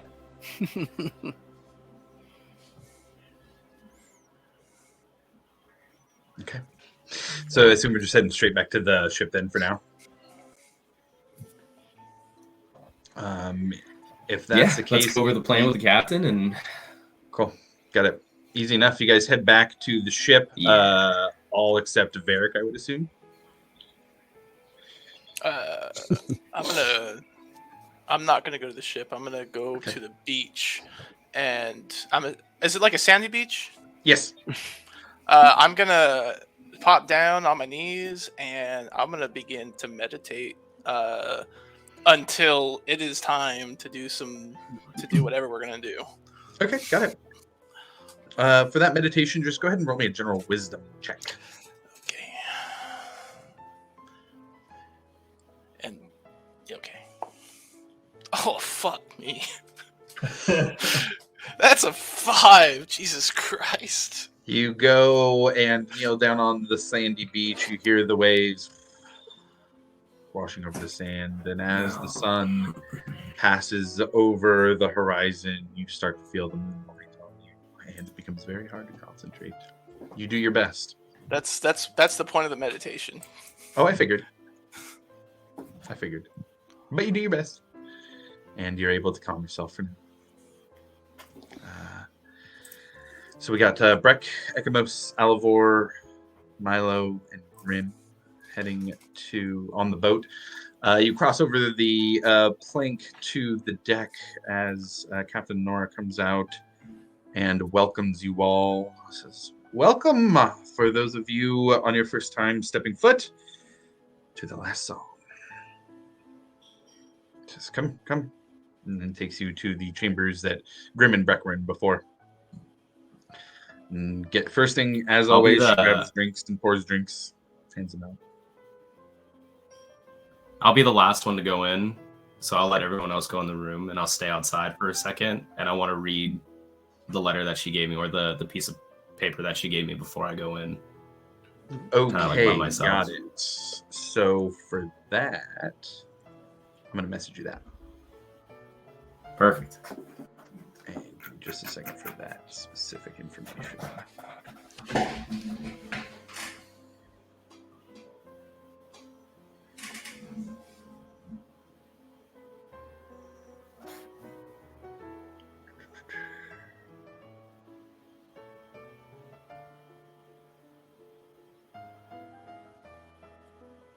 Now that we're pirates, everyone has to say Yarg.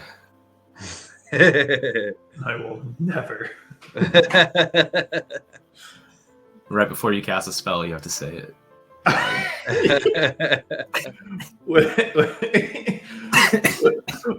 What if I just hit him with the vicious mockery? Okay.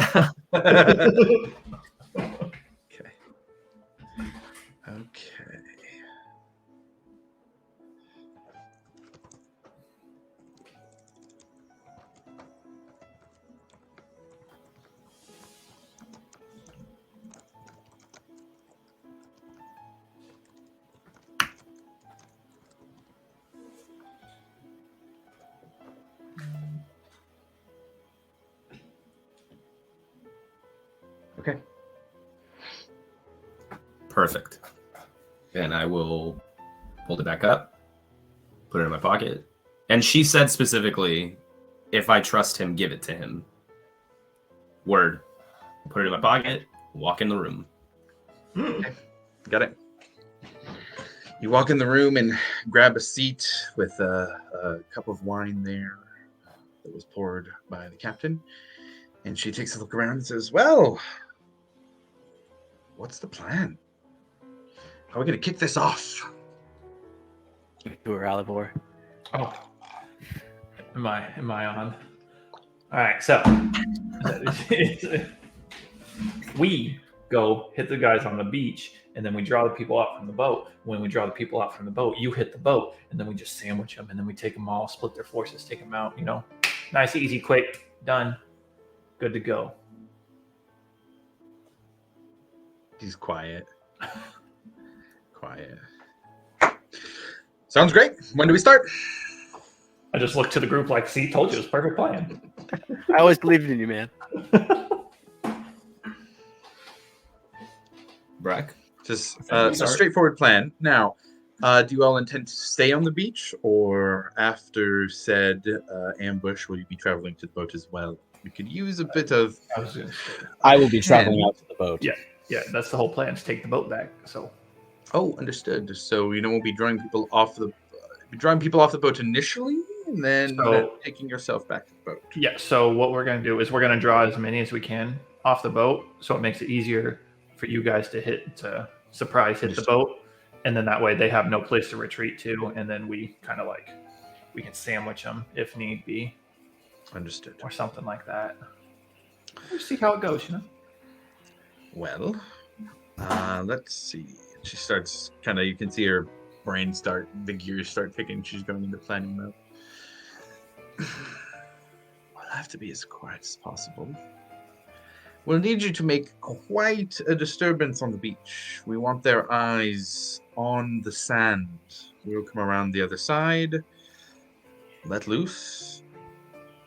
And she looks over back. Let loose a bit. Enough to take out and disarm their cannons, if we can.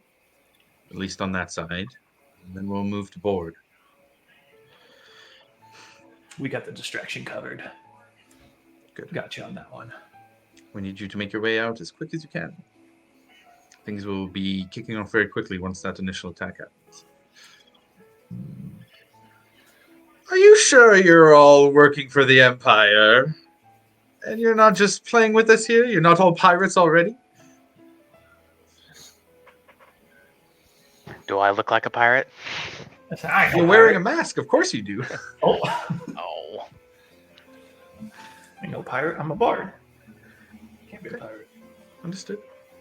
You're a baby pirate. Well, you would make good pirates if you come up with plans like this. So, if you're ever in need of a job, you've got one on the song. Oh, shit, man! Did you hear that? What's that? That sound pretty cool. Career options, at least. I'm saying, all right. We will keep that in mind. I like that. All right, a little boost to my self-esteem. And she looks at Breck and says, after this goes down, it would be wonderful if the Alcantara and the last song could sail together.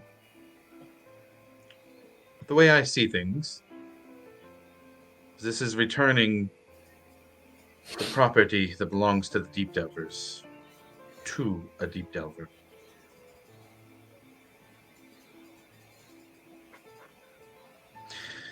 I do not intend to keep the ship unless you wish to give it. But I do ask that the Alcantara, having been historically the best pirate hunting ship that has sailed the Lucidian Ocean and the frigid depths of the sea, that you remember that the last song helped to liberate the Alcantara. And that Fovek turned his eye when we ran.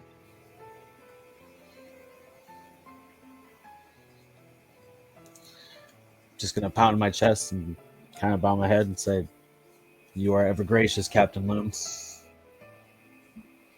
She returns what you do, pounds her chest, takes her hat off, grabs her cup, and lifts it and says, "To Fovek Deep Delver." Yeah, I'll lift my cup too. And she blinks and takes a big swig as everybody cheers. Well, time to get the cannons ready. Oh, this is so exciting. We've got a mission. I know, right? I'll go tell the crew. What is the signal? Wait. I assume we'll know the signal. Yes. Good. He's interesting. This plan is flawless. Dude, we can't go wrong, man. You'll know it. You'll know it. Well, then we'll be in place waiting. And you can see she gets up and walks outside. Or she doesn't walk all the way outside. She just opens the door and kind of leans out. All hands on deck, you sailors! She collects everybody to tell them the plan and see what's going on. Says, well, best get going. Got lots to do. Yeah, I'm gonna head let's to the make our way beach. out. Head out to the beach. Cool. I'm going to do a real quick bathroom break here, and then we will jump over to the beach. Sweet. Say I know you guys, when some of you got prestidigitation, and I may need a little bit of assistance with that. So Did you say that again? no, my tongue got tied in a knot trying to say it, so I'm no longer able to say it. I don't know how to pronounce shit. Okay. Prestidigitation. Exactly. Buddy, you need help? I'm gonna need some fucking group therapy after this shit. Oh no, Dude, you're gonna be fine. You have soft hands. You have soft werebird hands. I have talons. They're not soft. They were warm and comforting. They coddled me like a baby. They were very large and rough and uncomfortable, and you're lucky you didn't die. When he was describing it, all I thought about was the movie Evolution. When he, like the big covering the dude's face, and he's like, "Oh my god!" Oh, that's great. Okay, so with that, Varric is gathered, as is Rufus, and the party heads over to the dock.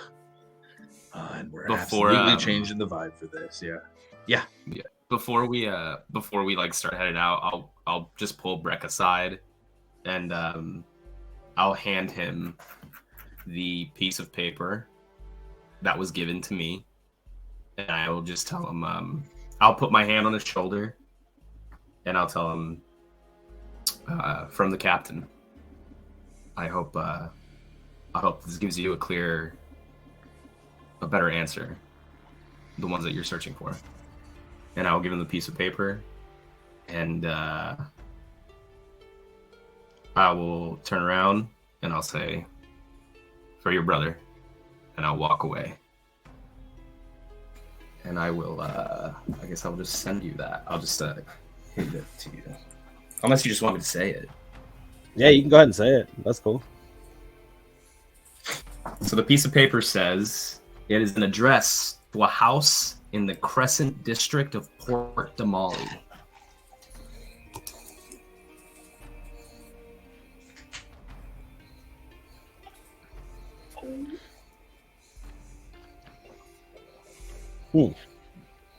That's it? That's all that was on there? That's it. Spicy.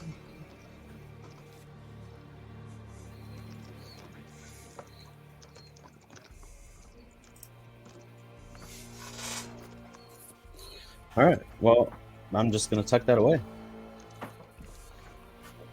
I mean, Breck, you recognize Port Damali. You know of that neighborhood, but it's not anything significant to you otherwise. Say, as we're walking, I need to talk to Milo. Nothing secretive. I should be like, hey man, can't you do a spell where you can make noise and whatnot, like this pretty loud noises, right? Yeah, I can make like the sound of whatever we want, honestly. Okay, so I got this thing, so I can do a spell that can make people see stuff, but it doesn't do any sound. So I think in unison for our distraction, and the signal, let's say I'm going to create what looks like explosions, and then you have to do the sound though, because otherwise it's just going to be a silent explosion, and then this could get kind of interesting. Yeah, I'm in. Question for the DM on that specifically. Thaumaturgy. Mm-hmm.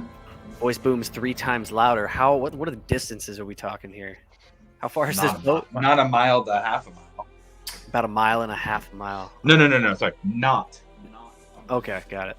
So the distance the ship is off the shore is a mile, half a mile to a mile. Thaumaturgy, the cantrip, cannot go that far. Okay, so that's the disclaimer. So, how are we gonna get this boat's attention then?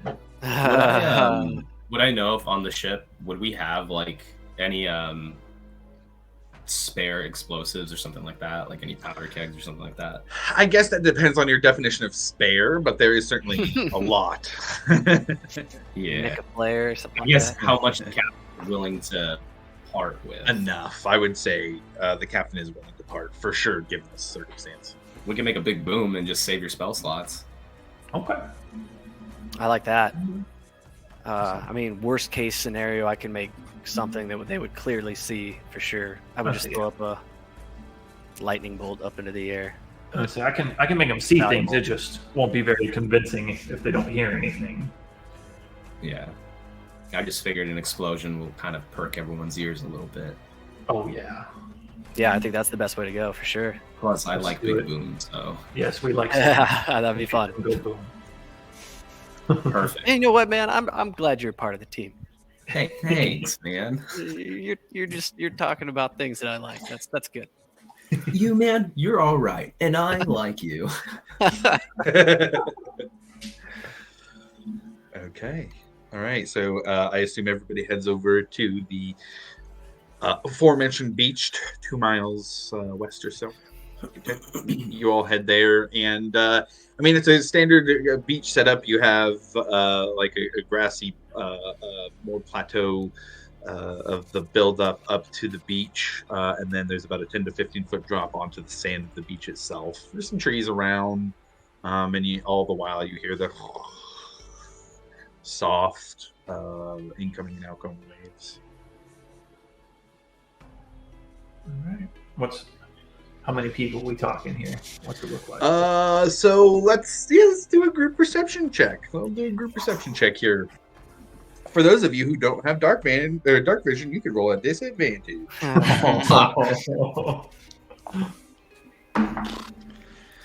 Oh. 17 for Varric. Pretty good. I got a 4. 4 for Breck. Jeez. 23. Breck is the most. Ooh, very nice. Very Nice. Alivor got a 22. Okay. 14. I think we have enough with 3 over 20. Why don't I show you guys the map? Ooh, yay. Let's go. Let's take a ship, yeah!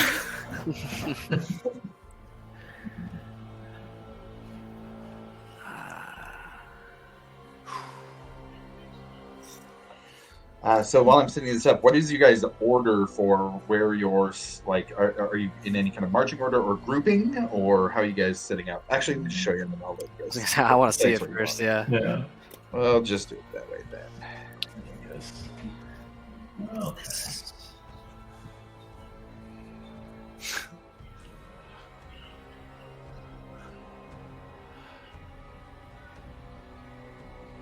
So we got the beach up here. Very little makeshift dock. Person on the dock who looks like they're trying to get in, and you guys can set up back here how you would like. So, you guys want to do the old bait and smack technique, or what do we say? I'd be the bait, you guys smack. If this is what the beach looks like, I'd probably end up being like closer to the tree on the sand, kind of in between the rock and the tree, closer to the ocean. Okay, got Doing it. my meditation. Oh no, that was go all the way to this beach. no. What? No. Okay. You're gonna do your meditation right next to the bad guys? Hey, where's Rufus? Oh man, he's already there, dog. He left like hours ago. Okay, got it. That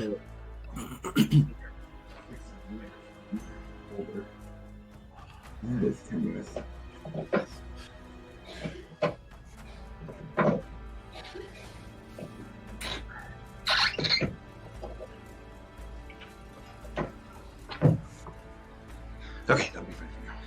So Rufus is going to be up here. Hopefully up that to the tree and the rock. A little bit like further towards the sand, like on the sand, just like just past the rock a little bit. Just past the rock. Okay, you do have to go down yeah, to like the right stand for that. Yeah. Okay, got it. Now I will say this will getting that close. Anybody who gets, I would say, beyond the sand will have to roll stealth checks. Where do we want to put the bomb or the powder keg? Can we like set it on fire and roll it towards them? Just boom. I mean, you know the answer. You can certainly try. I mean, God. Before we how heavy? I mean, how heavy is it? Yeah, Can Milo mage hand I would it say so like that it's 10 possible? pounds or so. Yeah, that's within mage hand. 10 pound is exactly it, isn't it? If you have certain mage hand features, I think Oh, you can. okay. Yeah, I don't have that yet. If you have Oh, telekinetic. okay. Yeah. Oh, it was a good. Good I thought. can carry it along with a slow moving disc if we would like. I That is not practical. mean, if we really want to try and finagle this, we could use the disc. If somebody has like, You know what? Give me one. because I said you were trying to do an illusion spell, we can make it look like something different, just floating to them. Ooh. Can my Good. unseen servant carry that?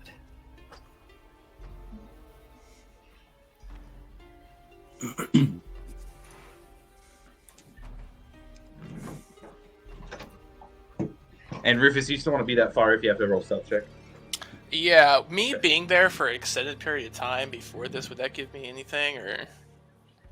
No. Okay, no worries. Oh shit. 19? 19, super good. Okay, got it. Hey, Josh. Yes, sir. If a unseen servant has a strength of 2, can he carry 10 pounds? I don't know how that I works. don't. Let me see. That actually might be within their. Yeah, For I the think sake I of this, I'll just say yes. That's fine. Okay. We Because can if do it a that way. cantrip can hold 5 pounds, then a first level spell can certainly do it. Yeah, and it's strength score times 15 for carrying capacity, so 30 pounds would be a Yeah, limit sweet. for the unseen servant. That's the player character rules, but I'd apply it to that. Yeah, all we got to do is Sweet. tell that little guy to like go to the beach, Yeah. and we just blow it up whenever we want to. If that's the way So you we guys could wanna light do it, have them carry it, and then Yep. whoever is able to do like some sort of little illusion, just to at least mask that it's not a keg that's about to explode. It doesn't have to be anything crazy. It could be like a bright light or just something that doesn't look like a keg that is coming at them. A Hey, chest of gold. They're pirates. It's perfect. That's floating to them. They might be that dumb. Oh, I say that. Can you make it? Can you make it look like a person? I can walk make it look towards like them, anything, kind of. and then Sure. it blows up. I don't know. That sounds interesting. What do you want me to? What do you want me to make it look like? Or like a big old seagull flying at them. I'm gonna go ahead and start working on the unseen servant ritual spell. Okay, where are you guys at? We've got Rufus so far. Oh, Let's yeah. go back up there. Oh, we're We've got 1 of 7. I will be. Man. Can I hide right by, maybe a couple feet behind the tree that is directly in front of the dock? This one right here. Yeah. Just directly behind Trying it. to line of sight. specifically hide, I would say that will be a stealth check too. Yeah. Okay.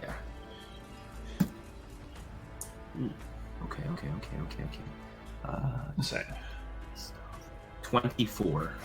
Okay, got it. So 19 and 24 for the 2 stealth checks so far. How about Milo?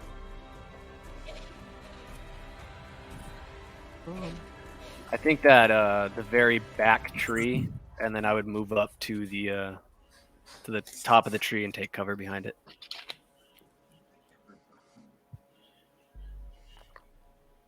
How tall would the tree be by chance? That I can tell you specifically.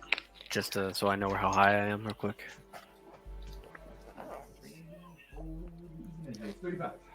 35. Okay, yeah, perfect. All right, how about Breck?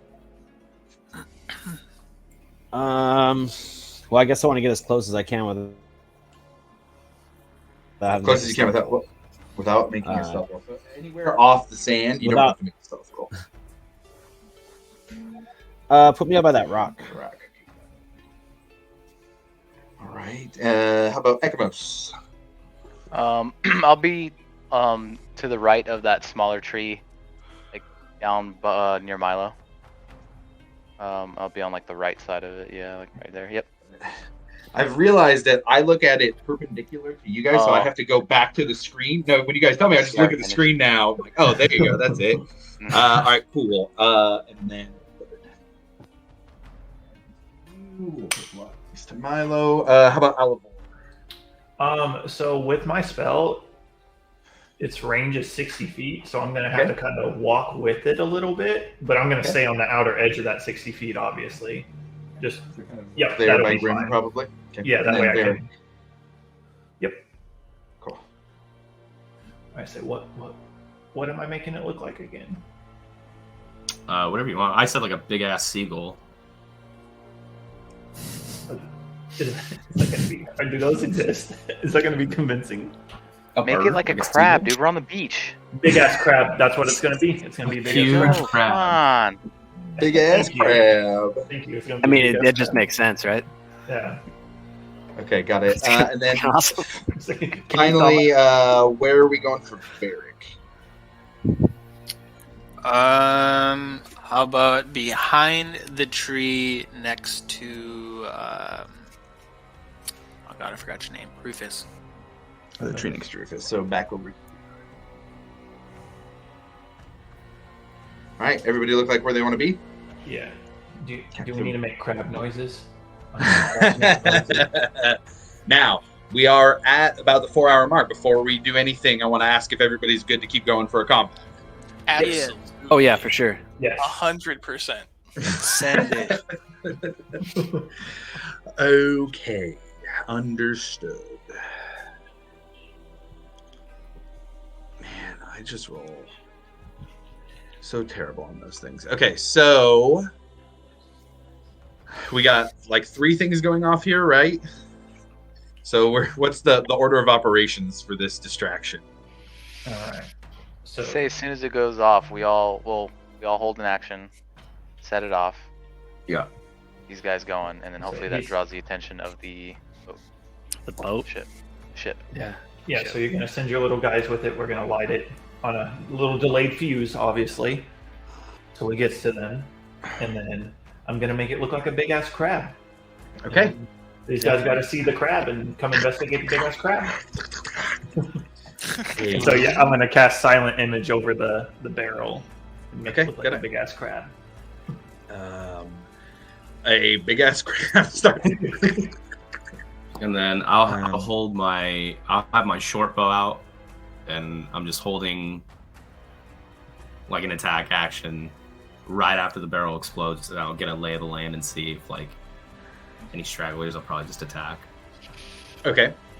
Um, Now, just to clarify, you guys are making this barrel look like a crab and sending it out there. That's what we've got so far, besides the held action of an attack from Grim. Yes. yes. Okay. And then Ekamos and Rufus, were you guys holding anything? And Varric and Breck? No, I was not. Okay. Nothing for Breck, all right. How about I'm just waiting for the bomb to blow up. Just concentrating on myself. Ekamos? Yeah, I'll hold an action. What are you going to hold? I'll hold the old Eldritch Blast. Eldritch Blade. And Varric?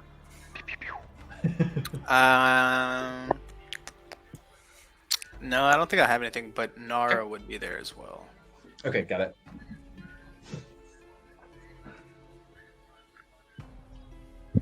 Just the individual Nara. Are you writing Nara? No, she would be in Mastiff form right now. Right. So that's there. Let's see. I don't have a Mastiff, but I have a Panther. So, actually, you know what? There we go. Will work. Okay, got it. Okay. So the barrel is made to look like a crab. A big one. It's massive. Big. Big Now one. look, there is a stat block for a huge giant crab that is like a Tyrannosaurus Rex size crab. Oh No, shit! no, not, No. Just want to make sure you guys aren't going that. No. We Okay. want it big enough to where they think they can come kill it. You know, we want it to be Okay, like, got it. what? Kill that crab. So there's some clicking as the crab starts to move forward. Let me roll here. Yeah, they do turn and look at it. All three of them, the two in the boat, kind of go back to just rearranging things. The one on the dock is looking at it. Go ahead and roll a deception check for me. Alivor, let's have you do it since you were Yes. casting the crab spell. Horrible. 18. 18. Okay. You look at their faces. Everybody who sees their faces, it looks like they believe that this is a crab. I would say Rufus, Alivor. Yeah, I'd say most everybody, but Ekamos and Milo can hear them speak as close as they are, even over the waves. Hey, is that a big crab? Yeah, I think it is. I think it is a big crab. Yeah. All right, we better get out of here. I don't want to fight that thing. Yeah, better get out now. And they finish uploading the stuff from the dock. Send it. I'm just gonna message one. Hey yo, dickhead. Who are you messaging? Guy up on the dock. Say, Oh, "Hey, yo, okay, yeah. dickhead." Yeah, he turns his head. What the fuck? And then someone do something. Bro. Hello, when's this barrel? I thought you were talking to him as the crab. Yeah, that's what not I how you were wanted- doing I Is too. that what you're trying to get him to think? And you just. Yeah, the crab's talking to him. Yeah. Okay, what are you specifically saying here?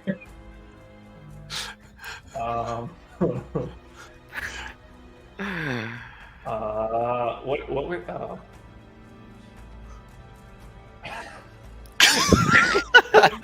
Get back here with my treasure, you fucks. Oh no. I don't know. All right, roll a deception check at disadvantage Oh, for this damn. one. Oh lord. Oh.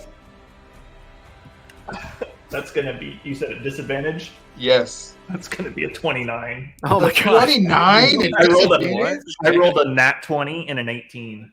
Jesus Holy hell. Christ! Bards, man. All you guys hear from the side there. Hey, I think this fucking crab's trying to tell me something. Well, what the fuck?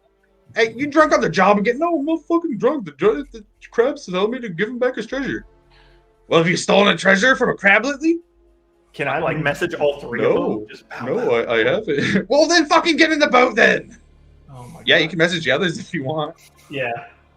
Yeah, the same thing. Just get back here with my treasure, you fucks. Fight me. The crab's moving forward. You just there's like This just pushing the whole crab. time.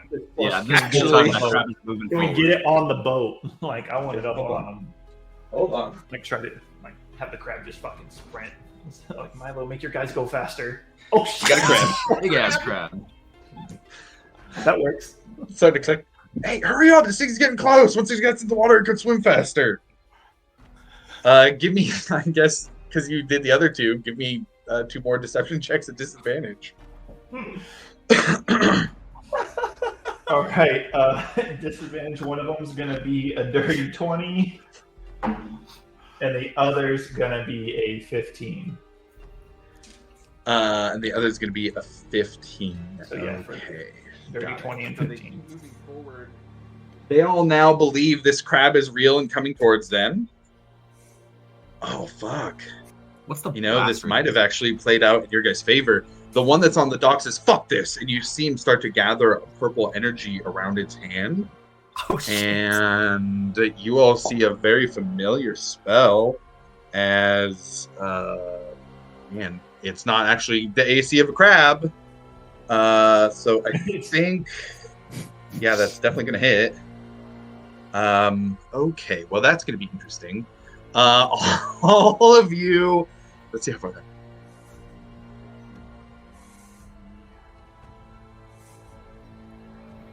Okay. Rufus, how close are So you're outside of 30 feet. All right, all of you see this huge explosion as the one on the dock throws down an eldritch blast at this barrel, and this huge explosion roars out. All right, Mr. Barrel, Mr. Crab Barrel, Alivor, roll me 6d10, please. Oh my God, yes, dude. And I need everybody to roll initiative. This plan was so dumb. So- it worked. yeah, so- Held stupid. actions, held actions, held actions. Dungeons and Dragons. I love, Josh, I love this it when a also- plan comes together. I'll activate the Boots of the Vigilant. swear, for this one as happens well, just so every you know. time. Okay, got it. Every time we make up a plan, it doesn't go along, and somehow we're just like, well, here we go. Probably the best All the way plan that through, never man. worked out. All right, 60-10. Okay, not too bad. So we've got 8, 10, 24. 24. Okay, remember that number for me for a moment while I get everybody's initiatives in here. Varric, what was your initiative? 17. How about, I got 12 for Milo. Breck, how about you? 3. Alivor? Oh, I gotta roll it. 1 sec. Oh, why did Jesus. bullshit? It bounced out of the thing, but I got a 9. No, wait, 8. 9? 8. Okay. Rufus? 11. 11. Ekmos, I got 16 for you. Graham, what about you? 22. 22. Very nice. Okay, got it. So the explosion goes off. We had some held actions. Let's resolve those real quick. As you see this explosion rock out, burning the 3 who were on the boat and on the dock, not just burning them, but the dock and boat itself look like they're starting to catch fire. And yeah, I mean the boat's in water, so it like catches fire and then starts to sink and put itself out. But I will say that they are without a boat and are just in the water now because of that. All right, so held actions. Grim, what were you doing? Is the one on the dock still alive? Yes, they are all still alive.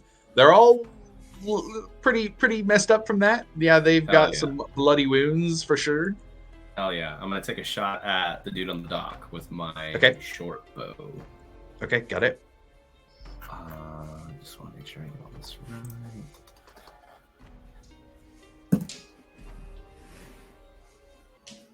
That is an 18 to hit. All right, an 18. Yeah, that'll hit for sure. Cool. Does this do I get sneak attack for this one since I was still stealth? Yes, you do. Yes. Perfection. We love to see it. Okay, so. Ooh. Okay, so 10 points for the initial, and then we got 10, 16. Fuck. 22, 23, 24, 25, 26, 27, 28. 28 points of damage. Oh, yeah. Flavor that fatality. How does this one die? Ooh, so I'm gonna draw the bow back, take a nice breath, and I want to aim it right toward that dude's throat neck and just let it slip through. And it just, and you just see them quietly fall into the ocean off the burning deck, dead. And I will.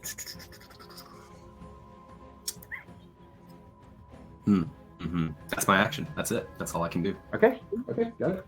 Oh yeah, that's there because we're just doing hell actions. Anyway. I'm gonna shoot Eldritch Blast at.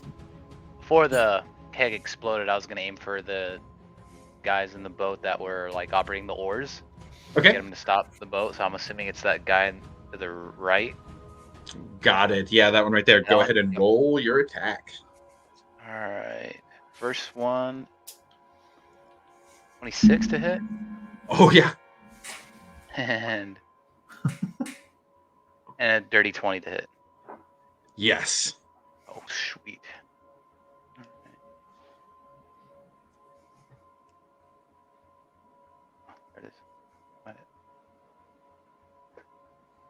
that was bad. 6 for the first one, Okay. and 10 for the second. That's enough. Also, flavor that Cool. fatality for me. So yeah, I'll shoot my 2 beams at the same time, and then they'll converge into 1 beam, and I'll just blast Oh, it and you right guys see them just and just splatter, go straight up into the air 15, 20 feet. God. Hell yeah. Falls into the ocean dead. Milo, did you have a held action as well? Muted. I hear ya. Uh-oh. Mic check. Mic check. Hey, There there we you go. Hey, okay. I did not, unless if. Okay. Yeah, no, I didn't have one. Just held action, yeah. Just again, held action. Okay, so 2 of those guys are dead already. Kendall's so internet died. He'll be in. Sorry. Oh, Yeah, he'll be back. There he is. There he is. First time. hey. Cool. All right, so that we're starting up at the top. Grim is first in initiative. Varric, you're on deck. But I will say that after the explosion happens, this boat starts to sink. You guys get off your held actions, and as this person is kind of floating waist deep in the water, I guess kind of standing waist deep in the water there, you can see around them heads start to come up out of the water. They look humanoid as well. They are mostly submerged. Oh fuck. That's some Pirates of the Caribbean shit, boys. Mermans. I hate Man. mermans. I was like, no way. All right. And with that, Grim, you're up. Fuck.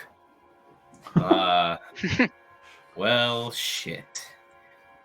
I guess I will shoot the one that looks most menacingly, which is the one next to the human dude by the dock. And Sure, I will, yeah, absolutely. I will take another shot at him with my bow. Okay, go ahead and roll the attack. Here we go. Come on, make it count. 25 to hit. Yeah, definitely hits. Okay. Here we go. 1d6. Oof, not good. 5, 6, 7, 8, 10. 15 points of damage on this one. Nice. Now, is that just from the bow attack? That is I'm sorry, because I added sneak attack because I was still in stealth, but I don't know if that counted. So if it's not, it would just be because the attack that you made as the held action would break stealth. So you can bonus action hide beforehand if you want to do that again. Yeah, I'll do that. We can keep that stealth check damage if you get a high enough stealth. Go ahead and roll that. Let's go for it. Here we go. Stealth check. 25. 25. Good enough. Absolutely. Cool. So you deal 15 damage to that one. And that will break it again, so you're not hidden. But yeah, you are able to hit that one. The arrow flies by the human and just lands in the shoulder. Yeah. You hear it come back out with a otherworldly screech. And unfortunately, that's all I got. All right. Varric, you're up. Ekamos, you're on deck. I'm going to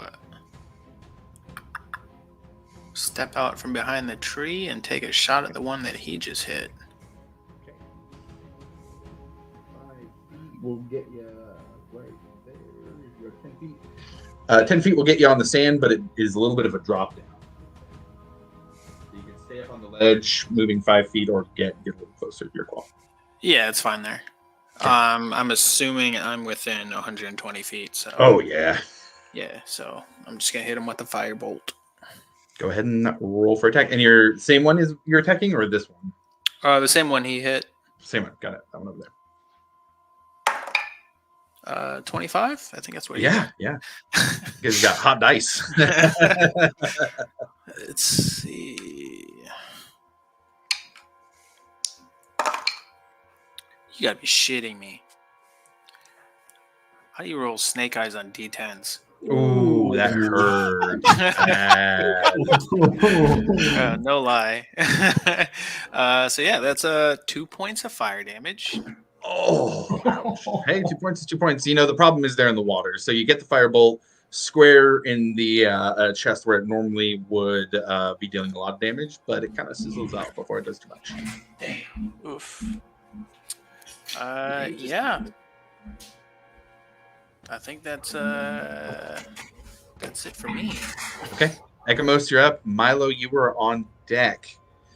I roll dog shit initiative for creatures every single session, you guys. Are we gonna Love have to hear Nara it. go with me? Thank you, by the way. Yeah, right. Yes, Nara would go with you. Any companions, any familiars, anything goes with you. Okay. Just for the time being, she's just gonna stay by my side.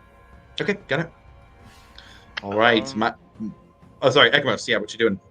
I'm gonna do the same thing. Aim Eldritch Blast at the one that Grim and Varric shot at. Yeah, sure. Right. Oh, jeez. Well, for the first one. 12 does miss. Does But miss. it just misses. Okay. And 18 for the second. Yeah, that will hit. All right. And it'll be 9 points of Eldritch Blast. Okay, nice. Another Eldritch Blast bolt comes down and makes a splash in the water as it hits. That one's looking pretty rough. Yep, and I think that's it. Beelzebub's just gonna be like freaked out, and he's gonna go invisible. Got it. Milo, you're up. Rufus, you're on deck. Out of the 4, what kind of weapons are we looking at? Hard to tell. They're mostly in the water. Okay. Yeah, I'm gonna try and fly up within. I'd like to be able to get within 30, within 60 if I can. Within 60? Yeah. 60 of any enemy or 60 of one Of the same target everybody else has been targeting. That's what I want to make sure. 40, 45, 60. So that would get you 60 right there. So we are. Oh boy. 40, 45, 50, 55, 60, 65, 70, Oh, never mind. Fuck that. All right. You are 120 feet away currently. I'm out. Which All I right, believe was specifically where you had asked to be. I think you're right. Yeah, you're absolutely right. I am going to go ahead and I'm going to fly a little bit higher. So I'm at 35 feet, I believe, right now, right? So if you can get me up to like 60, and then I'd like to move out. If that's 45, I'd like to move the 15 out then towards them at 60 feet height. And then I think that I still have a bonus. No, right? That would take both. I have an action or a bonus action. I'm actually going to move. I'm going to move another 30 feet towards him then. Okay. Yeah. And that's my turn. I will move Blot 30 feet forward, or his max distance, yeah. All right, Rufus, you're up. Alivor on deck. All right. Well, how am I feeling? Right now, you just got done meditating for the most part. You're pretty good. Okay, cool. Then in that case, since everybody's getting it on, I'm gonna fly. No, actually, I'm not gonna fly. I'm going to move. 1, 10, 15, 20, 25. I'm gonna move 45 feet towards the dock. Like that? Back a little bit, like away from the shore, towards the shore. Sorry. Kind of like Yeah. That's good right there. That's perfect. And then I'm going to use my my Radiant Sunbolt nice. on the guy that everybody else is attacking. For sure. Everybody piling on this one person in particular. Oh my god. Natural 1. Ooh, rough. It's alright, second attack. Oh my god. 15. A 15 will hit. Dang! Fuck. That's gonna be 9 points of radiant damage. 9. Okay, got it. So as you go to throw your first sunbolt, you aim at them, and no, you're right on. And you go move your arm out to make the bolt kind of appear. And as it does, it's just it here in the dark, in the moonlight, it doesn't feel like it's very powered, and you have to stop and think for a moment and kind of really feel the warmth of the sun on your skin and remember what it feels like on your feathers. And you're able to push through that and get the second one out, and that one hits. Okay. And then I'm gonna go ahead and burn that key point for another 2. Okay. Flurry of blow. Basically. Another natural 1. Ooh, you go again now for the second, and again you move your hand out, and there is no sunlight to come from them. Alright, second one. Put that dice in jail. 14. 14 will hit. Oh man. 6 points of radiant damage. Okay, another 6 as it hits this thing, and you start to see it kind of wobble back and forth in the water. It's looking real rough. Alright, and that's my turn. Okay, Alvor, you're up. All right, I have a very important mechanics question. Sure. Regarding my Burning Heart sword. Mhm. So technically I killed Uther Print, right? But he's technically still alive. So I need to check So- something real quick. That I is was a gonna say, I very want you good to look point. at- I want you to look at the Burning Heart, the very last No, little paragraph. I So, appreciate it because this is very particular. I've been wondering that this whole time. I'm like, Okay, oh, yeah, fuck.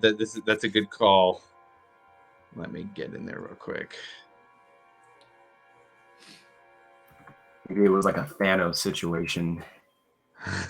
He made you think you killed them, but you never did. I killed him. I touched him. I killed him. He just said, "Poof, I'm alive again." I said, "Oh, you son of a bitch." Yeah, I gotta check 2 things. I have to check the sword and then something else too. Yeah. Damn rain.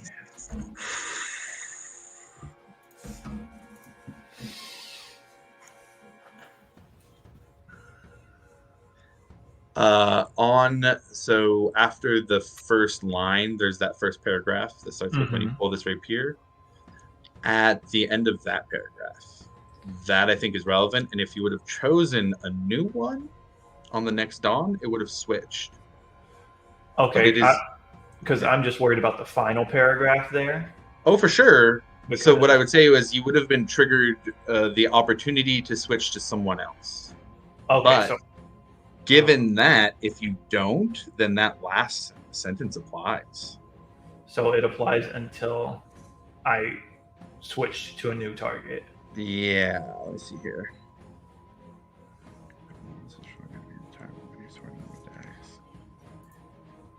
Oh, you know what? No, since I made this one and the way I worded it was it intended to be you have the option for adding a new person after the next dawn. So I'll say it is currently empty.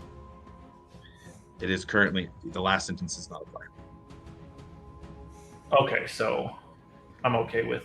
You're okay. Yeah. I'm okay. I was thinking All that right. it was going to have to be. I was thinking it was going to have to be you specifically named somebody, but that wasn't my intent with that line. My intent with that line is after the next day, after you've named someone, you can use it again because you started there. Okay, good. Sweet. All right, yeah. I was just, disadvantage is not cool. Well, I was kind of like, what was the intent of the creator on that? Well, I fucking made it. What was my intent?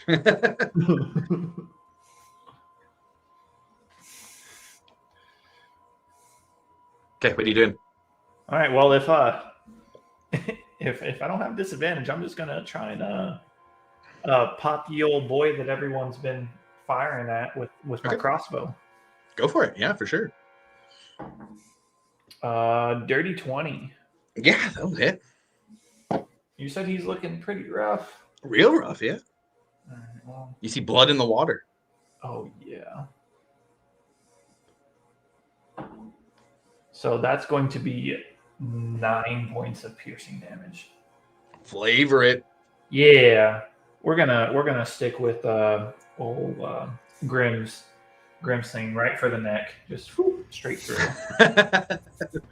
Okay, so the next shooters today are Yeah. you see another one, and it's a similar situation. Just goes through the neck. This one's facing the beach, so it just goes square on, and it's kind of screaming out this wow as it just falls in and is now fish food itself.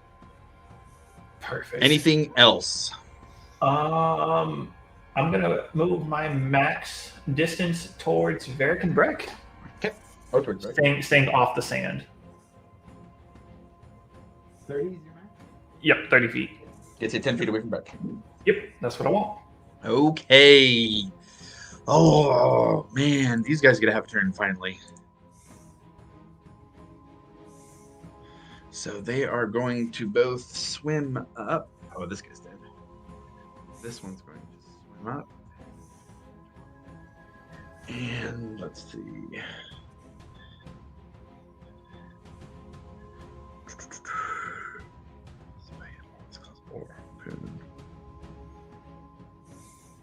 Yeah, they're going to stay here. They're going to take a harpoon off of their back. It seems to be attached to a rope. And they're going to throw it at Rufus.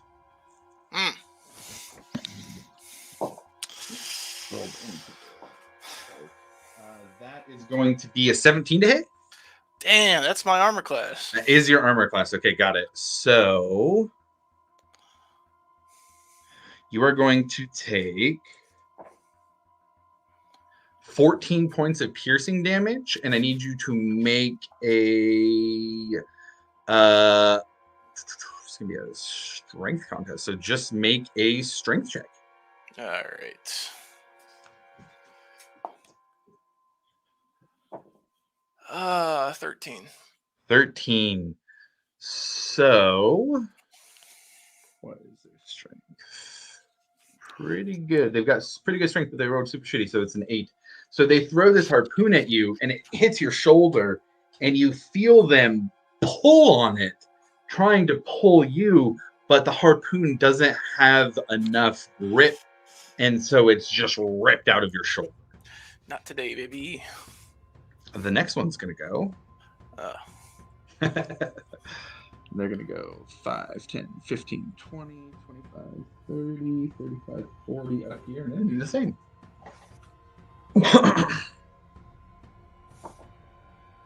That one's a 23 to hit. Yep. 9 points of piercing damage this time, and another strength check. All right. Be better, be better, be better. Oh man, I dropped my dice and it landed on natural 20, but it wasn't a dice reason. That's better. 19. Ooh, 19 also. Reroll for me, sir. Reroll. Fuck. Yeah. 15 is what you got to beat on this one. Oh my god. 16. Oh my You god. feel the harpoon ripped from your shoulder again. All Help. right. So the guy who's still alive is left.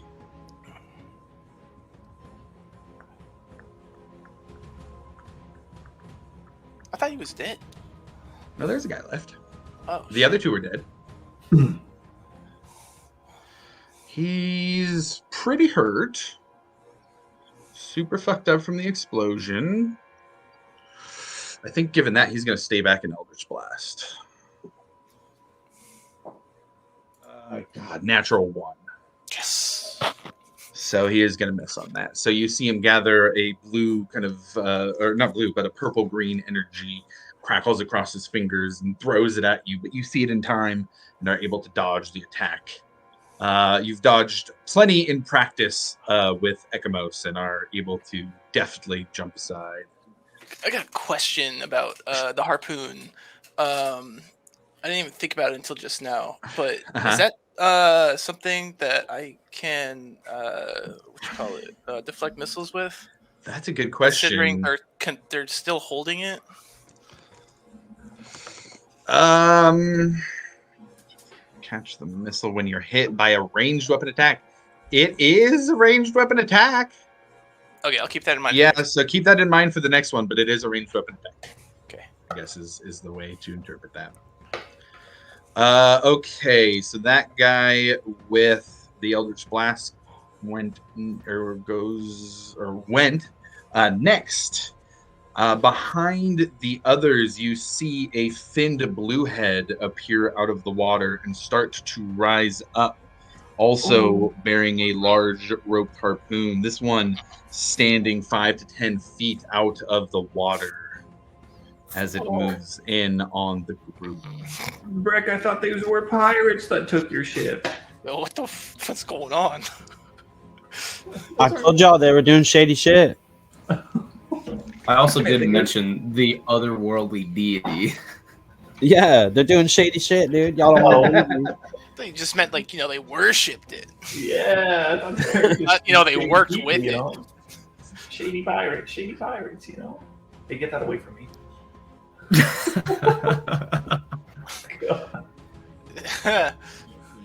Fire bolts. We had the attacks here also.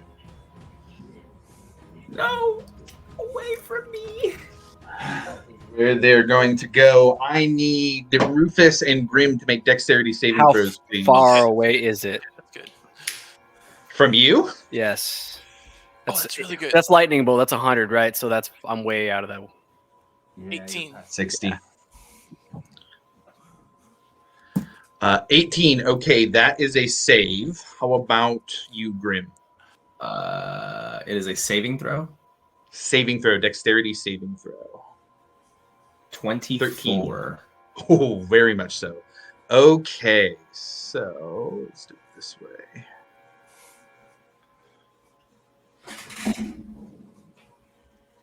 And since it's a dexterity saving throw, I will use evasion. If I succeed, same. I take no damage. Same. Well, fuck the both of you.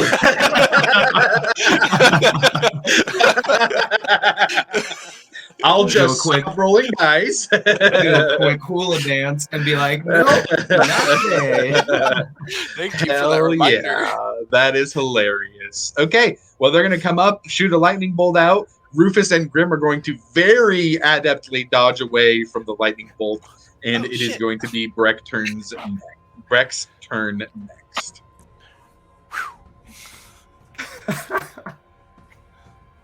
That was great. Do you want to move me 25 feet closer to Rufus? Yeah.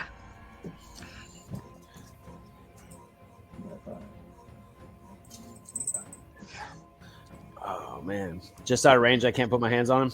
Just out of, yeah. Damn it! All right. I went straight diagonal too. If there's a better line to use, I try and use it for you guys. I'm just gonna take a block stance right here. Okay, block stance it is. Okay, that takes us back up to the top of initiative. Grim, you're up. Varric, you're on deck. Okay, I will use my movement and move towards Breck and Rufus. Okay. Going full movement? Yeah. You have to jump down into the sand, but it's easy enough. Yeah. 30 feet is your max? What was that? 30 feet's your max? Yeah. And that is where you're at. And then, let's see. Are these two buffoons in the front 5 feet apart from each other? They are 10 feet apart from each other. Fuck. They have a space in between them. Are any of them 5 feet within each other? No. Piece of No, this guy back shit. here is 15. This guy's 15 from that one. That one is 10 feet from that one. Fucking puss. Okay. Well, I will just fuck myself then. That will be a full action. Yeah. Because I would need to. I don't know. Even if I'm close enough, would I? If I moved closer, because I could use a bonus action to. No, I don't want to do that. I don't want to do that yet. But I If I moved closer to Rufus and Breck, would that be considered as allies? Would I be able to use sneak attack for that, or no? I think your allies have to be within 5 feet of the enemy. Yeah. Damn, it's this 5 feet rule. God damn it. Okay. Yeah. I'll just put the short bow away, take out the dark toe dagger, and toss it at big old merman out there. Okay. What's the range for throwing daggers? So this dagger is 60 feet, but it's Oh, doubled nice. Damn. Hell when yeah, that's thrown. right. That's that nice and one. returns. Cool. Yeah. Yeah, go ahead and roll that attack. That's dope. Here we go. Oh boy, oh no. Oh, it's a 16. Against that one, I'm gonna have to double check. That just hits. Yeah, that'll hit. Yeah, they're not wearing a ton of armor. Okay.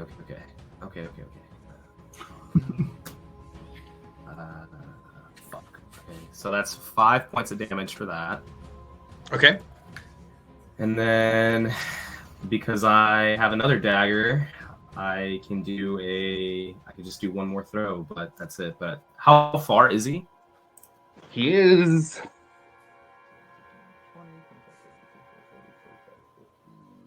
About 50 feet.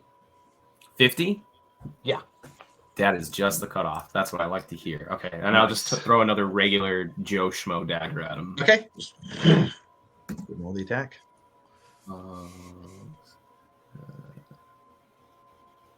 19 to hit.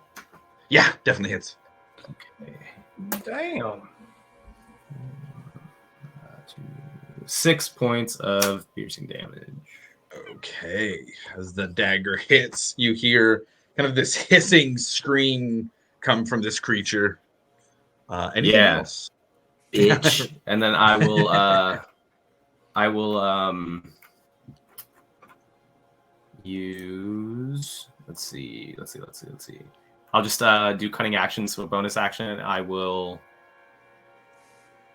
dash just right behind this tree right here, like right where I was, just to at least get some sort of cover from any sort of attack or something like that. Yeah, just right behind the tree, just to use it as like some sort of cover. Sure. Got it. And unless I can make it to the rock, would I have been able to make it to the rock instead? Oh, that's a good question. Let's see.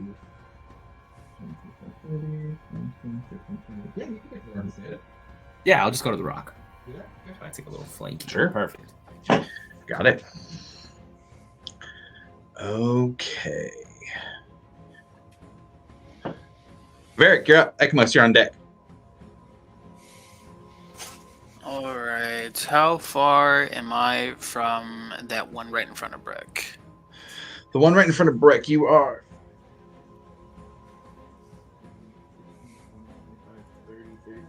45 feet. Okay.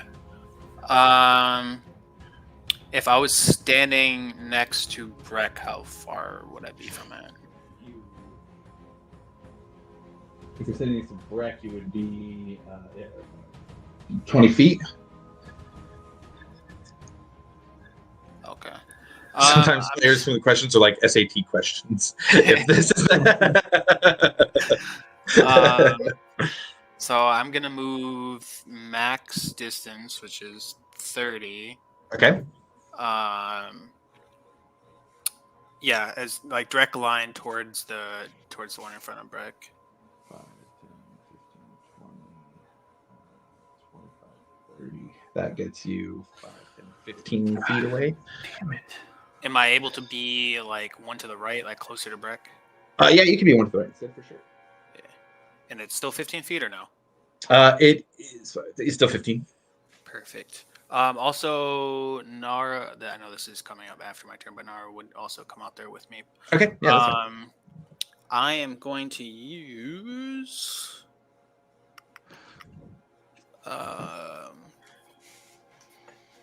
Lightning Lure, Ooh, interesting. which has a 15-foot range. Okay. They need to make a strength saving. Oh yeah, yeah. They need to beat a DC 15 strength. 15 strength. Okay. That is an 11. Ooh. So they are pulled 10 feet closer to me, Nice. and they take some damage.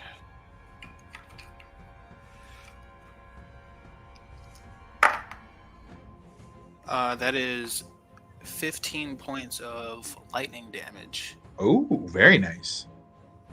And then since they're closer now, Nara can make their attack, and they will make Okay. a bite attack.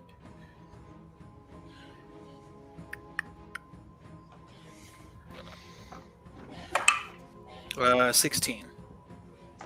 16 will hit. Okay.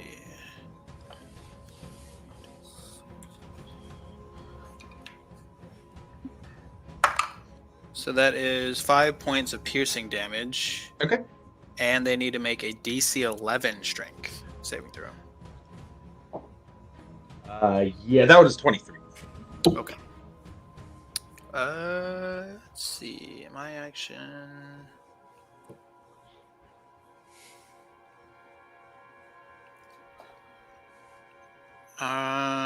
I will, just for the hell of it, I'll do bonus action Hunter's Mark on the one I was hitting. Got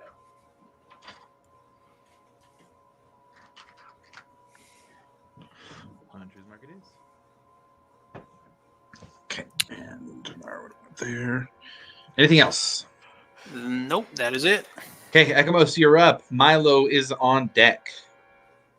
All right. I'm gonna move 90 feet towards the merman. 90. Yep. 90 feet with him. Yeah. That's enough. Is that 30? Oh, sorry, you're saying within 90 feet. Yeah, within 90. Sorry. Bro, how do you have 90 feet as a warlock? No. Okay. 60, 65, 70, 75, 80, 85, 90. Yeah, that is where you need to be for 90. All right. Do I have the movement to make that right? Yeah. Okay. I'm gonna bonus action and cast Hexed on the Okay. merman. And then I'm gonna blast away. All right. You're talking about the big one? Yeah. Okay, got it. Blast away. For the Hexed, it says this weird thing here. You get disadvantage on an ability check. Okay. Which one? That's what it says. It just says I can choose one ability when you cast the spell. The target Okay. has disadvantage. So what this means is like if you choose strength as the ability, then like strength checks, athletics checks, anything that uses strength as the ability modifier, or the ability, or not the ability, but the skill to calculate, then they'll get disadvantage on those. So if you choose Dex, acrobatics would be affected, Gotcha. etc., etc. Well, I guess I'll ask the group. Does anyone have spells like con saves that you're gonna be casting at this thing? So I've got wisdom saves are all Wisdom mine. saves. Got that. Anybody else? Does it affect saves? Does it affect saving throws or just checks? Oh, it's ability. So it has to be a specific ability check. Okay. That, So it wouldn't. never mind. So it wouldn't do saving throws, but that would still be. Could still be a lot. Okay. Well, then I'll just forget it because there's a lot and I don't have anything to. Yeah. Anyways, all right. So back to. So Eldritch Blast. My first one is 21. 21 hits. And oh geez, 17, 10 for the second. 10 does not hit. All right. And the first blast will be 10 with the Hex Necrotic 5. Oh, nice. So 15 total. Yep. Very nice. Okay. It hits and spreads out as the energy hits. It starts to crackle and tear wounds across the body with necrotic energy. Nice. And that'll be my turn. Okay. Let's see. Milo, you're up. Rufus on deck. First thing I am going to move is 30 feet in. Okay. And then if I can, I'd like to hold. What do you need to be declared to hold a spell? You said that. So you say if somebody attacks somebody, then I cast a spell. If somebody does this, then I cast a spell. You choose a triggering action. So yeah, I'd like to cast a second level spell if I find any of my allies targeted by a spell. Okay. So Or now attack. That being said, it will use you because you're casting the spell and finishing the very end of it as a reaction. So the charge goes now, right? The charge goes now, and it'll use the spell slot either way. It just fizzles if you don't use it all the way. But if you do use it, then it burns your reaction to get that off. Now, you can choose to use your reaction as something else. You don't have to use the triggered action. But that's kind of the way it breaks down. Yeah, okay. Man, that's a bummer if nobody does what I want. Totally. It's a high, risk-reward situation. Yeah, no joke. That's like a trade-off.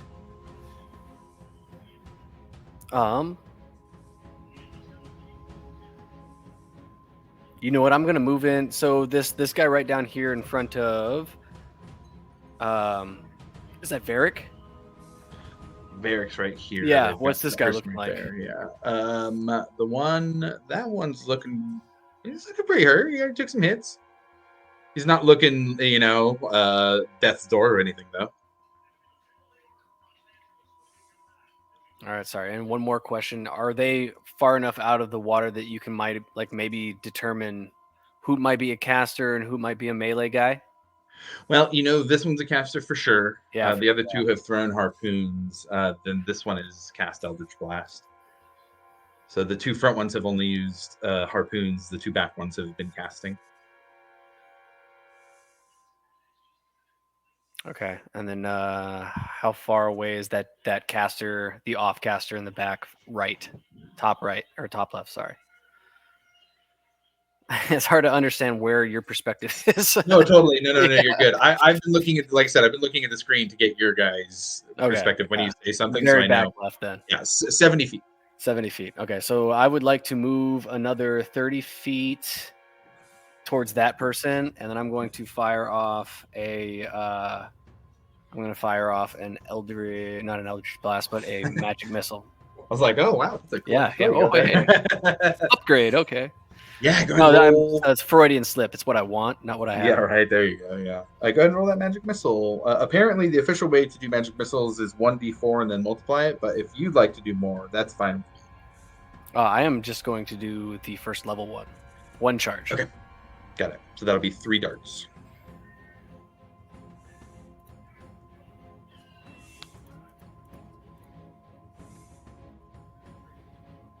That's going to be a 10.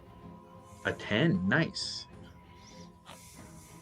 Okay. So you have the missiles come in and hit against them. You are seeing blood in the water for this person. They kind of and one, like, as they're starting to wince down from the pain of one, hits in the face without giving them any time to recover. They look like they're super hurt. I believe that's the end of my turn, right? I don't have a bonus action anymore. No, because you dashed. Sweet. Okay, that's it. Okay. Rufus, you're up. Balivor's on deck. All right. How far away am I from the humanoid caster closest to the dock? 30 feet. I am going to Misty Step to him. Oh.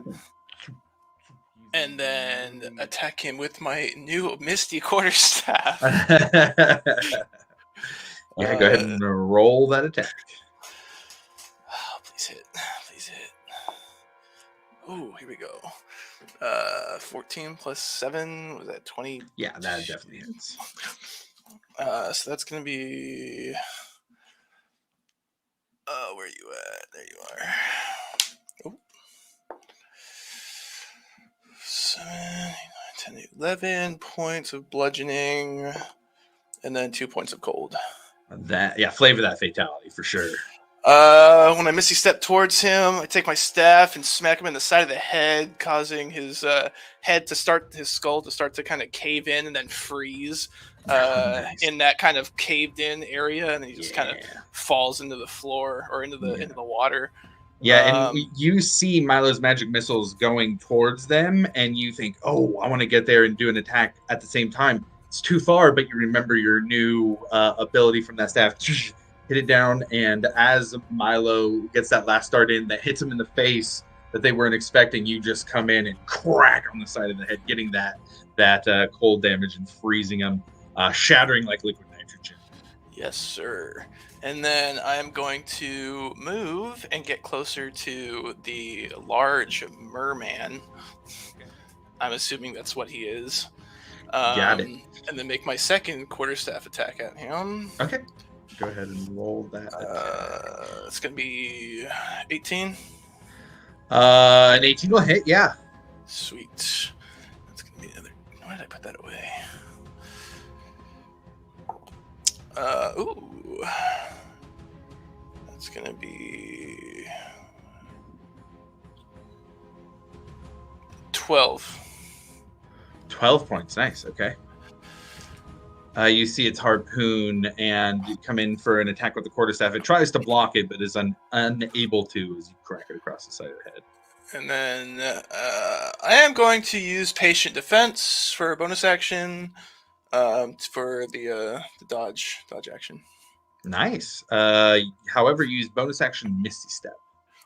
Ah, shit, you're right. Yeah, Never mind. Misty Step is a bonus action. Good call, though. For sure. Well, that's unfortunate. Oh, you know what? In that case, actually is that a bonus action? Stunning Strike special. Sorry, fifth. When you hit another creature. Yep, I'm gonna try Stunning Strike. Stunning Strike. Okay, yeah, sure. It's DC 14. Con. Okay. That is. Where are you at? Yeah, con. Yep. That is going to be a 17. Fuck. All right.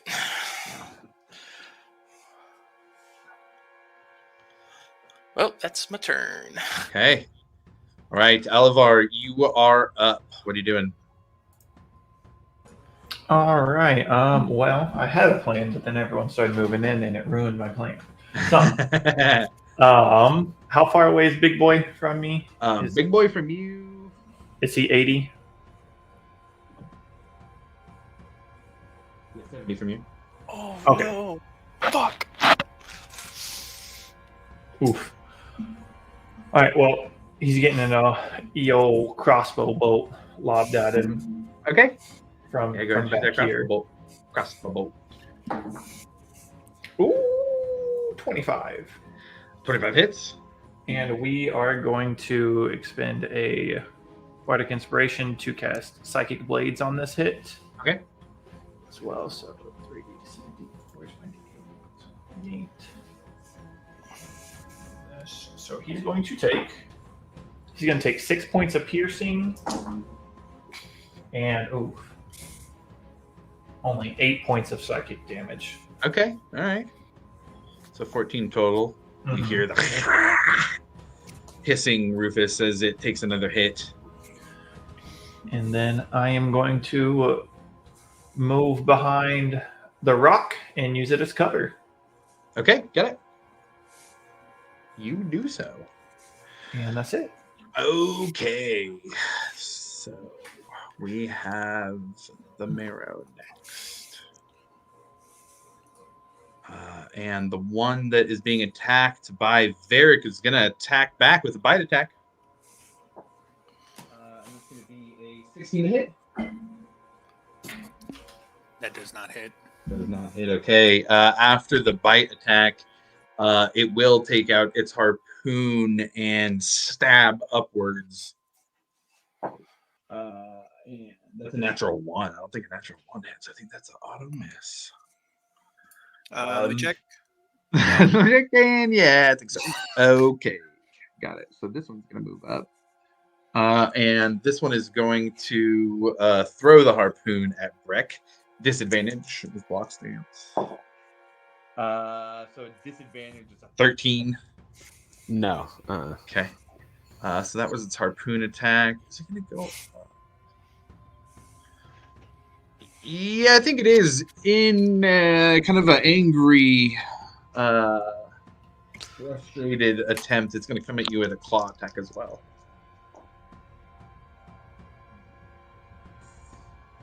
Eight to hit. No. Okay, got it.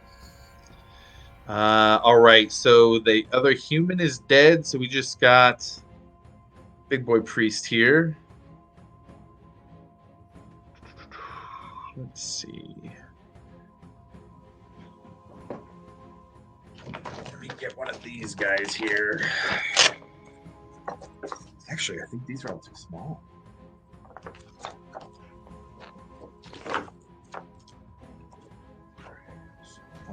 Yes, I would have to hit everything back there. I think it's willing to do that, though. Yeah. It'll hit that one, though. Okay.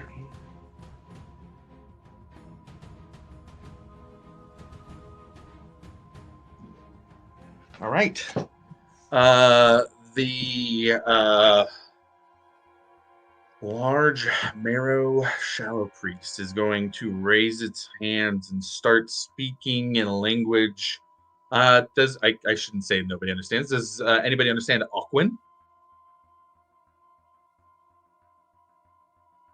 No? Okay. Then it's speaking in a language that none of you can understand. It raises its hands up to the sky, and you see this kind of flash of yellow eye above it that stares at the kind of beach area here, and immediately clouds begin to form over the area. And I need everybody to roll a dexterity saving throw. Oh, my favorite. Oh shit! Everybody. You said dexterity? Dexterity. And let's see here. And I have one that I have to make a dex save for. Everybody within 10 feet of me can add +2 to their save. That is only an enemy. So unless an enemy can do it. Milo's in the sky. They fail, though. 22 plus evasion. 22 plus evasion, so nothing. Great, thanks. I'm not within 10 of... oh, actually, sorry. I said everybody. Rufus, you're out of this range. You don't have to do this. Oh. You save, so it doesn't matter. But you don't have to do this. Because you're right. So, Varric, what were you saying? I'm not within 10 of Breck. No. Oh, sorry. You're within 10. Yeah, you are. Milo's too high in the sky, though. Oh, God. I got a 12. 12. Okay. A 12 is a failure. That you needed a 13, unfortunately. Ah, that's tough. It is. Aldivor got a 21. A 21. Okay, got it. Ekamos, 19. 19. Okay, that's a success. 18 for Grim plus evasion, so hopefully nothing. 18 plus evasion. Okay, got it. That's a success. Fuck. Both Nara and I fail, even with the +2. Okay, got it. Okay. Milo had the 14. Milo had a 14. Okay. Milo, you saved by 1. Yup. Which is important because those who failed fall prone. Even with my Aura of Liberation? Not with. Well, what does it specifically say?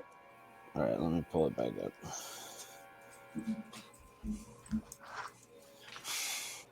While you're not incapacitated, you and creatures of your choice within 10 feet cannot be grappled or restrained and ignore penalties on movement and attacks while underwater. Penalties on movement. It can't be grappled or restrained. I think this still applies. Okay.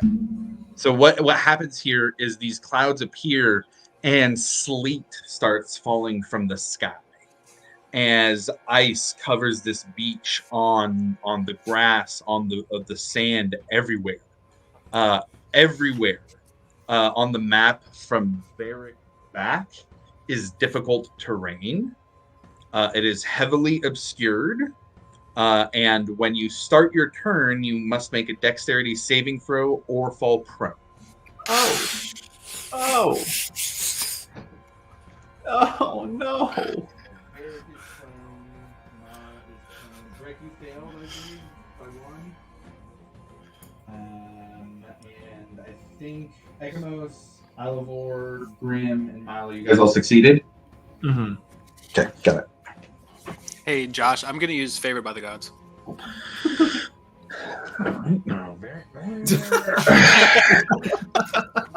So I still have to roll. So Okay. So yeah, I turned my 8 into a 13. 13 is the DC. Meets it, beats it. Thank you, All pal. right. That is going to be its turn. Breck, you're up next. You are prone. So is that half movement to stand up? Yeah, exactly. All right, so I'm going to stand up. Now, let me see here. Your thing says you can't be affected by difficult terrain, too? No, that's I only ignore the penalties on movement while I'm in water. In water, okay. Yeah. Well, yeah, the ice kind of stops at the water, too, though. Okay, got it. But that's okay, because I'm just going to bonus action Misty Step to Rufus. Shit, hell yeah, that'll do. That'll do. And then I'm going to give Rufus 20 points to lay on hands. Oh, man. Clutch. And then I'm going to hang out right here. Okay, got it. Now I'm in the water. Yep. All right, Grim, you're up. What are you doing? Fuck. I will try and move just straight ahead. Just move, truck forward. High skate away. Sorry, so your difficult. First, roll Me dexterity saving throw. Yeah, I got you. Oh no. 14? 14 saves.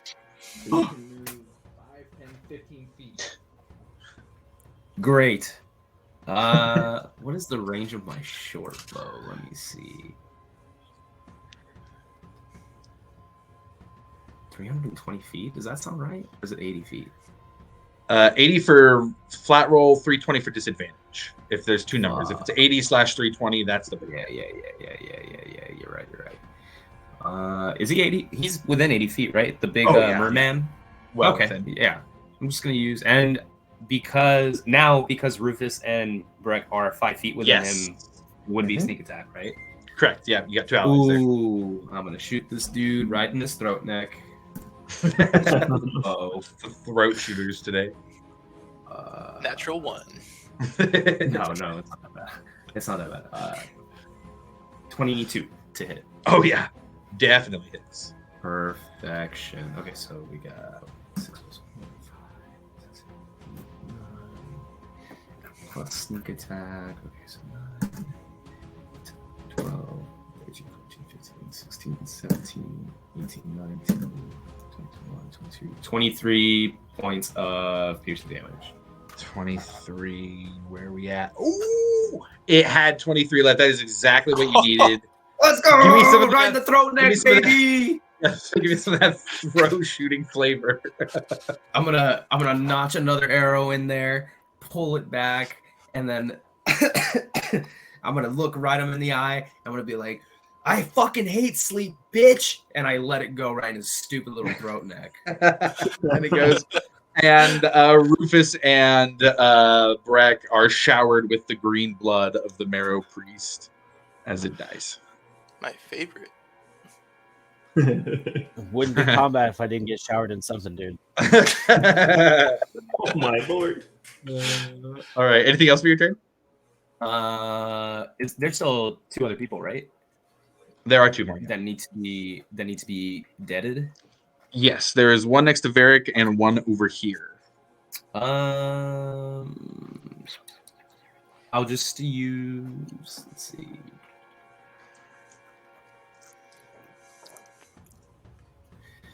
I guess I'll just use a cunning action to dash. I'll go like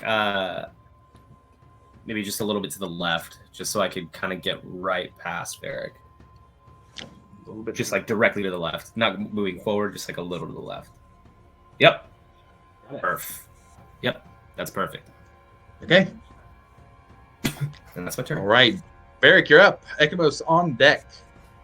All right. I'm gonna start with Nara. Nara's gonna use half its movement to stand up, Got it. and still within range to attack. Correct. Oh yeah. All right. Let's go ahead and roll that attack.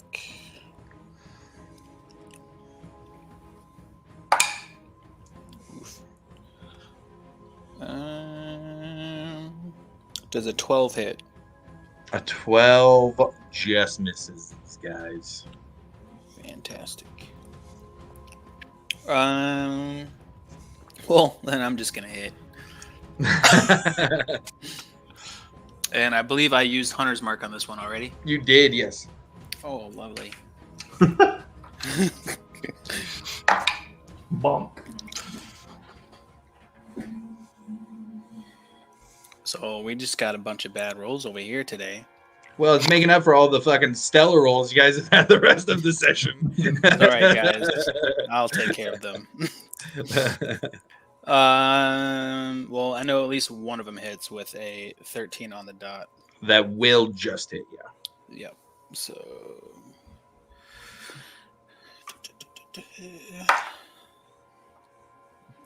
So 7 points of slashing.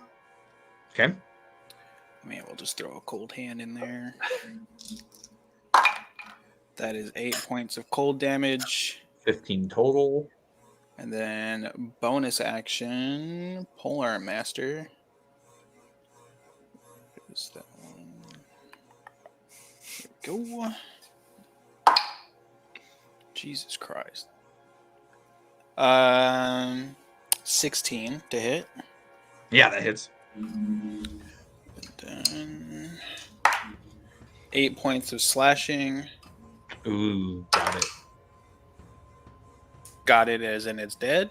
Is there more damage coming? It sounds like there needs to be another cold hand. It's not dead with 8 points. 6 points of cold damage. It is dead now. Go ahead and flavor that fatality. You meta motherfucker. I mean, I was gonna do it anyways, but then I heard you say That's fair. and I was That's like, fair. what? I guess that's my fault for being too eager to take this guy off the board. All right. I guess I'll stab it in the throat neck and just let the body. Dude, I almost just spit out my drink. nice. Fuck you guys, man. Right in the throat neck, and then the body just crystallizes. Bastion's Watch, the throat stabbers. All right. Anything else for your turn? No, that's everything. Okay. All right. Ekimos is up. Milo on deck. All right, I would have bonus actioned once the mermaid died and moved my hex to the next available target. Okay. And I'm gonna go ahead and blast away. Blast. So, anyways, I started blasting. Yeah. 15 to hit the first one, Yeah, that'll hit. and 24 for the second. Both hit. All right. First one's gonna be 6, 7, 8, 10, with 2 necrotic of the hex. Okay. It's 12. And then the second one.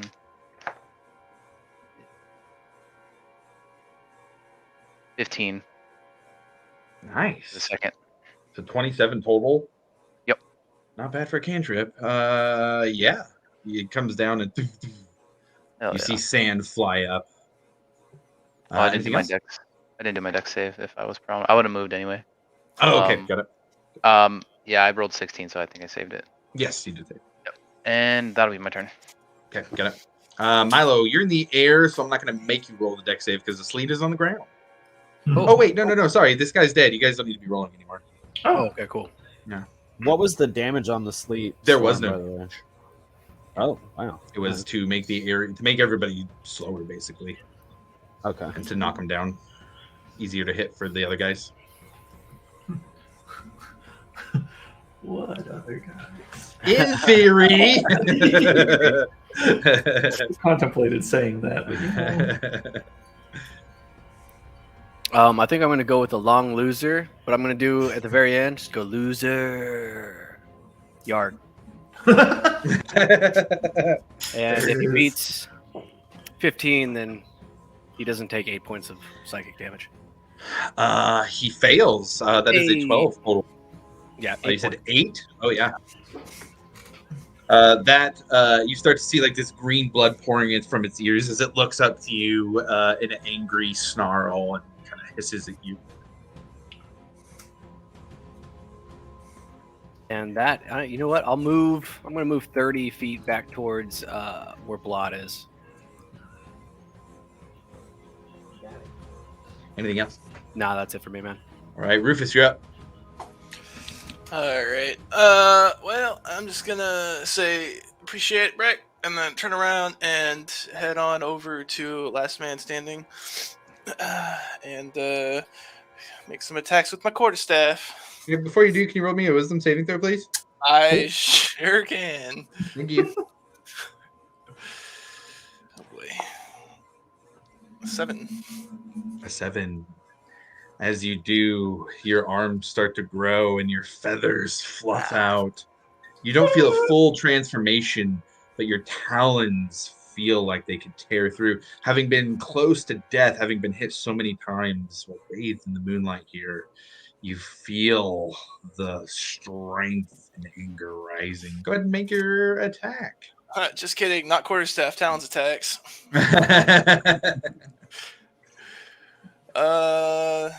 That's gonna be, oh my god, natural 1.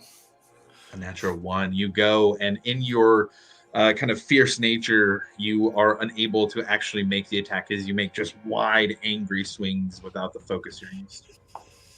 Second one, ooh, it's gonna be 17 plus 7. Oh, that definitely hits. Go ahead and roll damage, but roll double the damage dice for me, please. Ooh. Double the damage dice. All right.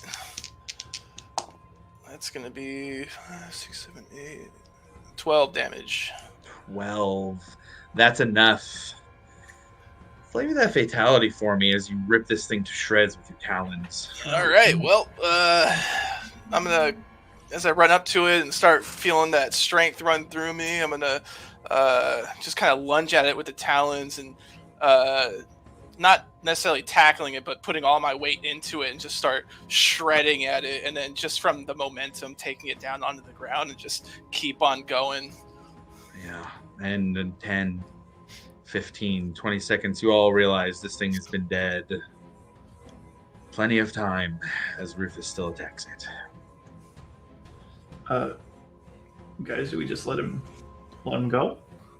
Most, what do we do? Yeah, I'm gonna beeline it towards Rufus, and kind of come from behind and like, it's gonna be tough. I'm not gonna do it, but try to just pull him off him. Okay, go ahead and roll just a general strength check. Yeah, this is gonna be great. At 1, -1. Yeah, I mean, obviously you can't. Yeah, it's very, very hard. Somebody, Breck, help me pull him off. Just gore going everywhere. Yeah. I mean, I'll try to go help grapple and restrain him. Okay. Yeah, you grab him, and as the two of you, with now both of you grabbing an arm each, you can pull him back.